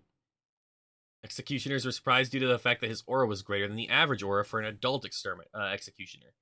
Since his aura was so great, they began to train him immediately so that they can gain his assets in battle. Also, there'll be ads starting in 2 minutes. I won't read during the ads, so don't worry, you won't be missing anything, guys, okay? They began to train him immediately so that they can gain his assets in battle. Aaron quickly learned the basics on how to use his aura to increase his own physical abilities. It took him a little longer to learn how to manipulate his objects with the aura. The most difficult thing for him was to learn how to use his aura ranged, and he still has yet to learn how to do so without his aura going all over the place. It's been a year since Aaron joined the Executioners, but he still hasn't gone into a real battle against any monsters or insanities. He was always told to leave the weapons at the hall until he became a real Executioner. Aaron, actually, here, I'm just gonna, let me snooze the ads. I'll snooze them, and then we'll wait, because the story's almost done. Yes. Aaron was in his bedroom when he heard screaming from the first floor of his house. Quietly, he began to creep down the stairs towards the direction the sound came from. When he approached the doorway to his kitchen, he peered into the room. Inside the room was his mother and father, tearing apart and eating his brother and best friend who had came to the house so they could go to the hall together. Terrified, Aaron was frozen in his tracks as he watched the horror-filled scene as his parents mutilated his brother and friend. Snapping out of his frozen state, Aaron took the step to the right and knocked over the coat rack, creating a loud noise. His parents' heads violently snapped in his direction. Terrifying, he began running towards the door, trying to escape. His parents chased after him at a rapid pace, making hideous noises as they go. Aaron looks behind him, and in the results, trips and falls on the landing step. He reaches out to try and stabilize himself, but grabs a scarf instead, resulting in him falling to the floor. His murderous parents leap at him. Aaron closes his eyes as he hits the ground, ready to die. Around 10 seconds later, Aaron feels the drip of some liquid hitting him on the face. He opens his eye to his terror, finds his parent opens his eyes into his terror, finds his parents above him, dead, with his brother's scarf stabbing through them. Aaron stared at horror as his parents' warped bodies were suspended above him and sat there, mortified by the scene that had not only happened 2 minutes earlier. 48 hours had gone by and Aaron was found, still on the ground, by one of his fellow executioners who was worried about him and his friend. She tried to talk to him, but he was still terrified and cowering away from her. Aaron then was coaxed to the hall where he could get help from more people around him. Aaron refused to let his brother's scarf go away from him, even when washing it himself, since it was his only momentum he had to remember his brother.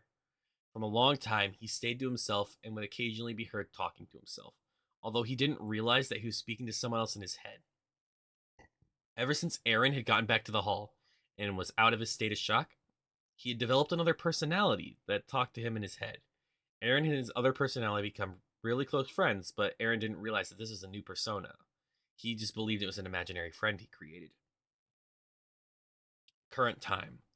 Once Aaron was more comfortable around people, and the others were hoping to begin his training once again.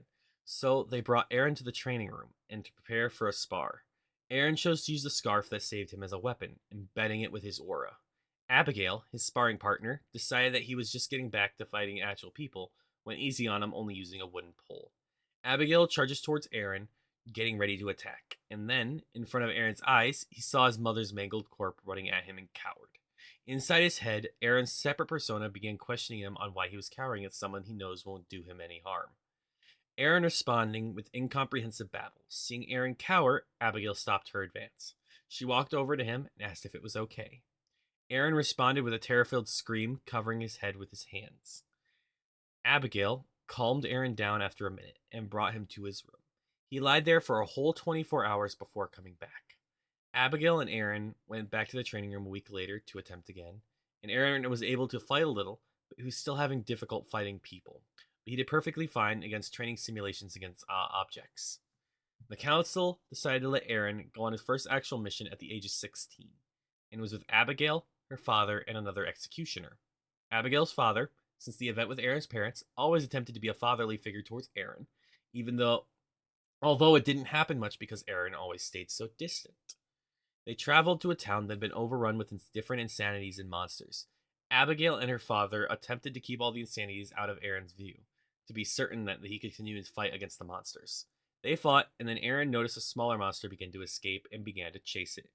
Abigail attempted to stop him, but it was too late. Aaron already disappeared. Aaron, chasing down the small monster, slipped into a building. He chased it around a corner where he saw it eating the corpse of a child. Aaron stumbled back, flashing back to his parents killing his brother and friend. Aaron then heard a noise from above and peered at the direction the sound came from. Uh, Still not seeing anything, he squinted. Out of the rafters, an insanity jumped, landing on the ground, staring at Aaron with its lifeless eyes. Aaron sprawled backwards, trying to escape. Multiple other insanities followed suit, causing Aaron to become even more terrified. Abigail arrived at the other end of the building, not able to make it into Aaron in time to save him. Aaron, still cowering, heard his other persona say, "Don't worry," and then he went unconscious. Aaron's body stood up and then stared at the insanities with a piercing gaze, whilst pulling the scarf over his mouth. Just as the insanities went to attack, they began to fall to pieces. Aaron's scarf was moving at high speeds with a large amount of aura put into them. After they were dead, Aaron's body began to collapse on the spot. Abigail ran over to where Aaron collapsed and picked him up. She took him back to where her father and the other executioners were. When Aaron woke up, he was back in the hall, in his bed. He sat up and had a strong headache, wondering how he got there. He looked to his left and saw Abigail sleeping only a couple feet away. Against his desk, he heard a voice coming from his left saying, "She hasn't left here, even during meals." Aaron looked back and noticed there was a couple plates on the other side of her. Aaron then questioned the doctor on how long he had been out. Aaron had been out for about 36 hours, including the time during the trip back. Woo! And that's the end of the last story that I wrote in high school. Holy guys, that was 4 hours of reading. I'm gonna take a real quick, like 10-minute break or so. There'll be some ads starting here soon, so I hope you guys stick around. We'll be playing some Jackbox after I get back. So I hope to see you guys here in a little bit. All right, I'll see you guys soon. Okay, bye bye. I'll be right back.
Hello, everyone. Welcome back. I hope you guys had a wonderful break as well as as much as I did. I hope you guys had a nice little break, so now we are going to be playing Jackbox. Where I'll just have the code up on the screen because I'm not gonna be too scared of hiding it. Let me change my stream info. Ba-da-ba-da-ba-da-ba-da. Community game time. We're gonna do this, and we'll do this. We'll do that, and there we go. Beautiful, guys. Beautiful. So I'm gonna open up Jackbox. Which party pack did I want? I wanted 6. So we're opening up Jackbox Party 6. Go, because I know this. Oh, the game's loud. Here, It's very loud, guys. Oh my god, it is very loud. Holy crap. Jackbox, please. You don't need to be this loud. Let me see how loud is the game here for you guys. Oh, that's so loud. Is there a way to turn down the settings? No, it is just... Okay, I'm just gonna have to turn down the volume a lot. Okay. Okay.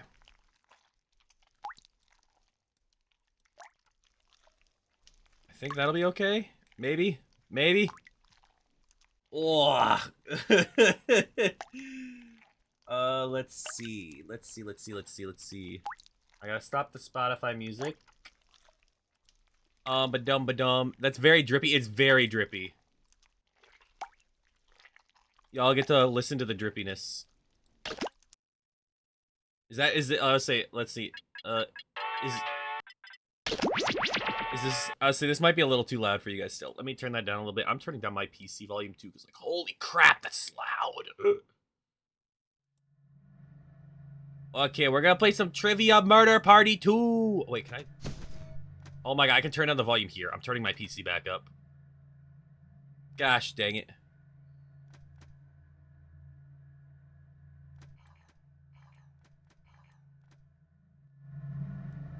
Okay. Full screen mode, audience mode, extend timers. We're gonna do extended timers because I know there's stream delay.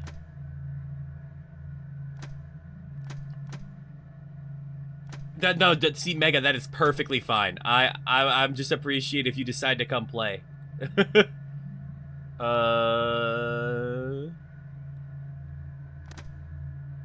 Rise plays to be logged in Twitch. That's weird. I've never had that before. But yeah, let me doop unpin, and then we're gonna put the egg hunt back up because people need to know about the egg hunt rules. Egg hunt, hunt egg. Okay, so we're gonna hit play. Oh shoot, I should probably open up a browser source, shouldn't I? Wouldn't it be weird? Give me a second, I should probably,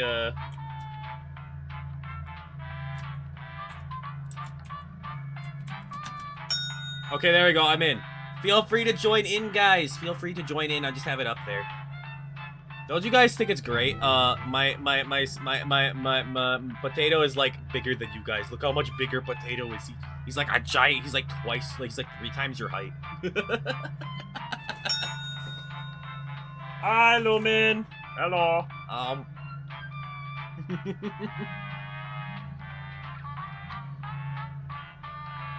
I coerced Lumen to come to play. We're gonna start with this one. This happy 3 years. Hi, King. Thank you. You just got home. Do you want to play, King? Do you want to play? We're playing Jackbox. Yes, I'd love to have more folks join.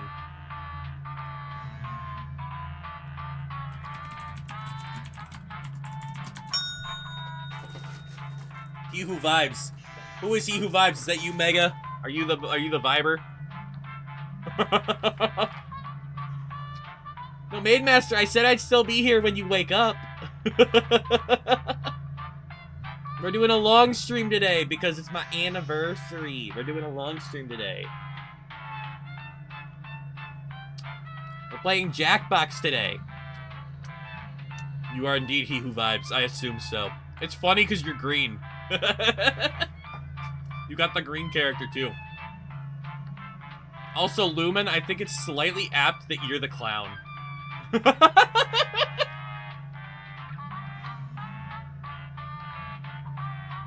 Not gonna lie, if Lumen wanted to, he could literally just come down here and slap me.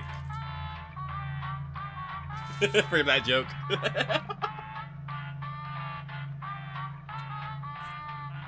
Heck yeah, King.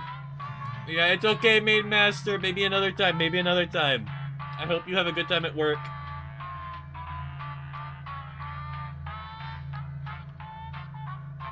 It's not called theft, it's called family sharing, Lumen. It's called family sharing.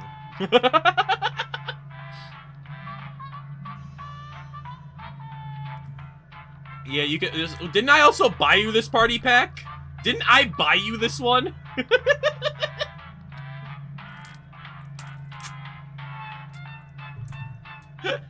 If I remember correctly, I bought you this pack, Lumen.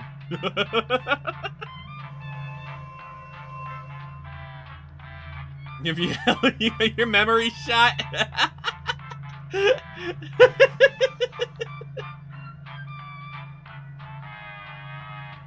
My God. We'll wait for King to hop on though, and then we'll start a round.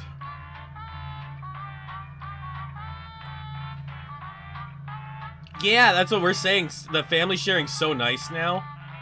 Like, guys, I have so many more games I could play on stream now, thanks to Lumen. Like, I could play Inscription on stream. Like, that's something I know he really wants me to play. And now I don't have an excuse because it's in my Steam library now. Let me know if the music's too loud, guys. Let me know if the music's too loud. Full ranch, I can also have... Oh.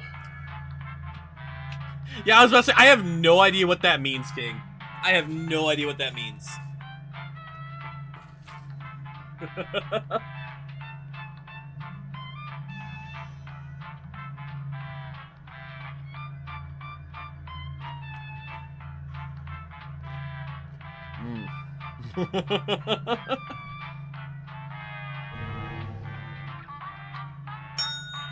Hey, okay, let's start. And don't worry, I don't plan on doing any of the drawing games. I don't plan on any drawing games. The local residents familiar with the abandoned building's history know it simply as the Murder Hotel. The infamous hotel was run by a mysterious family for several generations. Whoa, several generations. In unrelated news, Yes. the Trivia Murder Party killer is still on the loose. Yeah, I don't want to put anyone at too big of a disadvantage for drawing games. Up next, Death and Destruction. Oh my God, Death and Destruction, guys. This is your wake-up call. Prepare to die. Oh my God. Welcome to Trivia Murder Party. Your free spa weekend was a lie, luring you into this deadly trivia game. Only one of you will survive. Yeah, but And that I'm one saying no survivor drawing. better leave this hotel a glowing review online. I will not be screwed over by TripAdvisor again.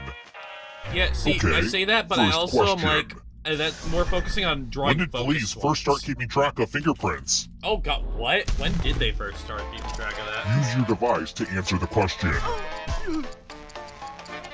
Not gonna lie, I don't know these. I don't know what this is. I'm stupid.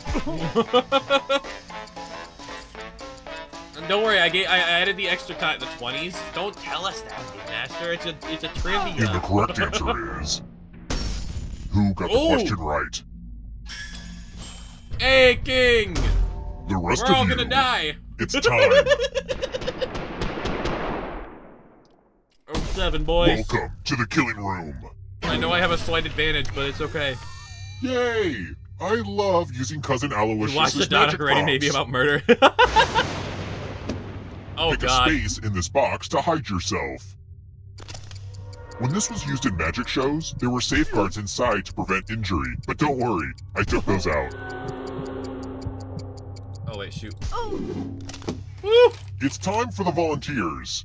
I hope I Now, don't die. can you confirm Alright, King, that we've King, never don't met kill me. before? Just kidding. A little Wait, can you see magician my mouse? Oh, no, banter. you can't, okay. You get a sword. On your device, choose magic. No! No! It's just Gotta me! hurt. No! King! No! Imagine getting us all at once.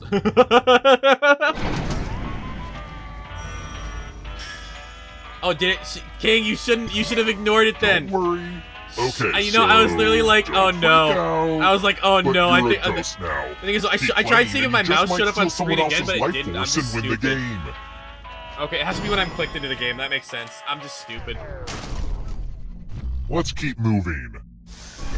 My Which brain. ocean does not have sharks?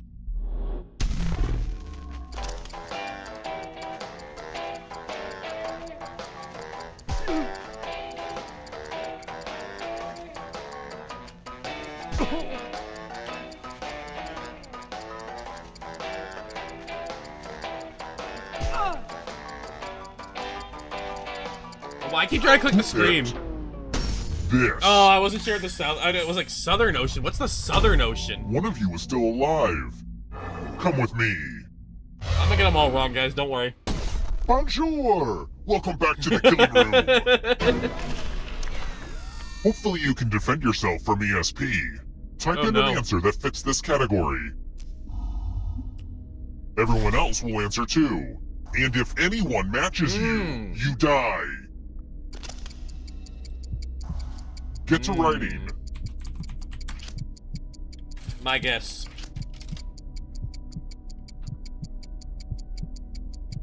No, I thought Arctic Ocean sharks still live, but I was like Southern Ocean. What ocean's the Southern Ocean? What? Now, let's see if there are any matches. Ooh, you got Oh, away with super. it. You're so unpredictable and you get to live. No fun.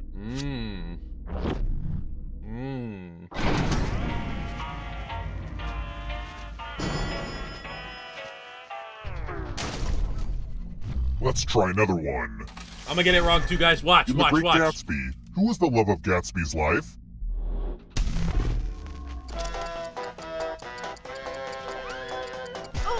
I don't know this. I never read The Great Gatsby. No! I never read this! You were made for this question. Oh my god. Hi, Lufa! You wanna join in next round? Who picked this? Yo! I Follow thought me. Buchanan sounded familiar. Oh my gosh, Big Master. Let's see if the safe players are good at forgery. The ghost of my Aunt Mildred loves to write words on mirrors. Oh no. She has her own consistent handwriting. Oh no, I'm on PC. Now, This doesn't Aunt work Mildred for me is going now. to write a different word. But so will all the safe players. Draw Oh, a word no. on the mirror, and maybe you'll trick someone into thinking it's Aunt Mildred's. Go ahead and start writing. Watch closely. One of these new words will be a word written by Aunt Mildred's ghost.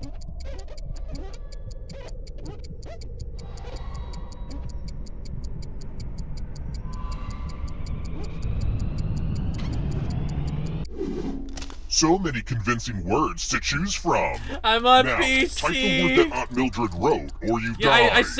I said no drawing focused ones. Drawing focused ones. So hard, I know, right? It's really Enter the hard. right word now, or you die. Would the real Aunt Mildred please stand up? Whoa, so Aw, hard, you got guys. it. This is my second most disappointing I'm experience with the mirror. left-handed writer, and I'm using my mouse. I couldn't even do it if I wanted to.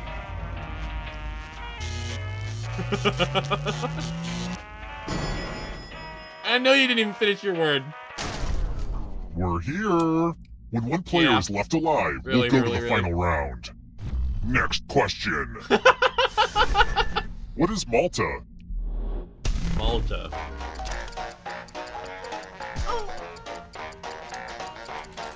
Are you keeping your phone pen out now? No, Lumen, don't do it. Who picked this? That was my second guess. I want to show you something. I failed you all. Good news. Math! It's math. Math! Do as much math as you can before time runs out. Everyone else will be playing along. If any of them do better than you, you'll die. Alright, who's gonna math better than me? Let's go.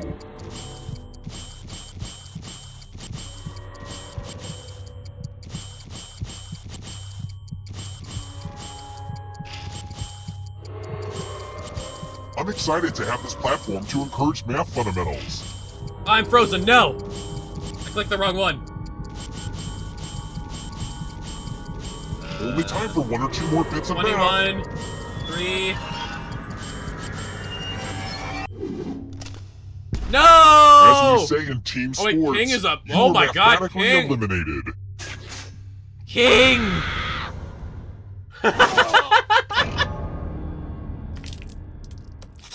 Yo, bring me back, mate. Bring me back. Yo, I'm in second place, baby. So I thought I got like 2 wrongs.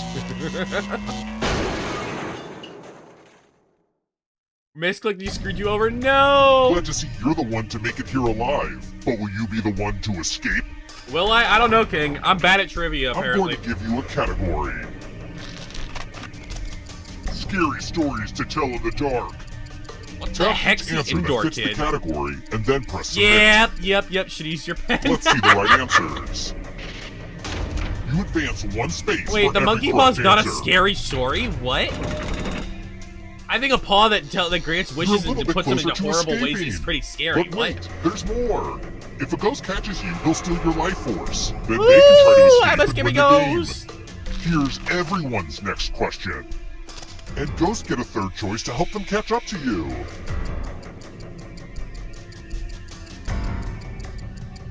Access Solomon's knowledge. Time is almost up. Oh no! Yo, Mega with the vitamins. Monsters mentioned in the song, The Monster Mash. I think it's those ones? I could be wrong. I could be very wrong, guys. Wait, none of them? I swear Von Helsing was mentioned. Moving on. Oh my god, I'm stupid. Victoria's Secret. I don't wear bras! I don't wear bras! I don't know! What are bras? No, I don't. I got that completely wrong! I was opposite! No! Uh-oh. Here comes trouble.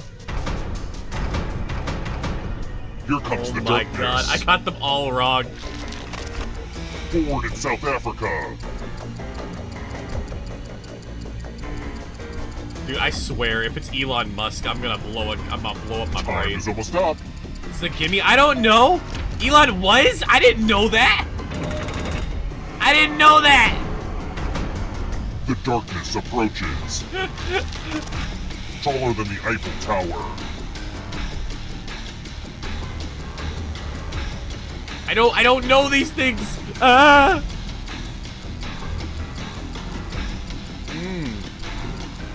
I see. I didn't know that. I don't pay attention. Oh my god, I got 2 of them right. I'm not dead yet. Goodbye, Lumen. Goodbye, Lumen. Bye, Lumen. Ah! On the way out. I gotta get 3 of them. Words in the preamble of the U.S. Constitution. Bye, Lumen. I'm probably dead here. Guys. None of them? Oh. I barely lived. Books written by Russian authors. I don't know. I'm gonna die. Time is almost up. Please. Please give it to me. I need it. I need it. I need it. Oh, no. Wait, I think I'm alive. I think I'm alive. A lot of I'm barely lucky alive. guesses. I'm barely alive. Go, go, go. Go, go, go. Ah! The darkness approaches. Movies with a werewolf. Wait. Oh, please. I might be dead here. Please don't kill me. Please don't kill me. Please don't kill me. Please don't kill me. Please don't kill me. None of them. No! Ah! I'm dead. This No! might be No! Andrew Lloyd Webber musicals. The only movie I knew was Harry Potter and the Chamber of Secrets. That's sad, guys. That's sad. Ah, no. Oh, Mega's catching up. Mega's catching up. Remember, you have to get a perfect score to escape, King. One last trap. You gotta get a perfect. You gotta get a perfect score. You need a perfect answer to this question. And that Dog includes food brands. the third answer choice now too. Good luck, King. Good luck, Mega. May you guys both survive. Hey, I'm saluting to you if you can't see it. Go, Mega! You steal the ghost! The soul has been stolen! You Go, stole some go, yummy go, life go, force. go! Go, go, go, go, go! Descriptions of the Grinch. I could have done this one! No! No! I could have gotten this one! I literally just sang this Time song is on almost up. Christmas! No! Neither of you got it! No! No! You have to get all the right No! answers to escape. No! Oh my god! Another life Wait, force is swap. Mega dead off of that? Oh my god, King! Does no one live? Free. Does no one live? You double clicked. Oh no! Oh my god, does King die here? Does this King die here? No, he dies! That No! was rough. No!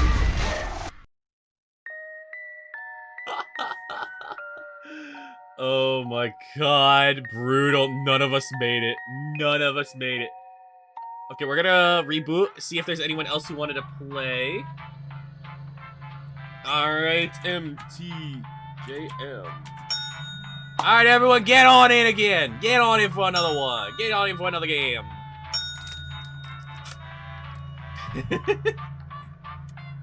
I think is Lofa. Are you here to play Lofa? I think I saw Lofa. Does Lofa wanna play? Lofa, Lofa, you wanna play Jackbox?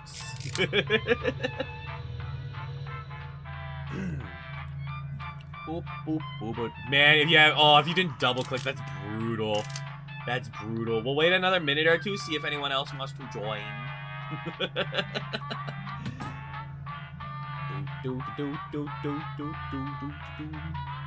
What's hilarious? What is hilarious? Meow. Oh my god.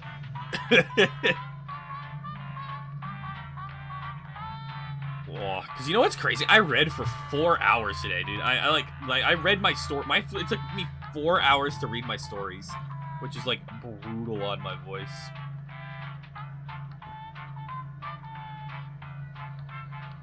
I said we're not to make a blue Twitch accounts to be. You will never see that happening for me. I will never make a blue Twitch. I will never be making a blue Twitch. Oh my god. Brutal though. Brutal.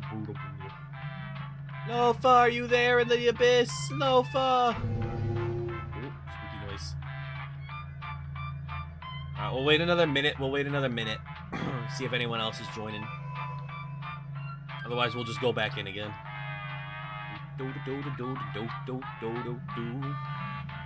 I'm too wholesome to make a blue Twitch. Oh. Y'all, have you guys seen the stuff with have you guys seen the new Marvel Rivals character, Emma Frost? The internet's going crazy over her because dear lord. Dear lord. I guess we're going in then. Y'all, because Emma Frost do be kind of crazy. The local Familiar got with the thighs abandoned for building's days. history, know it Ow! The stream.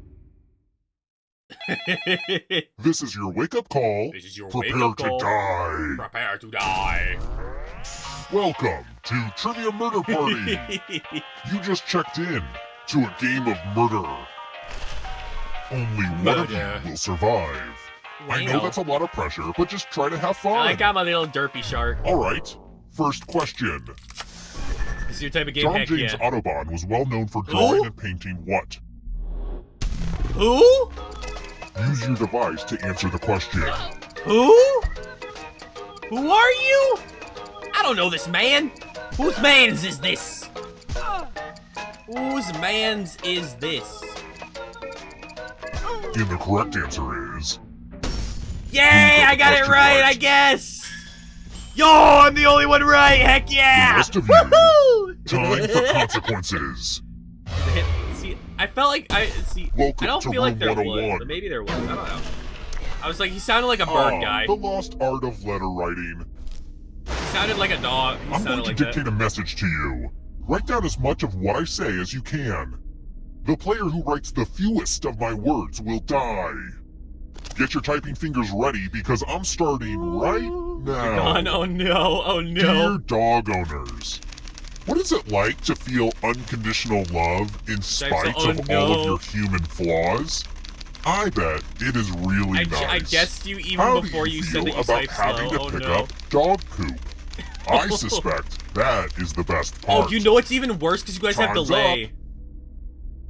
Alright, now let me get out my red pen and give this a once-over. You guys all have. At least it's all you guys and not me. So, oh my god. One of you Yeah, did so not at take least this all job of you have delay, and I seriously. wasn't part of this. This letter is not up to my 07. standards. 07. 07, Mega. Granted, I guessed you before you even say you were gone. You said you were gone, because I was like, maybe Mega will type the slowest. I don't know. You're not going anywhere. You're a ghost now, but you have options. Keep Options? playing and you just might steal someone else's life force and win the game. Woo! Wait, did it not give me my money? Wait, I thought I got money for winning. Let's keep moving. I guess Mega. Which of the following does not have a jaw? Oh, jaw.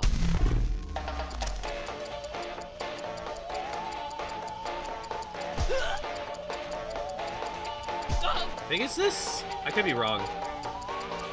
But I only have $1,000. Wait, or did I have 900? Now I have 1,000. I don't know. I'm delusional, Who guys. picked this? Wait, did I pick Lamprey? I did! Let's Only the ghost got go! it wrong. Let's Way go! It's not one that Let's you try another one. Which type of singing voice is the highest? Oh, heck yeah. Wait. Wait, this I could get this wrong. Maybe. Who picked this? No, I should have picked it. That's what I thought. I should have picked it. I should have picked it. I Which should have picked leaves it. I should have only picked it. you. I was like, what's the Come with control me. of that? What's the control model though? I don't know what the word. I should have just not picked it because I didn't know what it was. Welcome back to the killing room. I was like, mezzo soprano is like a lower soprano. I was like, It's the pegs oh game. no, guys, I'm not getting pegged. No, I'm You're not going getting to pegged. drop down this board and try No. to avoid the No. death zones. No. Someone needs to No. pick which slots Chat, are you death guys- zones. Guy. Go yes, ahead, but everyone else. I didn't Choose know what a the slot to control. make No, it don't peg the bueno. buddy. No, don't peg the buddy. Oh, wait, I actually have a decent chance of Okay. survival. Okay. Let the games begin. Pick a spot to drop from. Okay, this might be okay. This might be okay. Yay! Physics! Happens every other day. No. Woo! Money! Let's go! No Yeah, pegging the I knew bunny it. here. I knew it. I should have made them all death zones. No pegging the bunny! Woo! Woo! Woo! Woo! Woo! Hi, Claire. Did you want to play games with us, Claire? Here, this hotel looks exactly the same as when Chose I was one. a kid. The wallpaper's the same, the lights haven't been replaced. I'm and more there's still surprised an that you all elevator full picked of different terrified ones. people. You guys all got different. You guys all chose different boxes without talking about it, so that's good. Let's keep Oh, moving. wait, I forgot to change the ad quote. Oh my In the god. famous pirate shanty, how many men Oh, are wait, said to be it on added the entry dead number man's chest? 26. Nightbot added entry number 26.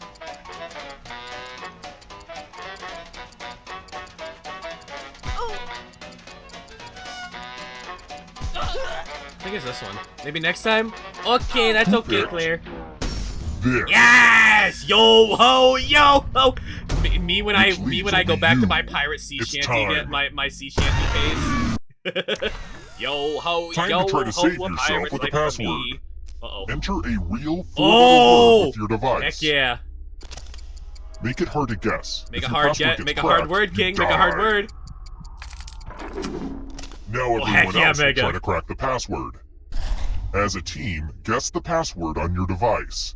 You get a clue if your guess has a letter in the right spot.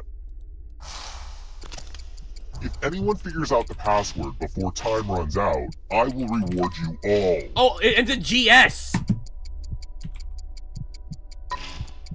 This is a team effort, so share clues out loud with each other. I would say ends in GS. Wait, what That was it? password Oh, did Peg! not hold. Oh my god, King! King! King! King! You trying to peg me still? Is that what you're doing? Is that what you're doing?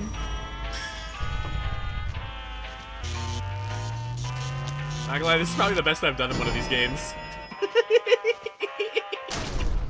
We're here. We're When here. one player is left You and me, alive, Lumen. we'll go to the final round. Or I was Next set on the goal. question. True, very much was. Which of these movies has ghosts in it? Ghosts.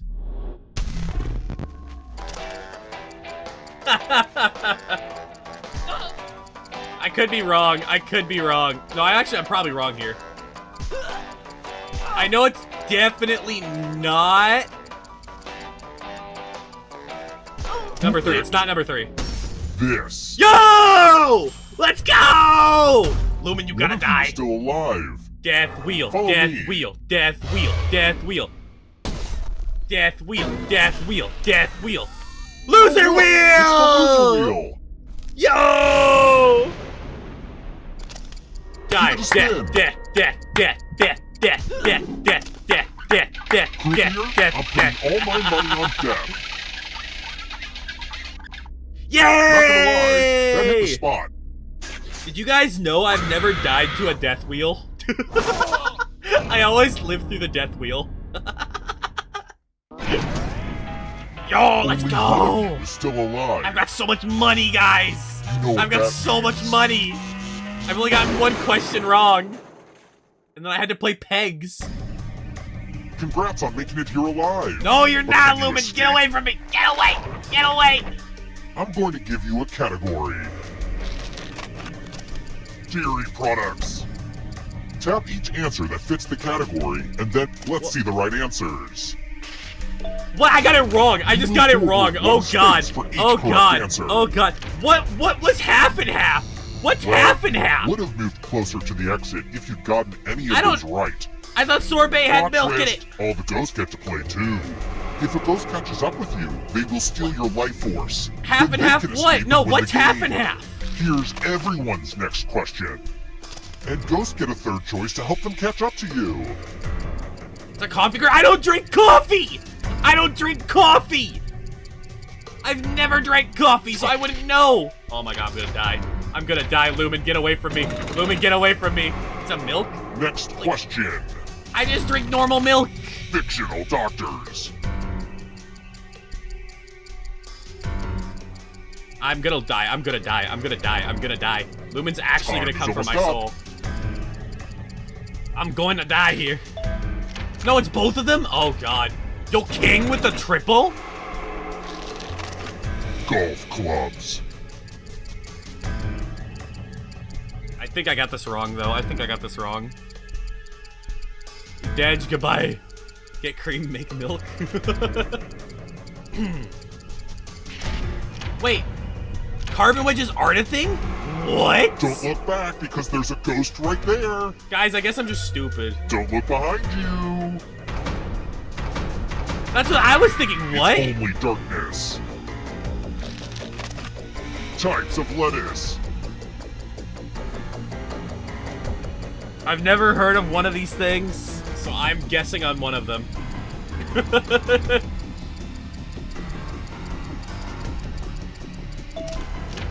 Oh, Butterhead is? Oh, God.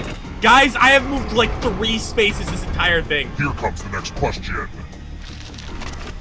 Books in L. Frank Baum's Oz series. I'm gonna blow my head out, guys. I don't know these things. All of them? Ah! Ah! Guys, we're not moving fast. We're not moving fast here. The girl desired in Cakes. Short skirt, What? long jacket. What? What is Time's this? almost up. What? Ozma, what is this, Ruby? I got 2 right! You're not getting me yet, Lumen! Get out of here! Questions. Get out of here, my soul! My soul! Queen songs. Oh my god, I'm gonna get this wrong. I don't know Queen songs. I know the songs by listen. Oh my god, yeah, yeah, okay. King gets my soul. Gosh dang it, King. I knew I shouldn't have done I shouldn't have done the other one. The tables have turned. Yep, I knew the we will rock you by. Common varieties of fig. You know what? Bonanza. Either I win this or I lose this right here. Guessing on all of them. I don't know what figs are. What is a fig even? Goodbye, Lumen. What even is a fig? What even is? I eat fig Newtons and that's it. Tomato varieties. Bro, I don't know this. I don't know these. Why did I get all the questions I knew before and now I get nothing? What is this? Where's what's a water type Pokemon? Like, come on. Oh my god. Oh my god, I'm dead. I'm just dead. I'm dead. I'm dead. I'm dead. I'm dead. The end is near, but in a good Bro. way. Bro, what is this game? Food named after people. It's obviously camembert cheese.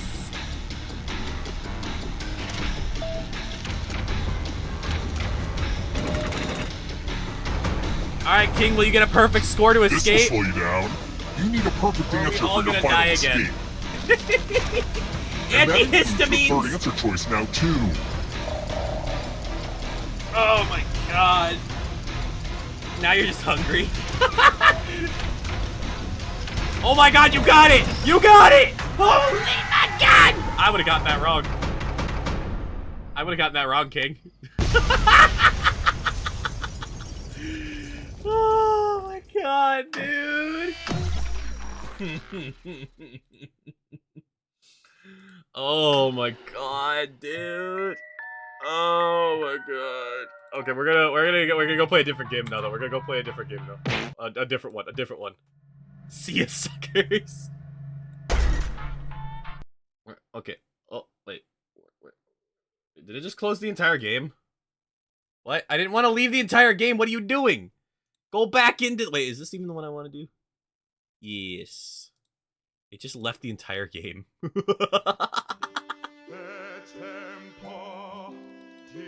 Shush. Ow! Ow! Ow!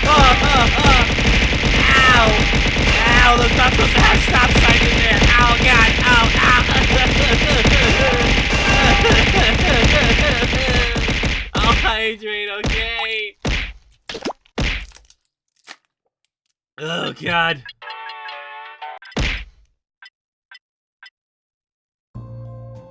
Oh, no, I don't actually wait.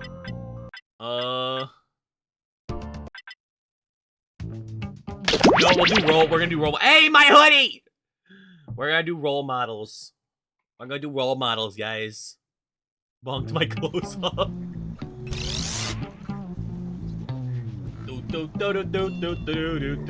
Be weary of the frogs, they fresh whisper lab sweet rats. nothings. Sign in with the room code and don't forget to take a picture or draw yourself for our records. What the heck?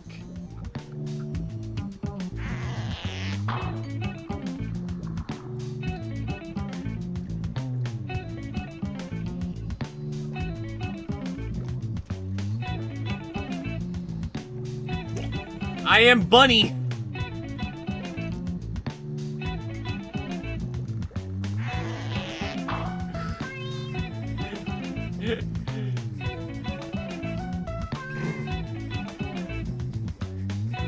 Oh wait, do we? No, we can just guess.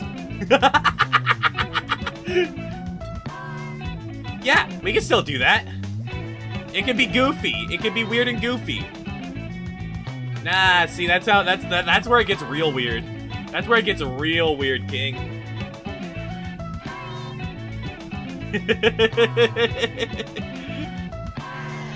We'll play one round of this and then we'll swap to a different game, though. We'll play one round of this and we'll swap to a different game. I kind of just want to see how it'll turn out. Just for the chaos. What the heck, King? No! Oh god, oh god. Alright, I'll give everyone about a minute left, and if anyone else wants to join the game. Did you really just take a picture of me, Lumen?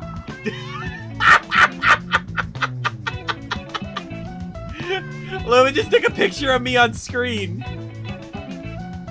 You become terminal montage. Oh. I think I'm ad starting here in a minute though, so I'll pause the game if ads start. What? Is that a QR code? What the heck's that a QR code to?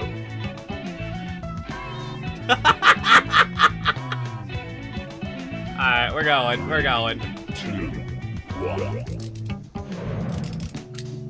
Welcome to Role Models. We're not Dear mad Lord. scientists, we're glad scientists. Here at the lab, we've spent years searching for the genetic magic that makes each and every human a truly unique individual. But that was hard, so we found a shortcut. We theorize every friend group has some version Oh my of the God. smart one, the That's funny. popular one, the troubled loner who I can change. You get the idea. And these roles make it a lot easier to figure people out with science. You guys are going to match your fellow test subjects to the roles that fit them best. Just stand My out as lovely much as assistant possible. will Bet. put all the data into the tubes, and at the end, we'll crunch the numbers and tell each of you who you really are. Now, Wow, nobody who am I, here's allergic guys? to latex, right? Never mind, No, let's not do this. Vote for a category to get us started. Ideally, something everyone knows a little bit about. We can do twist endings or the Seven Dwarves. I'm down for either. I'm down for whatever. I just think it's funny because it's all because Seven Dwarves is on context. Yeah, no, see, that's the funny part, King. You have to guess everything now, and now you can give them something really weird. You can do twist endings. I'm fine with that. You'd be like, who's Dopey? Rip. Which twist ending are you? Oh my god. So, which one on am your I? device, you've got the names of your fellow lab rats. Drag each one to the role you think fits them best. That includes yourself. Oh, and you'll see a little 99% sign next to each role. Tap that to lock in the answer you're 99% certain will match what everyone else picks. I'll make it worth your while if you're right, so make sure to pick someone. It's not gonna be When everyone's worth. given out their roles, we'll check out the results. Let's find out who you are. He was dead the whole time. Let's look at those votes. Oh. Take out the outliers. King's dead. King's dead. There's our winner. King, you were dead the entire I like time. to keep my guinea pigs motivated, so I'll give you guys these nutritious science pellets.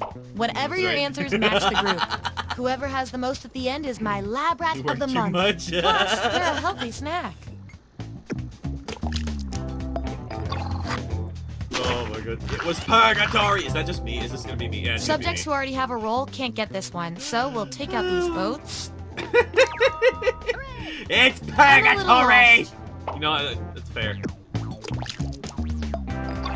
Bong bong. The food was people. Check, please. Lost your 99%. Oh no. And it's Why was he also limping? oh my god. That's great. I love it. Here's who's who. I And love here's that how Lulu many was science decided pellets as the everyone dumb guy was has. the mastermind. It's very true. Don't forget, you get those tasty pellets when your answers match the group, or you earn a Nice. role in a tiebreaker experiment. Keep that in Oh. mind if you want to be the Might go some winning Ducks test games. subject. Ah, maybe. Okay, what's next? Ooh, teen movie tropes is funny. Monopoly cards could be interesting. I don't know anything about vehicles. You know, I'm gonna leave it up to chance. Why are you the cannibal? Oh, I guess we're going Monopoly cards then. Let's go! Are we gonna 50-50 it? Are we gonna 50-50 it? Whoa, whoa, whoa! Okay. We're doing tropes, guys. What tropes are we? Which scene from a teen movie are you? Okay, make those matches. And make sure to tap that 99% next to the roll you're sure you're right about.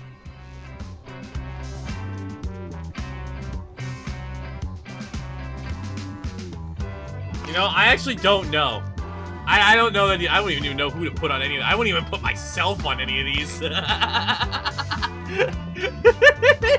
I wouldn't even put myself on any of these. Oh my god.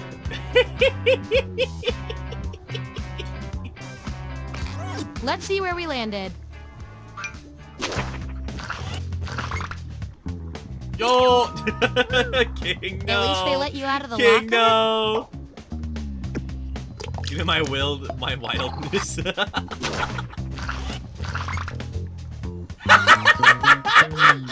You really know yourself. Or at least what your friends think of you. I was like, that's probably what people are gonna put me at. I literally was like, that's probably what you wish you did not hit save. If I'm counting tiebreaker? right, that's a tie. Time for another test to see who gets this roll. Whoa. Enter your answer on your device. Pick a new Your cool fellow name lab for rats will yourself. decide whether you get the roll. Even if you're not sure you What's want a the name roll, for yourself, I'm getting guys? out science pellets to the winner, so do your best. It's an experiment, man. You think rats always want to run the maze?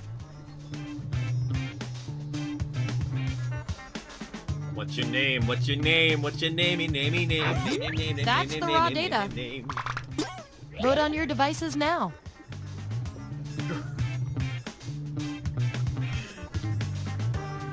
I like Greg. Another I like tie? Greg. Seriously? According to our disturbingly sentient algorithm, the roll goes to you. No! Performing the best in this experiment is definitely like worth a few Greg. science pellets. Don't say I never did anything for you. Light break. No, you're good, you're good. Oh my god. At the buzzer! You're winning the big game, Lumen! You're winning the game! Let's go, Lumen! Here's where we ended up. Oh, and you? You are nailing this. You know more about your friends than you probably should. Okay, you've I each feel like I got should some have had rolls a under lot your more belt. points than I did. Let's see what the data tells us. You, judging by your Oh, rolls, he weeps, Greg. you're this, and you're also this.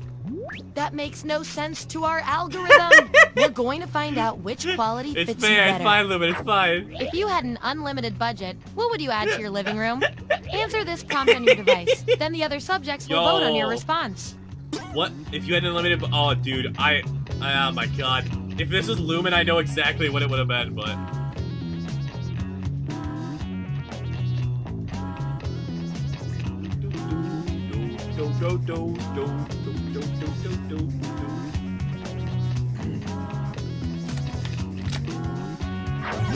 There you go. Vote on your devices now.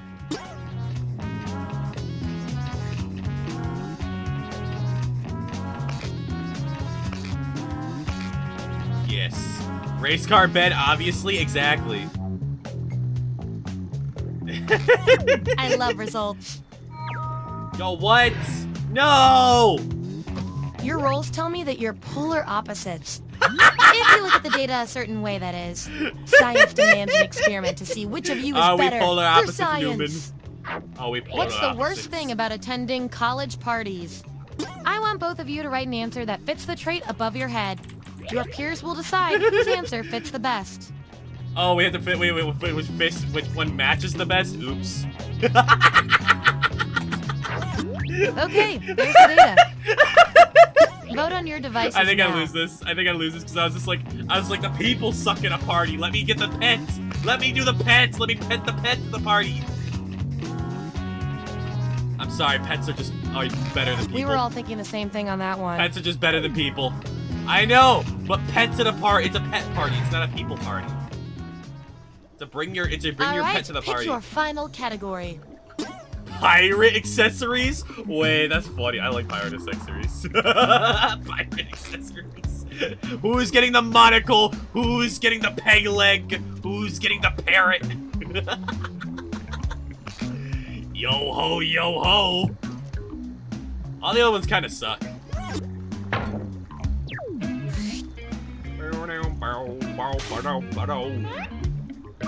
Which pirate accessory would you wear every day? Ooh. Let the truth-telling begin.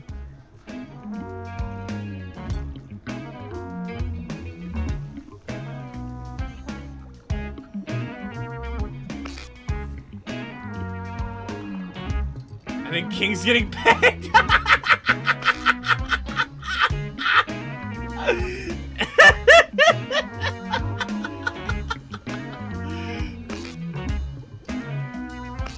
Let's see what everyone picked. I'm auto lagging. Oh. Yo, Lumen got the eye patch. Me and Lumen knew. Rip. Yo! Doesn't we all do take Mega much and have to one. accessorize.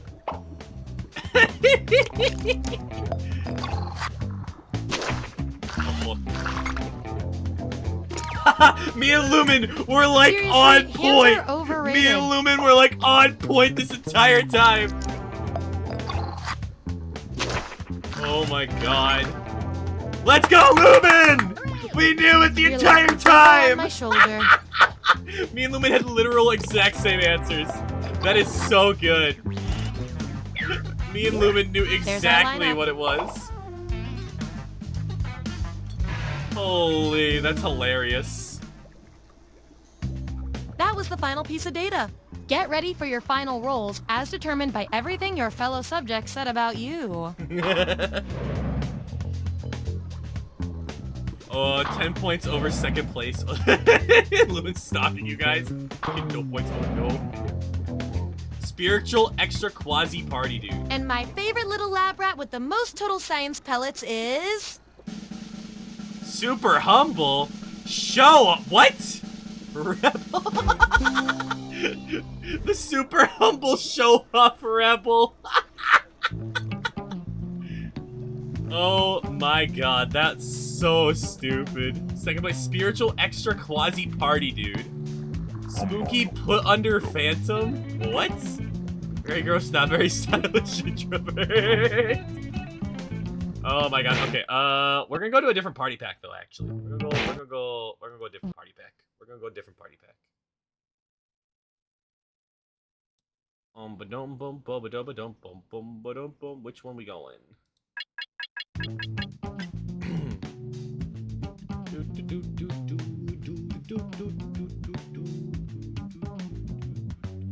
You know. All right, you know what? We're gonna go play. We're gonna go to Party Pack 5. How do you guys feel about rapping?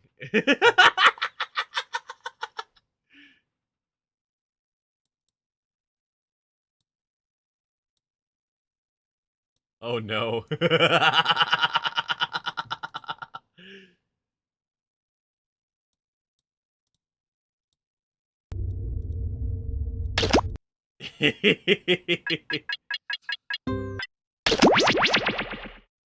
Time to drop the hottest new mixtape.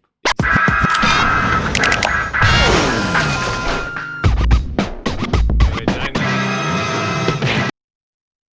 1 second, I need to hit...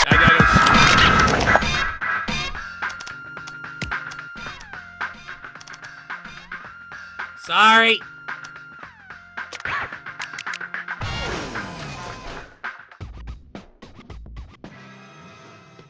I'm turning it down, I'm turning it down. Robot. All right. Oh, shoot. Yeah, wait 1 second. Yeah, extended timers. Yep.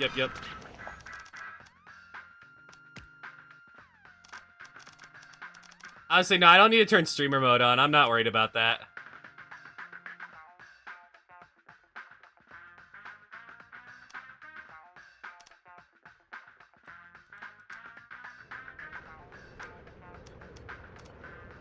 Okay. I haven't had streamer mode on this entire time. Hey, I guess it's robot night. Come on in. Oh, King, you're VIP now. Oh, also you streamer mode. Oh no, see, I thought streamer mode was the hide the code. You have thighs? Heck yeah. Leave it up for another minute or so, and then we'll see if anyone wants to join.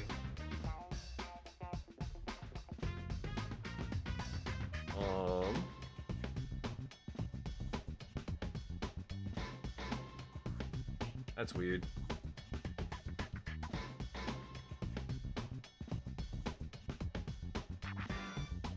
That's weird. Uh-oh. Ow. There we go. I fix. We fix. Fix, okay, fix. Fix. Yep, we should be good. Alright, good to go. No one else, it doesn't look like no one else is joining, so. You're just a silly little guy in a much bigger robo guy. Doors open in 3, 2, 1. I'm the beatbox. You know who it is, Shadow Master MC. And tonight we got a lot of different styles of MCs in here. Yo, Rach, time to take over. Man, this look like Chicago all over again. Okay then, thanks. All right, we'll move on. And the verdict is? Let them destroy the city. It'll be the robot's Let's fault, go. not mine. Yo, MCs, grab the mic. It's time to look at your devices. Follow each instruction that you see. Oh, shoot. And then you let them rhymes start coming off the top of your dome. No Hit the ads. suggestion No, I button forgot. if you need No. help. I'm gonna have to stall ads again.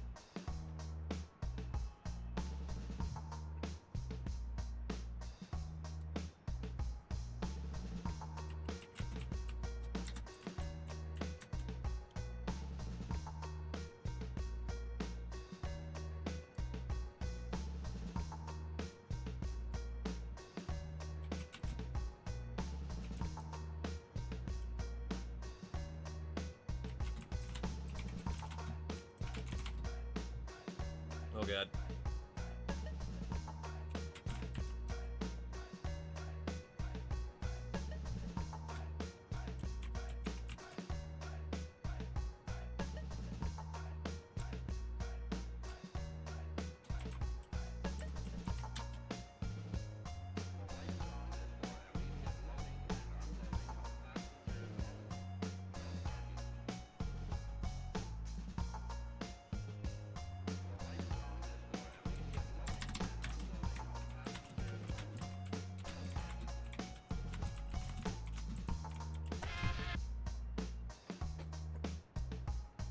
Yeah, I know. So yeah, don't spam the buildings if you can avoid it.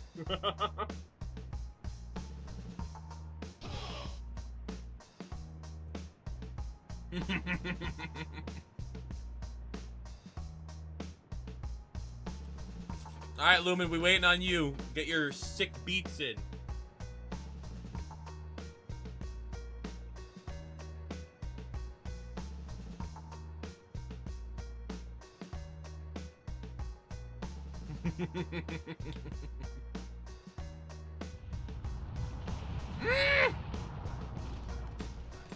No, discount explosives. You got about a minute left. Go, go, go, go.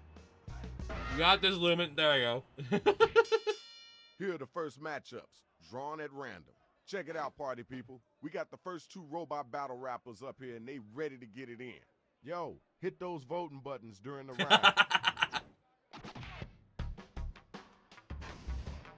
Let's go. Do it all, like DJ Khaled.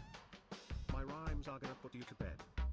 Oh no, that didn't pronounce it right. Uh-oh. Call me the Mississippi Plains. Oh no. After I'm done, you won't have any brains. Let's go. Okay, word, cool, that's dope. Now let's keep it moving. Let's go. All right, Bring it's it. your Bring it. turn. My words are so fresh, they smell like a crab cake. Every time I bake them, the world begins to shake. Oh. Run and find cover, cause I'm about to run. And run into the trash to throw them out. Oh no. That was kind of cool. I know you could do better than that, though. Oh, the second line didn't Tell me rhyme. who was the whack cat, and then tell me who was the hot line. Alright, give us your votes, boys. Give us your votes. Give us your votes. Chat, you guys can join in and become the audience if you want to join in the audience. Time to vote. Wait, did you guys not rhyme? That's the whole point of this, is to rhyme. It's supposed to be rapping. The whole point is to rap. You voted, and this is what happened. Congratulations. Check it out. I need my next battlers up and ready to go. Rapping's about rhyming beats. My words are so deep you'll need a limo.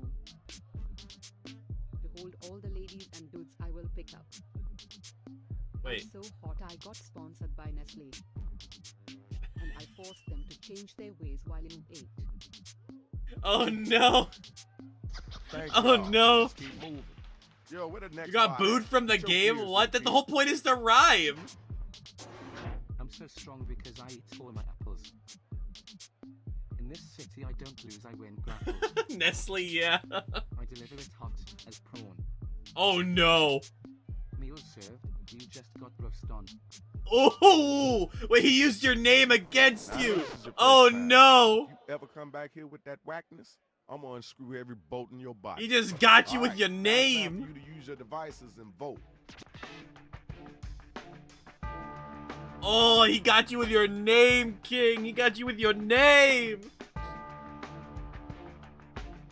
Let's get Also, those I'll have to votes in. I'll have to pause the game when ads start because I can't snooze them anymore. But your thighs.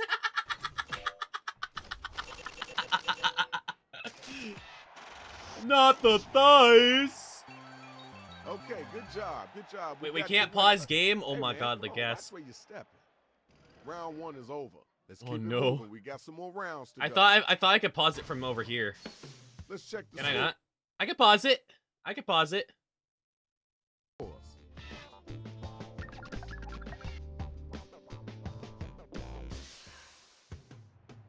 All right. I'm gonna y'all, go in right blind. now. Oh no. Follow the instructions on your device.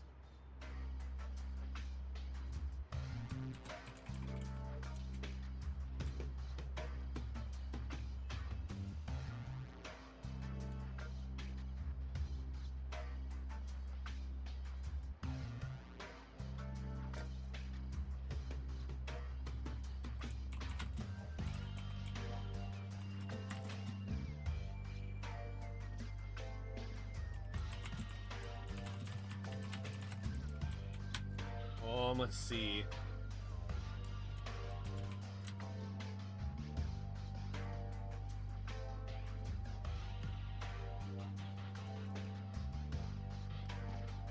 Yeah, I was gonna say, the thing literally says to, like, write a line to rhyme with.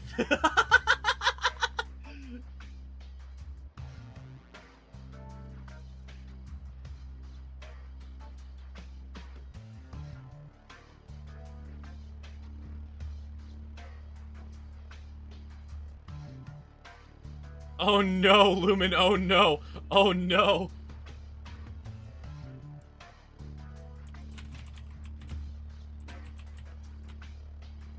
Yeah, no, I got you. That's scary, that's a very scary thing.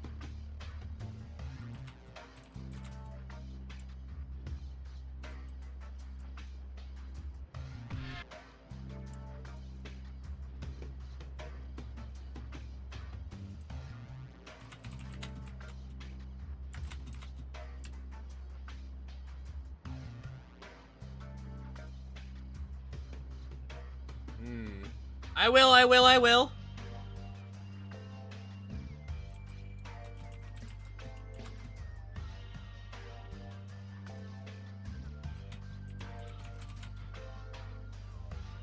Move those thumbs faster. Time is halfway up.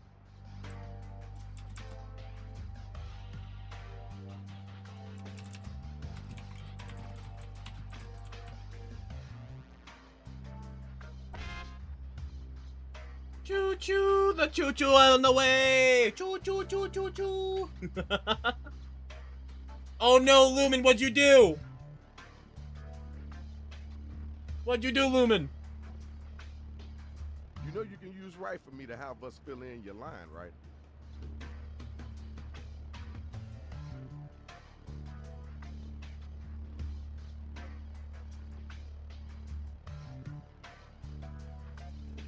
Sometime today would be good.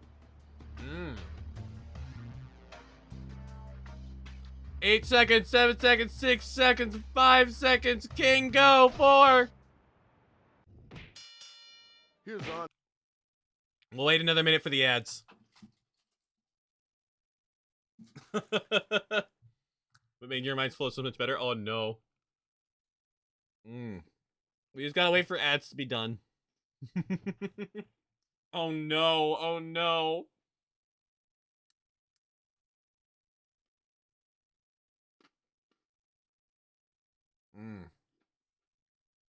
I had to be nice to me? No, you didn't. What do you mean wait, what do you mean you had to be nice?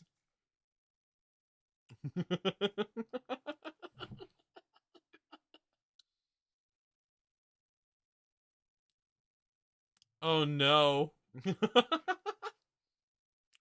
Oh no. Not being nice.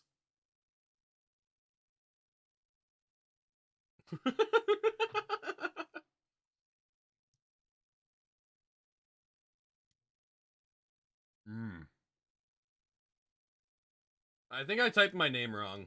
Not my name, my line wrong. Oops. Oh well.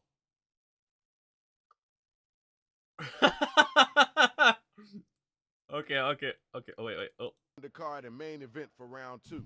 Better get some of that money. All right, let's go. All right, first battle. Let's get it in. What we got? Look at you. You're dressed like Iron Mouse. You look so good in that blouse. There are 2 things in life, death and watchers. So why not watch Ronin and don't be a watcher? All right, thank you. Now we gotta move on. Oh no, headset died. Yo, it's on you. Oh no, King. Oh wait, we're back. Oh, I thought we were back. Okay, wait, okay. Wait, I don't know. Are we paused for King or like, wait, King? Are we paused for you? I don't know. I don't know. I don't know. Are we? Is it? Okay, we're good now. Okay. I'm so clean. You're as dirty as your broom. Your rhymes will never reach the moon. Better take a seat. You're looking burned. Your mind is completely turned. That was okay. Wasn't the best, but it wasn't the worst either. It's so bad. Now you gotta use your devices to find out who gonna make it. And who gonna Your get brain slayed. autocorrected. Oh my god. It was nice and advertised.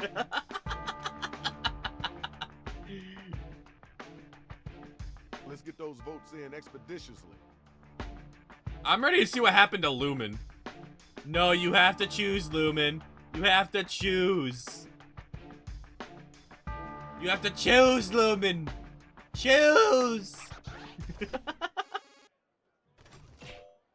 I waiting out the timer? Oh, I just got dumpstered. Well, all right now. You're our winner. Congratulations. Now it's time for the next couple of MCs to get down. Your brain's a weak processor, it's running very fully. That last line came to me with a calling. You can't beat me, so don't even leave. Because wait, what? My brain is just like. Working with. Now you know it's your turn. I am Steve.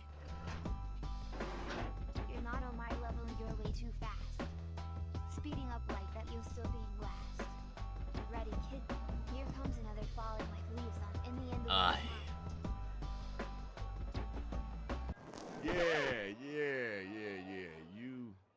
Okay.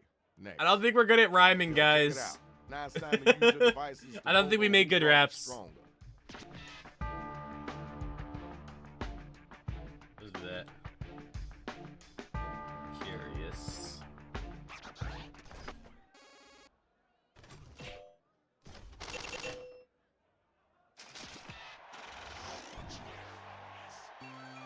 Okay, there's your winner. Keep it moving. Round 2 is over. Let's go ahead and check the scores.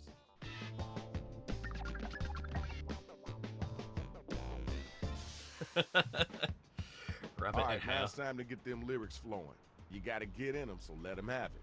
Get in them.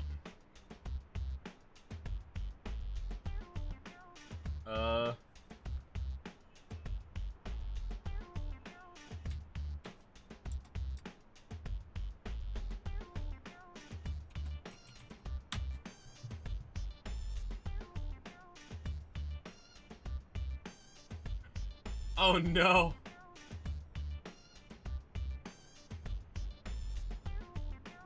Um.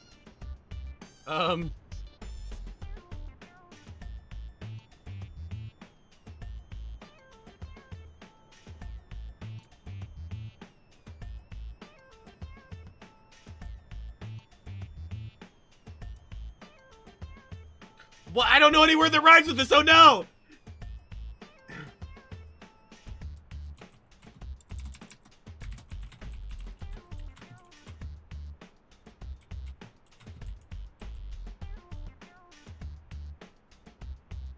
Oh no.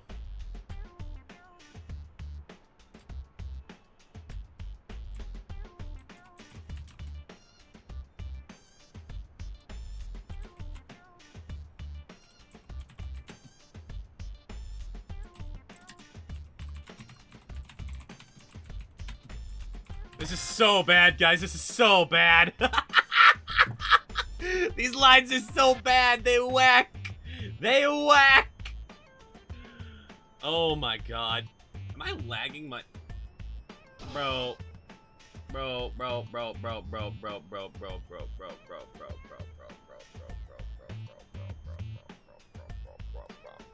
There we go. I'm not lagging anymore.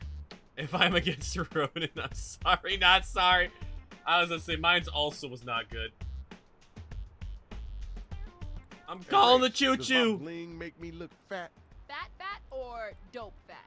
What you trying to say? Never mind. You're fine. The shut up. choo-choo. Correct answer. Choo-choo. You're against me? Oh my god. I'm against Mega.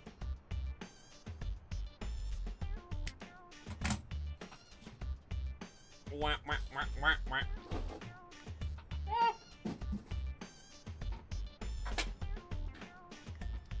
Hitting the writer's block. Remember to use that write for me button.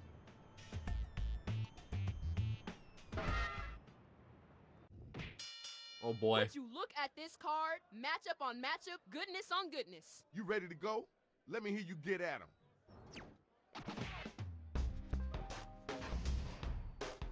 Your mama's so dumb she says rap rhymes with huge. She raised you in a gay. You gay? Cooking up fast that'll make you spoil. Oh no. My rhymes will leave your pants soiled. Alright, I see you, swag. I don't know, Mega. My beginning You rhyme gotta was come garbage. strong. This game ain't over until I see you falling down a rabbit. Oh my god. The rabbit's super simple. I can't stop winning with total splashing. Look how Terry's learning flashing. Alright, peace and love. Let's move on. Okay, y'all. Now the battle is over. Oh my Gotta use god. your devices to vote. Lumen, who you flashing? Oh, Lumen. Oh.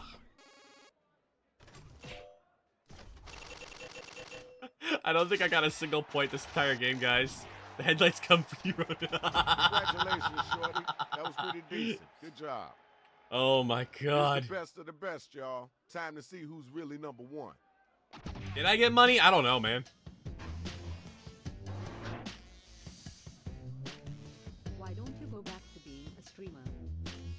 Oh wait, you can't because you're a daydreamer. I've seen better faces on dumpsters. Now get out of the way and stop being a bummer. Ayo. Ayo. All right. We heard that. Let's keep it moving. Now it's your turn. Let's get it in. I'm gonna put your sorry ass in a cone of insane. Smoking hot bars is the game. You're like a shelter puppy that nobody kills. Small, weak, and with no skills. Ooh. Wait. Ooh. That was okay. Now let's keep it moving. Okay, now it's Ooh. over. Who's the dopest rapper? Who's the Ooh, that's a wackest close one. That's a close one. Killing shelter puppies. Oh, oh no. Oh no. You gotta get them votes in. Ooh. Yeah, You know what you're doing. You know how you're doing. And it's done. You won. Give it up Oh to the no, MC. Lumen. Now Oh we gotta no. see who won. Yeah, the game did screw you. Major hot fire Yo, kick one! Please don't kill us. We want to say thanks to all the battlers. Try not to step on nobody, but you gotta get up out of here. Peace. You know what? We're gonna do ones that don't require votes.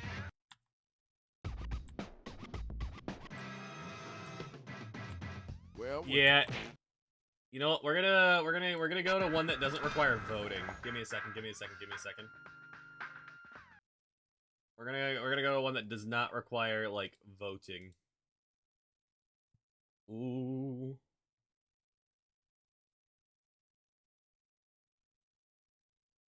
I wish it allowed freeform. Yeah, dude, imagine if it allowed freeform.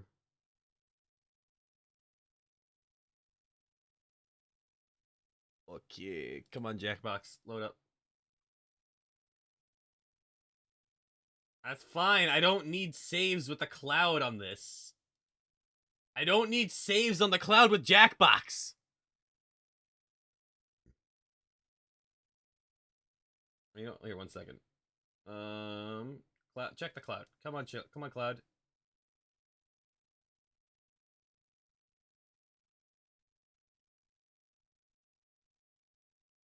Fine, it's fine.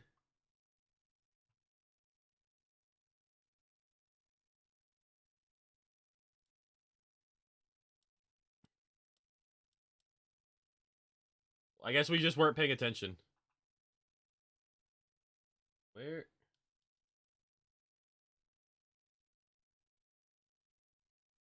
Why is Jackbox being a pain?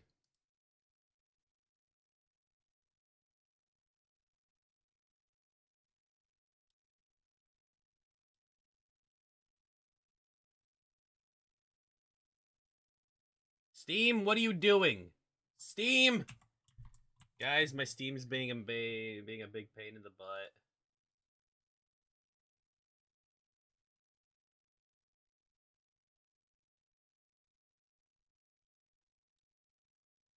It, like, Jackbox Party Pack 5 lost its sync. Let me... Bro.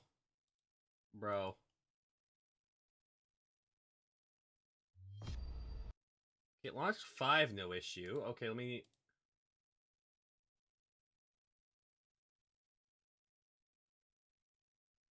There we go.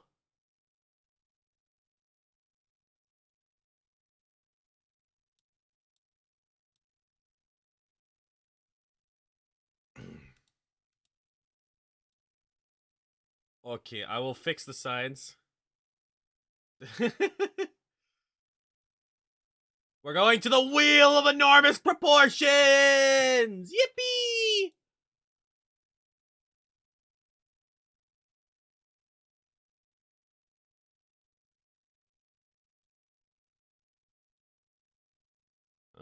Let's see.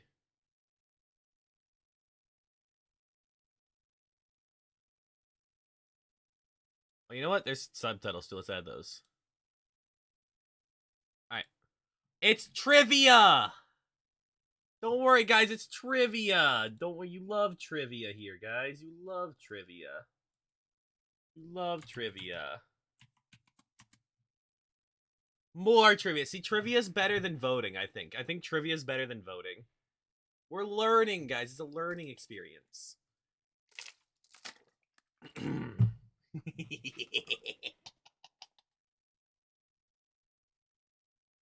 Let's go! Yup. I just never actually turned on the sound because you guys were... I didn't want to blow your guys' brains out, and then I forgot to. It's nice to have switched schedules for technically environments you can play longer. Heck yeah. I'll play for like another like probably like 30 minutes or about probably because it's like almost 2 a.m. Maybe an hour. Maybe we'll play till 3 a.m. Maybe we play till 3 a.m. You keks. I haven't seen anyone else come into chat who wants to play, so go ahead and start the game, King. No one else has wanted to play. Say they wanted to play yet, so I'm just good to. 3, 2, 1, trivia! You have traveled to this sacred mountaintop, seeking answers from the all-knowing wheel of enormous proportions. Whoa. You may now ask the wheel any one question that torments your very soul. Should you be chosen, your longing for truth will be satisfied, and your life forever changed. Ask it a question, guys. I have asked it my question.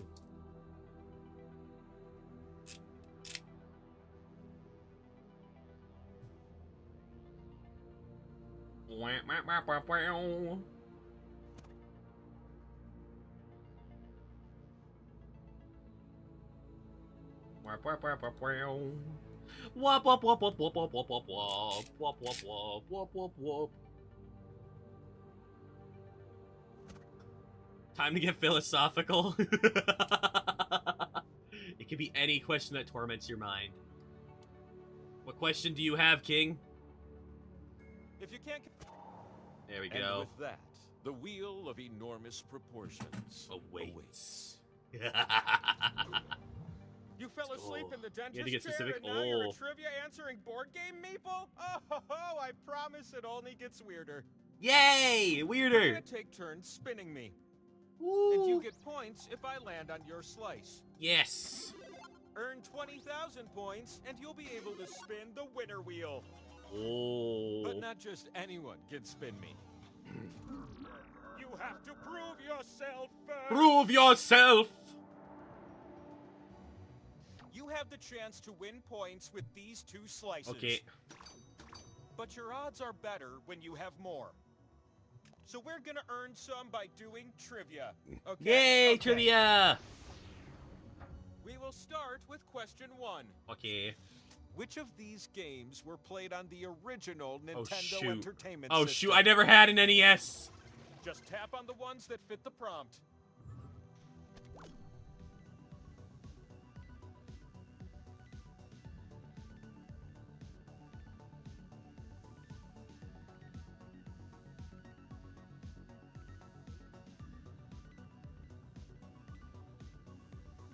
I could just be completely wrong.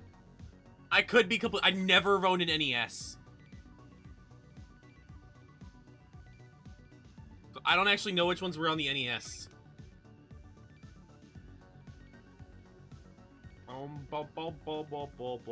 Guys, you're gonna call me a fake gamer. I'm gonna be called a fake gamer.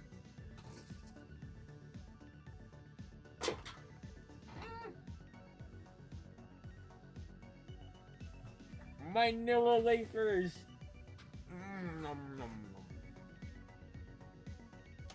Only a few more. I don't even check know which shots and all we're were done. on the original NES though. That's the problem. I know some of them probably would have been, but I don't know which ones were actually on. I'm gonna get a lot of these All right, wrong. Prepare yourself for the truth. Show me how you did. Oh no. Oh, I actually didn't do too bad. What? Yeah. That score is hard to believe. One slice for you. You're welcome. And since you also have the top score, an extra No, slice Sonic it isn't. is. No. Sonic was a Sega. Let's keep up this momentum with question 2. Which professional sports teams are named after birds? Yeah. Tap the right answers. Oh, come on.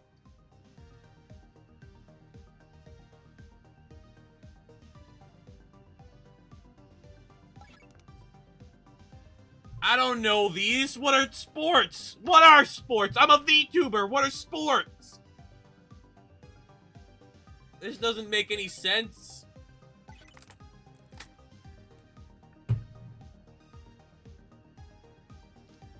I literally just clicked like 6 and went like, haha, that's gonna do it.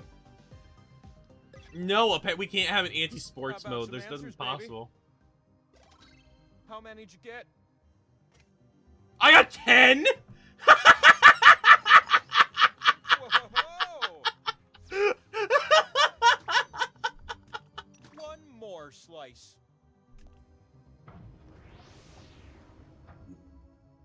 One Oh last my question God. for you teeny tiny ones.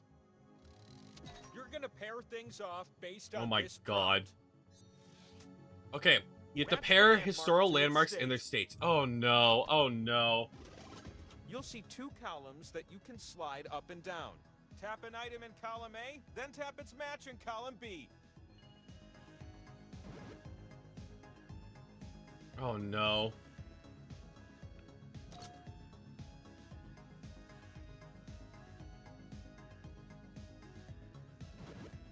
Wrong again? No!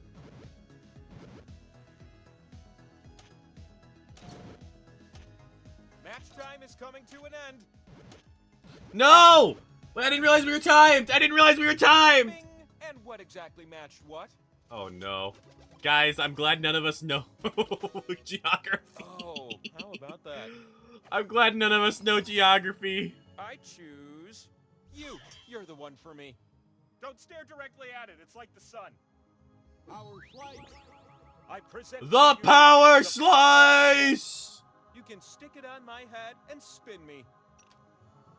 Yeah, same. I didn't realize that either. Let's go do that. That's why when I realized we were timed, I just started rapidly clicking. And I guessed 2 right. Look at you up here, where your slices can finally be spun and score you some points. Gosh. Pick slots on my face to place your slices. But watch out.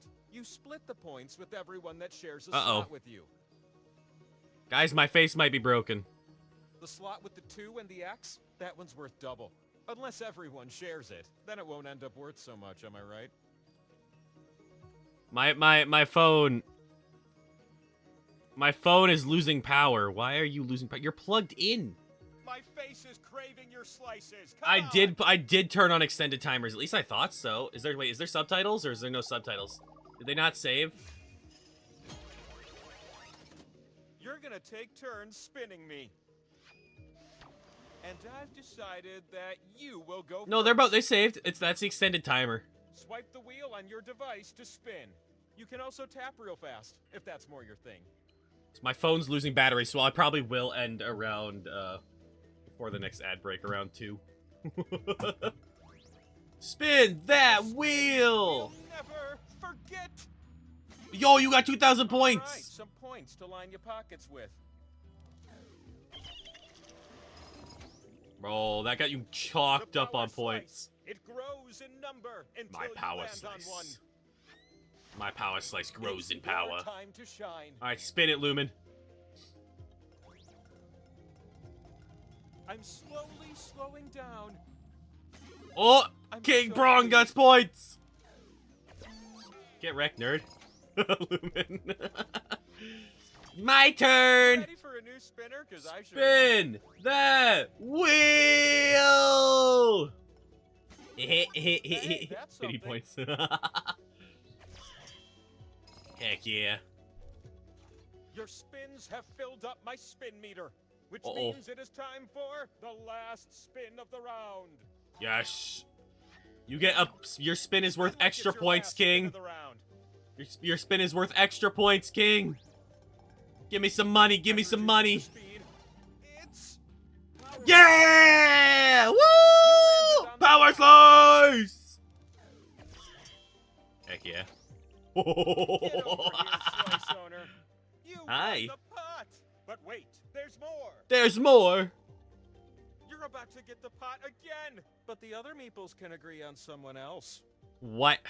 Now's your chance to vote. If you all pick the same player, I'll give them the points. Why is it instead. all me? It's cause host privilege. Make your votes. No. Shut up, Lumen. Shut up, King. You guys can't talk about this. You gotta guess. The others Can't couldn't talk vote. about this. That means you get the good stuff. Extending the lead. No. There's no talking allowed. Emote only chat. Let's go. I have the uncontrollable Give it to urge flip Lumen. over. Uh-oh. All this time I was hiding the scoreboard. You need at least 20. Got it cause to of a win. tringe. So let's Oh. keep this thing moving. When a round begins, I hand out slices. Ding ding. Bing. Ding ding ding. I've got a strong desire to give you question 1. Which Ronan's of going to these win. are Maybe. ballroom dances? I still have to win the final spin. Tap the answers that fit the prompt. Makes sense to me.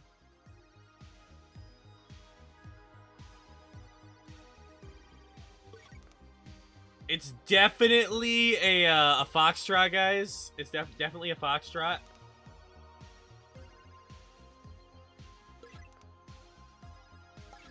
Tingo tango tango. Hey, recognize these answers? Oh, that's exactly what you said, right? I know dance names. How can that be? I know dance names. You don't dance. I don't dance, but I know their names. I know like the samba, the swing, the jive. Question 2 is I what I'm tricked feeling you. now. I'm gonna give You a deselected series of clues to Foxtrot. help Oh you no. answer this question. What famous scientist am I thinking of? Oh shoot. Is it different than the famous scientist you're thinking of? I mean, we're all thinking of famous scientists, aren't we? She was born on November 7th, Oh shoot. 1867 in Warsaw. Oh, what's her name? What's her name? No, what's her name? I know who it is. I don't know the name. I don't remember the name. No, no, I don't remember the name. What was her name? For her work, she was awarded the Nobel I literally Prizes know in who it is, physics but I and don't know her chemistry. name. No, no, I don't know her name, The guys. Curium is named after her. I don't Specifically believe her you, last Lumen. name. The clues are all dried up. You got an answer for me? Oh, what is it? Madam Curie, Marie Curie. I literally thought of it last second. I couldn't figure it out. I couldn't remember. No. Really? My father gave me Oh these my slices, God. and now I'm giving them to you. I couldn't remember her name. Oh, I'm so dumb. Answer this last one the best and win a power slice. You'll be typing your answers for this one. My 6 favorite Oh Leonardo no. DiCaprio movies. Titanic, Titanic 2, Titanic 3. There are Oh, 6 shoot. correct answers. I shouldn't have said They're that. also entirely subjective, so just guess until Wait, time runs out. what? What other I don't know movie? I've never had questions this stupid. You know the one where his wife dies, then he thinks he's a detective? What? I don't know Leonardo DiCaprio movies. I don't know. I don't know movies. I don't watch movies, guys. Clue, The Aviator.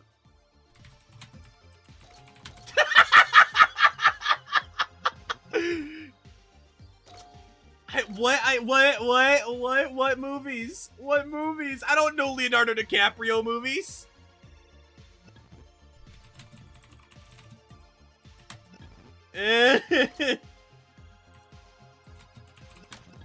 Typing time is almost over. What are the movies? I don't know Leonardo DiCaprio. These are just the facts. You get a bonus if you answer The Great no one else Gaps. did. Ah! I didn't even know some of these movies.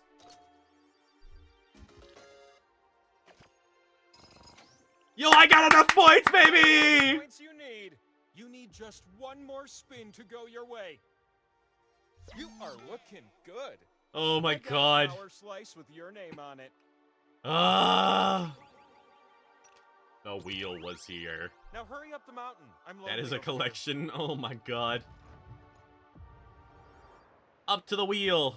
Oh, the Gatsby. Yeah, exactly. That's what I was like. here. Welcome to the mountaintop. Giant snake free since Wasn't didn't we have the Great Gatsby earlier as well? Here's a hot tip. You can tap a slot more than once to add a multiplier. Give it a shot if you're feeling frisky. The Wheel of Misfortune. Place your slice, King. Your power slice. Why don't you start things off? Wait, did no one place on the second times too? Wait, that's crazy. Spin it, Mega. Spin it. Hurry up! I don't want to spin without you. Mega? There we go. I was like, are you gonna spin? Oh, Lumen got points. Oh God. Like a turtle. Cowabunga, dude. I just need one spin to give me one spin. I just need one spin to land on me. Give me it, Lumen. Give it to me. Give it to me, Lumen.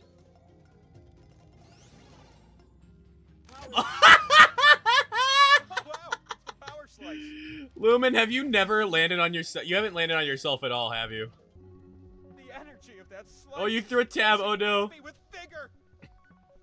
Slice owner. Spin me as many times as you can. Wait, what? I'm flush with points. Spin! Spin, King! Spin! Spin! Look at me. Come on. Land on my name. Land on my name! Keep spinning, keep spinning! More, King, more! The more you spin, the more points we get! Yay!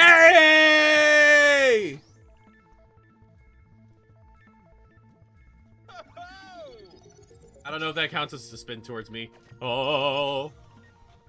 Wow, that was just a lot. That is just a lot. Happened. With that point total, you can finally spin the winner wheel. Yay, the winner wheel! Let's go!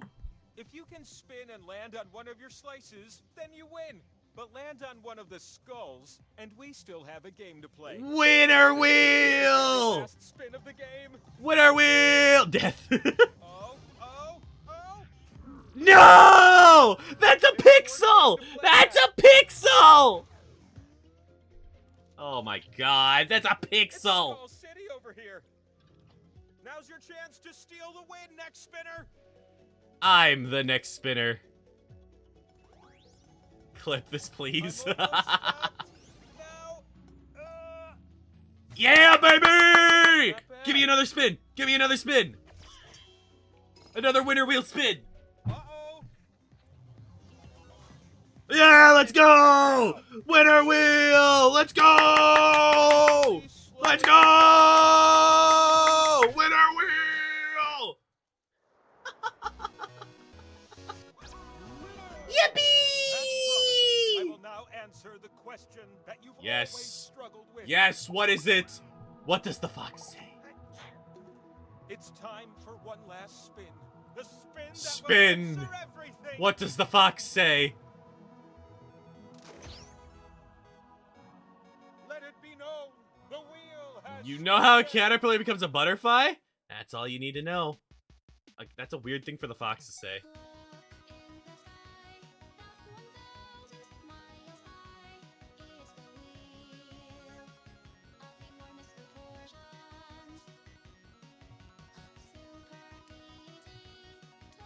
Wait, is this real life? Is this fantasy? Is water wet?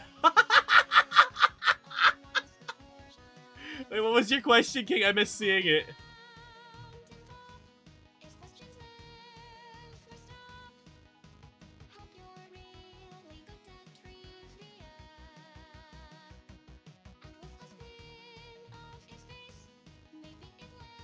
Okay, oh my god, I'm... Okay. You know what? Let's do the pole mine. You got real philosophical. Let's do the pole mine. It's gonna be weird, but it's the pole mine. Wait, it crashed. Guys, it crashed!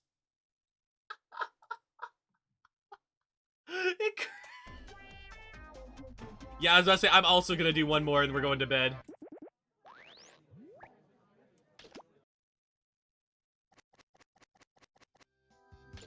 We're gonna end with the pole mine. Somebody had to sleep 2 hours ago. Nah, who needs sleep? Who needs sleep? Let's see, just making sure.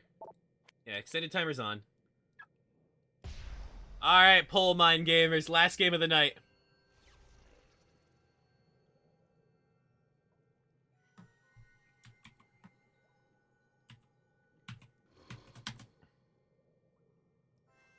Ooh. I'm a bird. I'm a bird.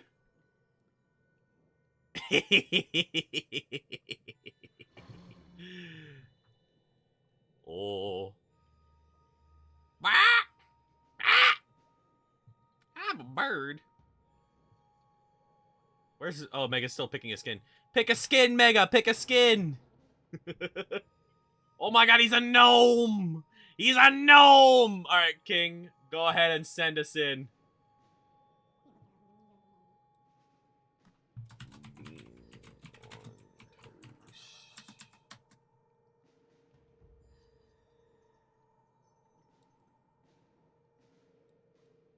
Alright.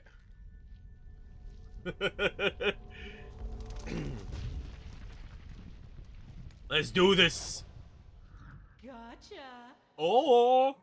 It appears I have some unwelcome visitors. Ooh. Oh, goody. The ominous eye you see watching your every move belongs to me, Laverne Cavern, the only witch preventing you from being stuck permanently punished. Oh for my your god. And I'm do not you have Gandalf, I'm not a names, Gnoblin, I'm a gnome and the you teachers? a gnome. So here's how it'll go. Each of you would-be adventurers will be presented with an opinion-based survey on your device. Pick the options that best suit you. Yes. You'll pick the top 3 for each prompt you're given. Also, be sure to pick them in order of preference. Yes. 1 will grant the most points, then 2, 3, and so on. Yes. Once everybody has made their choices, I'll mix We can only hope. everyone's answers together and then sort them from most to least popular. You can only So hope. let's start with But this is for the everyone. host with the most. Build your dream guest bathroom. Oh god. Ooh.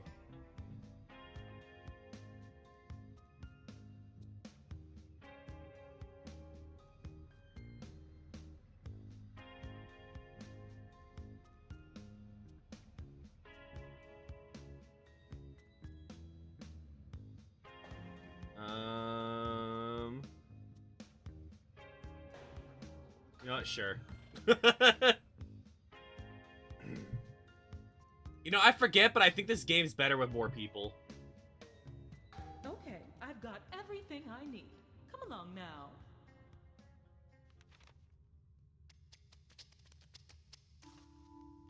Now that I've combined all your answers, your challenge Guys, can my phone begin. is starting to lag. Behind this door, your task is simple. Find the top 3 answers while avoiding the rest. For every correct answer, I'll give you a nice bright torch. Pretty handy down here. And Yeah, I for forgot. each I was one like, you get wrong, I forgot I'll it's be better with a taking the lot more torch players. But away. oh well, we'll just have Since to get you lucky. each brought a torch with you, you'll be starting with 1. One. But enough chit chat. Let's begin. Let's begin. Yahoo! Pick your first door, but Okay. be careful. Okay. Okay. As a team, choose the doorway that probably holds the truth. Best guest It's up to bathrooms. this player to make the selection. We have no friends. We can't communicate. Open a door, but for now, it's all you. So King, I'm trusting your judgment. What do you think we all said? What do you think we all said? Good luck. One roll of TP. Let's go! I like how we all voted TP. That's great. Alright, Mega, it's your turn to pick. Good luck.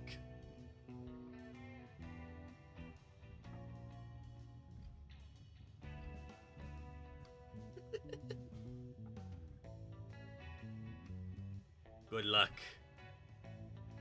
Take your pick, Mega. What is it? What door do you think it is? Mega? Yeah. I didn't know what potpourri is. No. Gasp. Oh, it was Don't 6. worry. When you run out of torches, you don't die. At least for now. For now. No, obviously. Obviously, we need that padded seat cover. Yeah! I'm a bird. I'm a bird. That was also my number 2.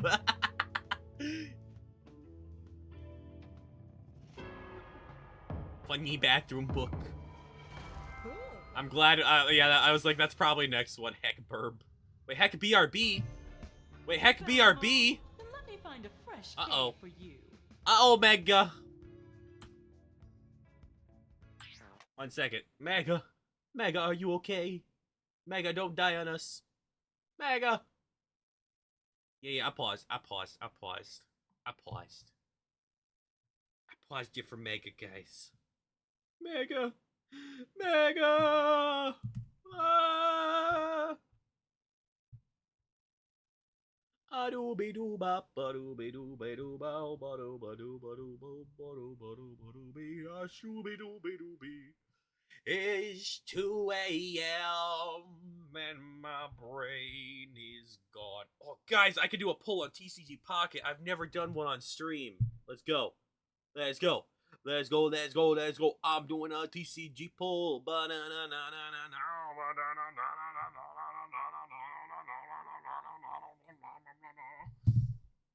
Alright, guys. I'm hoping you guys are my good luck charm. Can I pull a gold card? A gold card. Gold card. Nope, I got nothing. Everything was garbage. Oh, you're back. What about Mega? Mega's not back. When did you leave, Lumen? You never said you left. Lumen, you never said you left.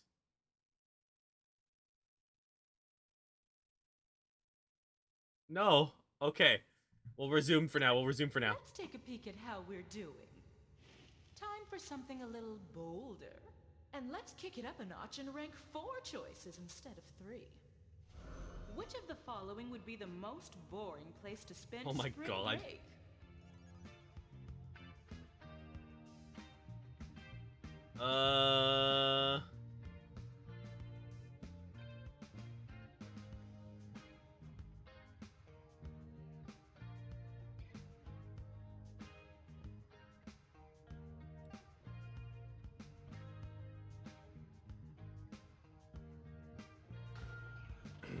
Most boring place. Oh, you need to, oh no, not the carpet.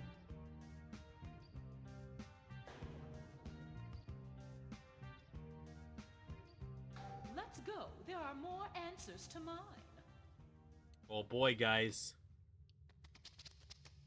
You want more than one? Okay, how about we make things a bit But that doesn't mean that you have For the none. second cave, But I'm Lumen, going then you to had mix none. things up. For this round, you'll need to find the answers ranked 2, 3, and 4. So do not guess what answer number 1 is. You want 2, 3, and 4, not number 1. So don't pick the most boring spot. Well, Lumen, then you had none in the first place. Perceptive. Ooh. Second. Oh. Y'all don't like antiques? Alright, Mega, take your guess.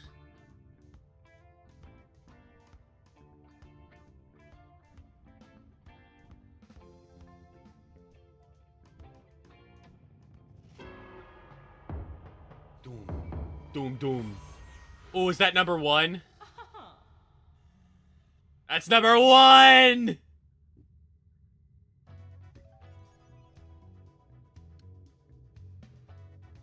It's definitely a hay farm. Definitely a hay farm. No! Yikes.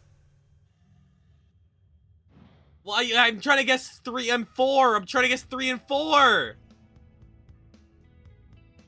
Oh, I forgot about that one. Oops. Yeah, I meant to guess that one. I should have guessed that one. Yeah. Okay, I threw. Okay, King. What you thinking for number 4? That was the other guess that I had. Yep. Okay. No, what? I guess you guys like bingo.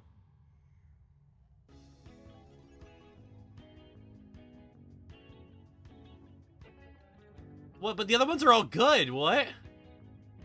Yeah, I was about to say, Lumen. Which one? Lumen, do you hate? Which one do you hate, Lumen? Lumen, which one did you hate? What hate you dropping here, Lumen?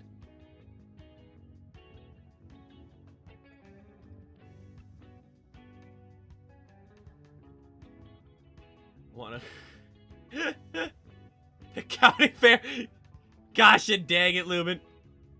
I was saying, if Mega doesn't pick by 10... Okay, I was about to say, I wasn't sure if Mega was...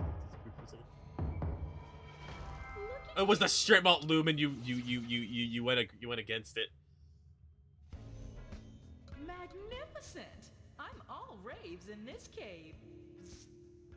Bro, yeah, that's for Let's real. see who's currently leading in the polls.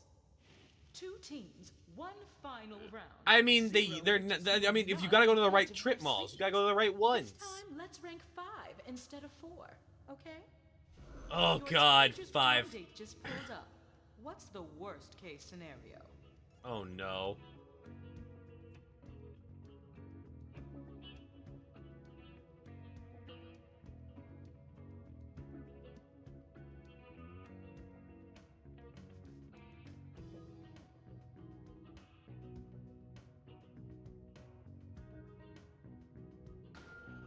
Okay. Oh. My God. What you guys thinking? What you guys thinking? On to your next challenge and possibly your doom. You know, what happens if I don't remember what I voted? And now for one last twist. In this final round, all I ask is that you rank the answer choices from the bottom to the top. So you'll need to first find number 8, then 7, then, well, you know how to count Rona, I'm backwards. throwing I have a few more surprises in store for you, but I'll spill the beans once we're inside. Ready? The beans. Welcome to your Spilling the final beans. trial. It's just like the previous 2 caverns, but with It is 3 random major stun of votes. It differences. could be. It could very well be. You'll no longer gain torches for a correct answer, but Oh. you can bet you'll still lose torches. Oh when you're no! wrong. Second, when you're on your last torch, Because we each got 5 votes. Because we each got 5 votes. We're doomed, the maybe. other team will need to provide a correct answer to eliminate you. And third, a team wins when either their opponent runs out of torches, or if they complete the round with the most torches remaining. Got it?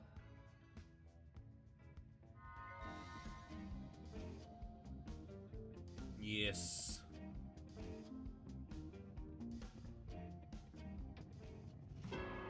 Please. Please. Wouldn't this be fun? Yeah! Reindeer Dustin! Vietnam Rain Mouse Ling Ling Ding Ding Ding 2.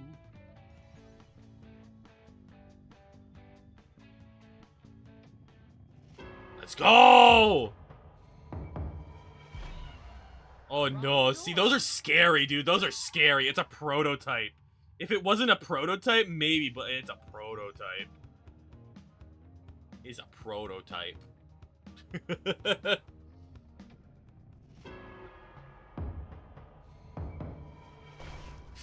Ooh.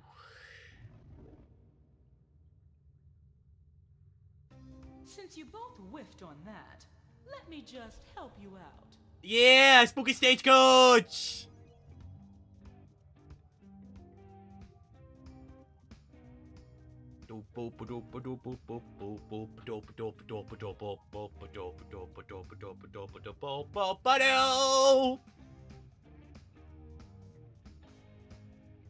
Ye who cast your judgment.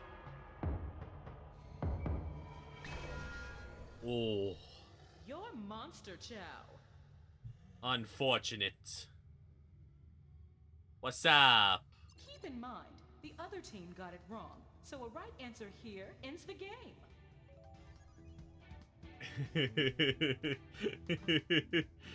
I know.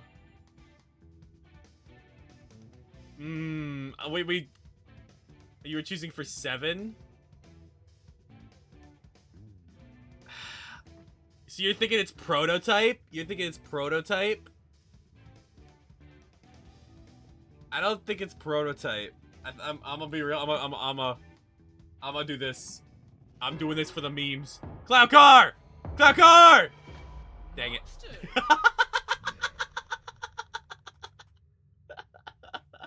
Were you looking for this? It was a beat up motorcycle?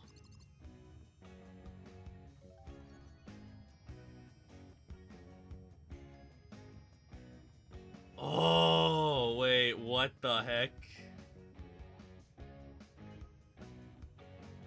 Oh, what the heck are these ones? Okay, you guys are just gonna keep picking the breathalyzer. Better luck next time. Yeah, no, not a beat up one especially. Is it actually just a hearse? Is it actually just a hearse? What if this one's clown car though? Tragic. What if it's clown car? Just hear me out, it's clown car. What's that? You were expecting me to reveal the answer? Well, you're on your own from now on.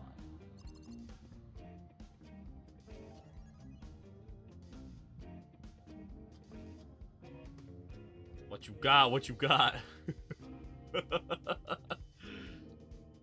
I honestly don't know what it could be for real, though. I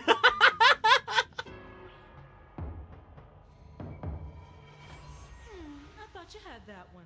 So it's not the hearse. It's not the prototype. Wait, is this just is it just the van? Is it just the windowless van? Oh, you caved. I thought, oh no. Oh no. Oh no. No, no, no, no, no. Shh. It's okay. It really was just a Clacktown car. Yeah. Ah, dang it. That's okay. That's okay. Bro, that was weird. Great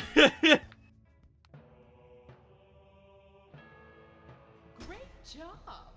As promised, here's the Oh way my out. god. Enjoy your newfound freedom We're until your stuck friends forever, stop. guys. You know, if you secretly kind of hate them. My god, we're stuck forever. And as for you, remember all the monsters you saw? That's going to be you soon. Uh-oh. Surprise! Why do you like the unmarked murder van more than a hearse? Oh my god. Those are good games though. Oh my god. I appreciate you guys for playing with me for these couple games. I appreciate everyone who stopped by for my affiliate anniversary. Even though we didn't hit the goal of 500 by today, it is a-okay. I appreciate you guys sticking around. We got really close. We got really close. So you guys will just have to be a little, yes, good night, King. You guys will have to be a little, pay a little bit of attention to, what it is there. Oh, yes. Let's see. Who can we go say hi to? Who can we go say hi to? We got someone playing Dark Souls. We got Dead by Daylight. We have Monster Hunter Wilds. Hello, Patience. Thank you for the follow. I do appreciate it. I don't know if you've been sticking around, but I appreciate you. If you were, I appreciate it. Oh my god, we're ending stream here though today. Who could we go say hello to? Go say hi to.